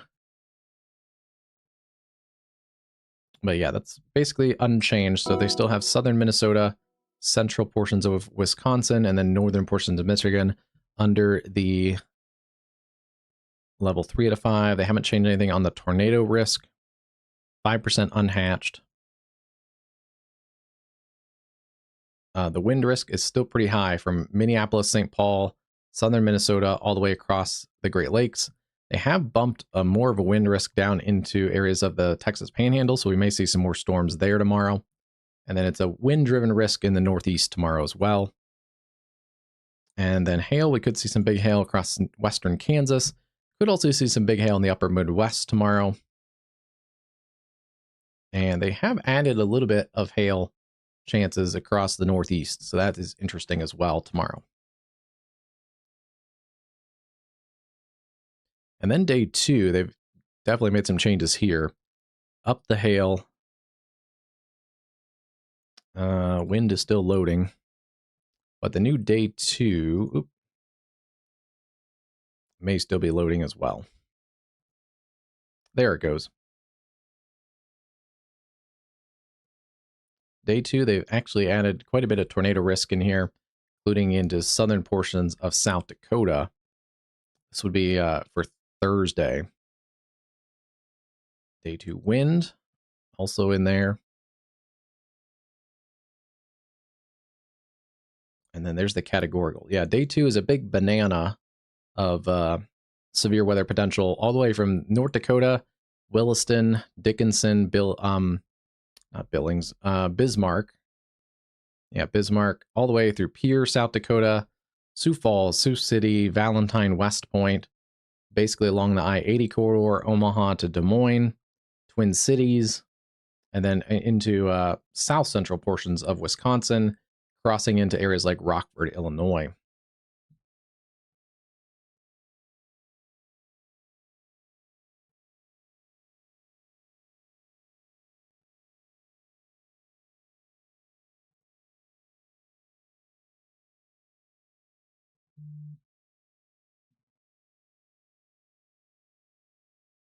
All right, so some changes there to the Storm Prediction Center outlooks. You saw it there live. Let's go back and look at our severe weather. We have a couple severe storms still ongoing.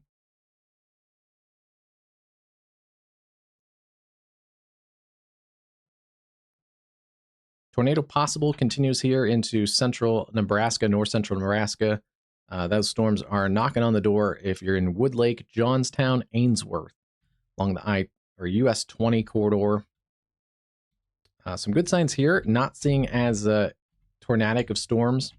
We're not seeing those little QLCS circulations. Some of this could be because we're getting away from the radar site. We're now looking up about 37,000 feet. But yeah, a little better that we're not seeing those QLCS circulations anymore. There is still one down here along Nebraska Highway 7 around Raven, Johnson's Corner. That one hasn't been as pronounced in a while, but yeah, that one was punchier a little bit ago. So you can see how those kind of pulse up and down and spin up and down. Yeah, there's more storms. Marissa, you may get some storms in the I-29 corridor sooner than this complex. But right now, this complex is the one that's the severe complex. You guys may get some storms that are lifting across like Sioux City right now. There's kind of a little isolated pocket of storms going to continue lifting towards the north. Right now, most of those are not really that strong. There's a couple special weather statements for some gusty winds, but nothing crazy in that cluster. It's for the most part, again, still this leading edge, Ainsworth, up towards Springview, eventually towards Butte. And it's going to continue generally lifting off towards Mitchell, eventually towards all of that. We can also pull the latest model data and just see what it looks like too.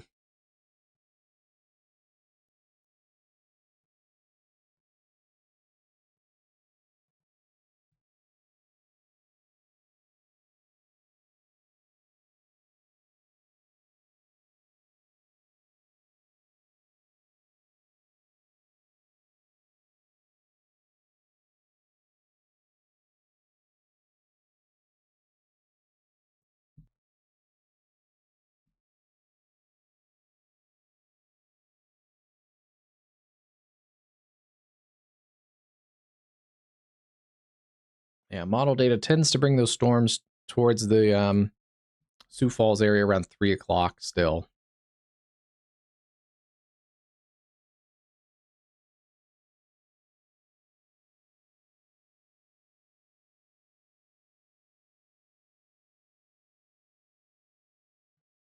And then still brings those storms into towards the Twin Cities around 7. Those storms should be getting into the Mississippi River Valley. 7 to 9 to now. The latest model tends to stick storms across your area. We'll see how fast they move through, but around 6 to 7, leaving around 9 to 10 before we may see a couple different clusters across portions of Wisconsin. And then, yeah, this is where we have to watch. This is the real risk area. The morning risk area is a slight risk. So that slight risk that goes through the Twin Cities area is for this complex of storms that's working through now. This is a slight risk for everybody kind of in this area here. The enhanced risk for tomorrow that covers northern portions of Iowa and southern portions of Minnesota, and then into northern Wisconsin is for this complex.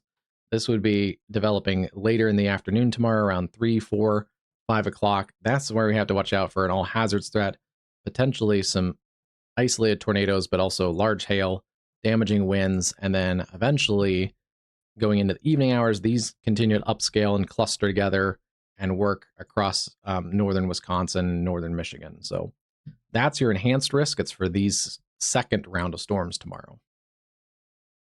Or yeah, today. Thank you, ACA fan. Yeah, today, July 1st. Yeah. Hopefully everybody knew what I meant, but yeah. Oh, the day literally blends together there.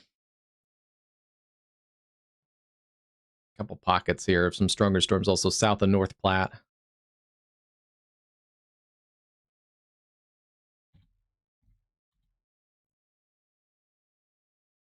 Yeah, they have allowed that severe thunderstorm watch or warning near Brewster has allowed to expire. That storm has quickly gusted out and kind of fallen apart across the Brewster area. There's still a little bit of an outflow boundary in there. May have some gusty winds on it, but not a severe storm anymore around Brewster.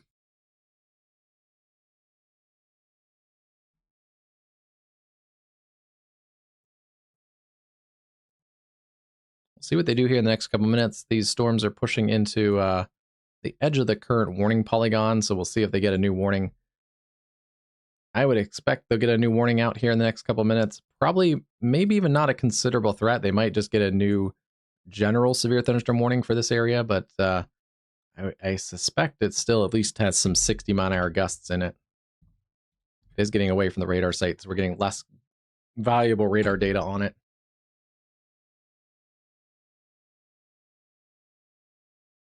Yeah, it'll be interesting to see what those soundings look like, because that latest model, and that's just one model data, but it looked favorable for discrete cells, at least early on.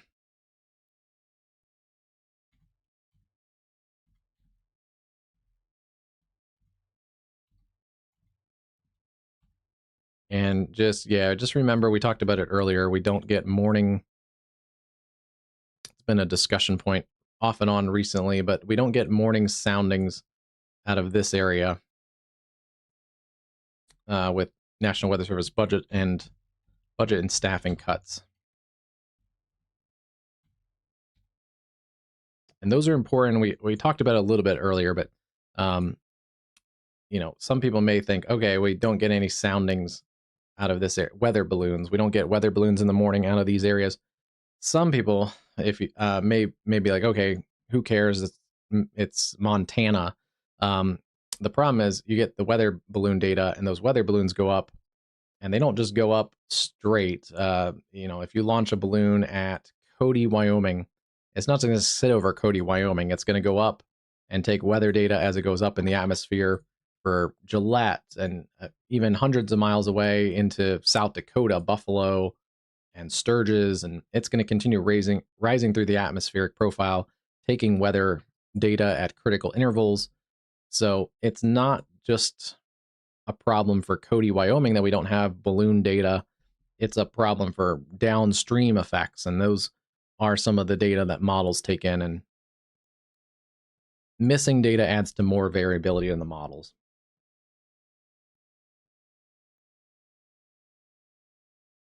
Okay, they have actually added a special weather statement for that cluster of storms that we've been watching for a while, kind of going up on the leading edge of this around Springview. Basically areas there around Burton, Nebraska Highway 12. Gusty winds, some pockets of small hail, and 50-mile-an-hour winds.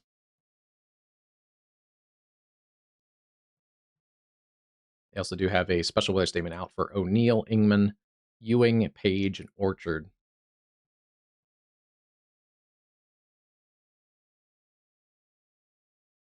Yeah, it's because the balloon goes up thousands of feet into the atmosphere, and as it goes up, it travels So it takes data everywhere. But yeah, so some people just look at this and be like, okay, there's no data coming out of Montana, but it's really like if you send a balloon up here, it's going to continue flying. If you send balloons up here, they continue flying over areas that do benefit from getting downstream data. So yeah, it's not just a single point, but we do get some data out of aircraft data. The problem with the aircrafts is they're not going up through the atmosphere. They're especially at cruising altitude. You get some profile data as they you know get to their cruising altitude. You get some data through the different atmospheric levels, but when they're just cruising around, you get some good data from the cruise levels, but not necessarily like a weather balloon that's continuing to rise through the atmosphere.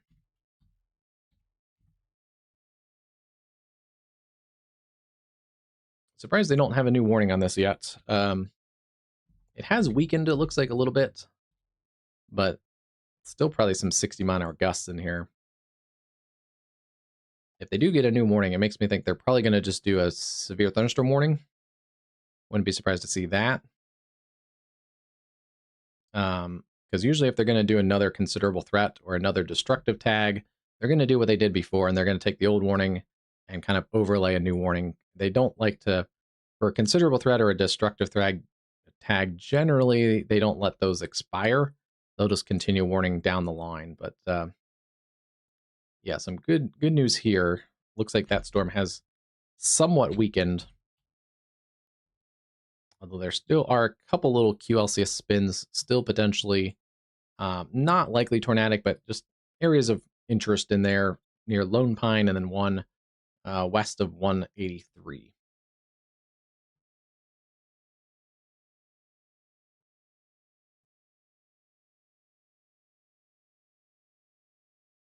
Oh, is there? Let's see. Did they add the warning?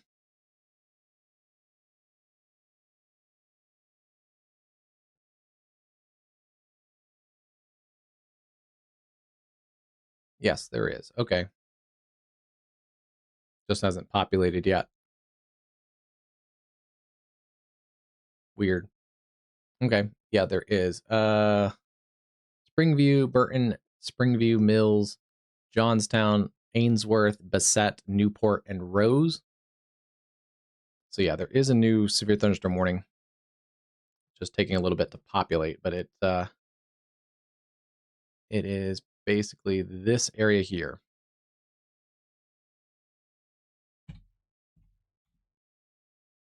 Yeah, it covers Mills, Burton, and Springview.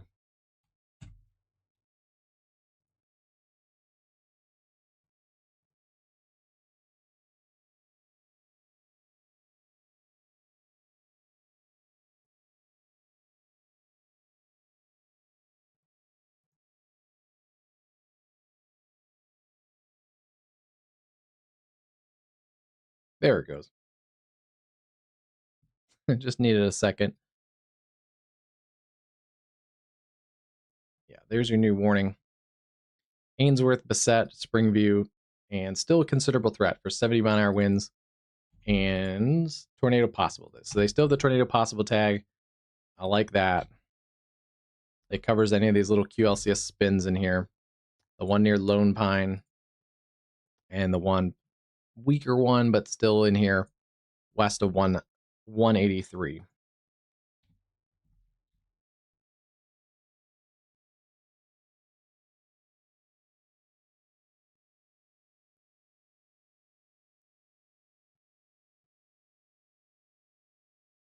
We do have a new storm report. This is north of Thedford. It is in Cherry County, 64-mile-an-hour winds. This was about 50 minutes ago, as those storms are working to the north of Thedford and Mullen.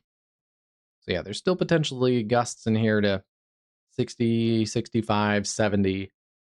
Not probably the whole complex. I think it's in pockets.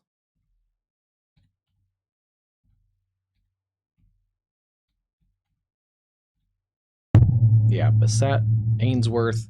It's going to be kind of in that area. The one nice thing is it's more, Yeah, there's kind of a general C shape in here, but we're not seeing those big surges like we did earlier. Those had the potentially destructive winds, and some of those surges also come with those little QLCS spins as well. Here it's a little bit more uniform. Yeah, it's kind of just this uniform backwards C shape.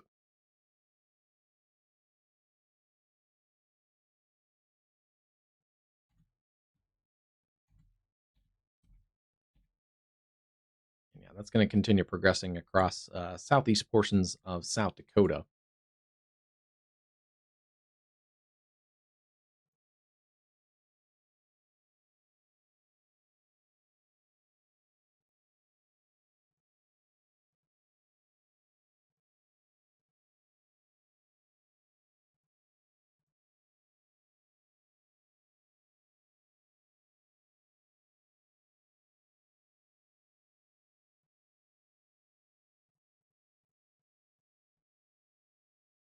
It's interesting. Some of the latest model data, this is just model data, so it doesn't mean it's correct, but the model data kind of weakens that complex that we've been following, and kind of weakens it as it gets into areas like Winter and Burke. Keeps kind of those scattered storms across the Mississippi or the Missouri Valley, and then kind of strengthens that leading edge cluster of storms. I don't know if that's going to be correct, but that's an interesting concept there as it continues to work towards the. Still, generally, those storms work towards the north and east, but it wants to kind of weaken that complex that we're following right now. But just an interesting model result. I don't think it's. I think that model is maybe overdoing a little bit of this leading edge storm cluster. If it overdoes that, it makes it look like it's a stronger cluster than it is. Then it thinks this is going to work into some rain-cooled air. It's still kind of more of a feeder band into the MCS complex versus its own separate system. But this could scrape some rain-cooled air for this complex out over the Missouri Valley. So there is a chance that it weakens as it gets kind of swiped through this area. But that's all model data, so it's all kind of speculation, just the model's educated guess.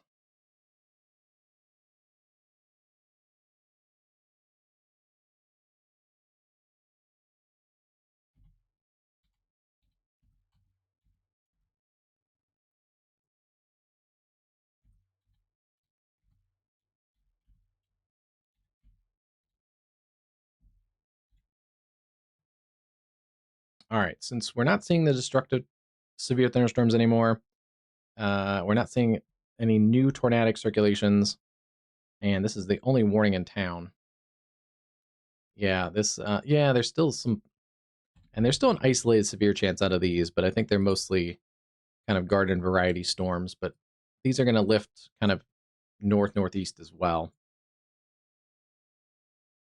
A couple of those have special weather statements.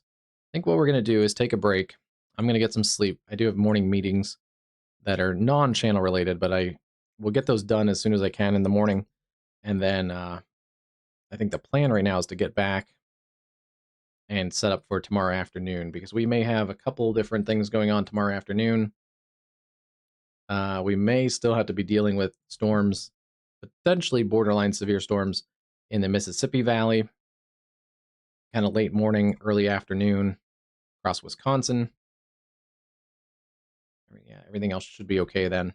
We may have to deal with some morning and afternoon storms, and then we'll kind of reset tomorrow afternoon. We may still have strong storms through northern Michigan, but then we have to look for new development in that 4 to 6 o'clock time frame. And this could be all hazards risk. So a couple different things tonight and overnight have multiple ways to get warnings: northern Nebraska, southeast South Dakota, and southern portions of Minnesota. And then tomorrow, make sure you have ways to get warnings. Make sure you know your weather plan if you're out and about tomorrow, especially tomorrow afternoon and evening across southern portions of Minnesota. And then that'll work into west central portions of Wisconsin into the evening hours.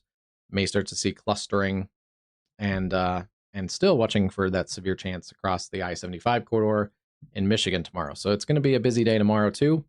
Follow follow us on socials, WeatherCast Live. If you're new, like and subscribe, click the bell icon, get notified when we go live, when we post forecast videos, when we post to the discussion page. Depending on how models go, I may get out a morning discussion as well tomorrow, just to kind of see how things are transitioning. Or we may have a morning discussion based on ongoing severe weather tomorrow across Minnesota tomorrow morning. So, yeah, that's kind of TBD, but come on, where's the socials? That should pop up. The bot's been a little bit, the chat bot's been a little funky tonight. Oh, I know why.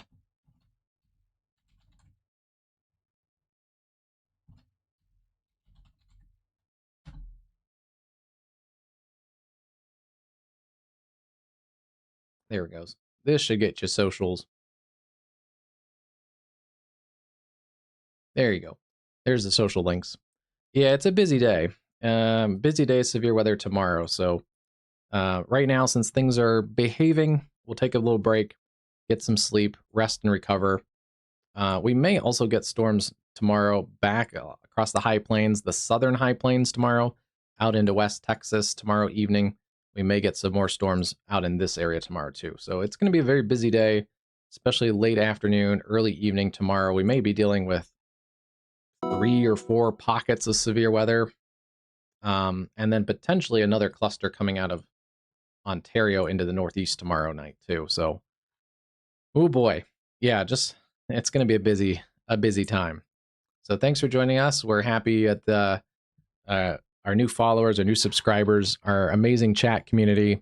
We've seen a lot of growth, and the focus here on this channel, if you're new, is on no hype, science-based weather communications. There's quite a bit of hype and sensationalism on weather streaming and weather social media, and we're trying to make a little difference with that. I saw another discussion on weather social media today about AI fake weatherman on YouTube. There's actually a scary amount of like fake AI profile weather that are just completely AI BS. They actually can look pretty real, especially if you don't know a lot about weather, but they're like completely fake. And that's a scary trend too. So we're trying to do stuff differently and like real people. Let's start there with real people, and then yeah, no hype, science-based weather communications. So I really appreciate all our new followers and subscribers, and you help make the channel grow. So thanks everyone.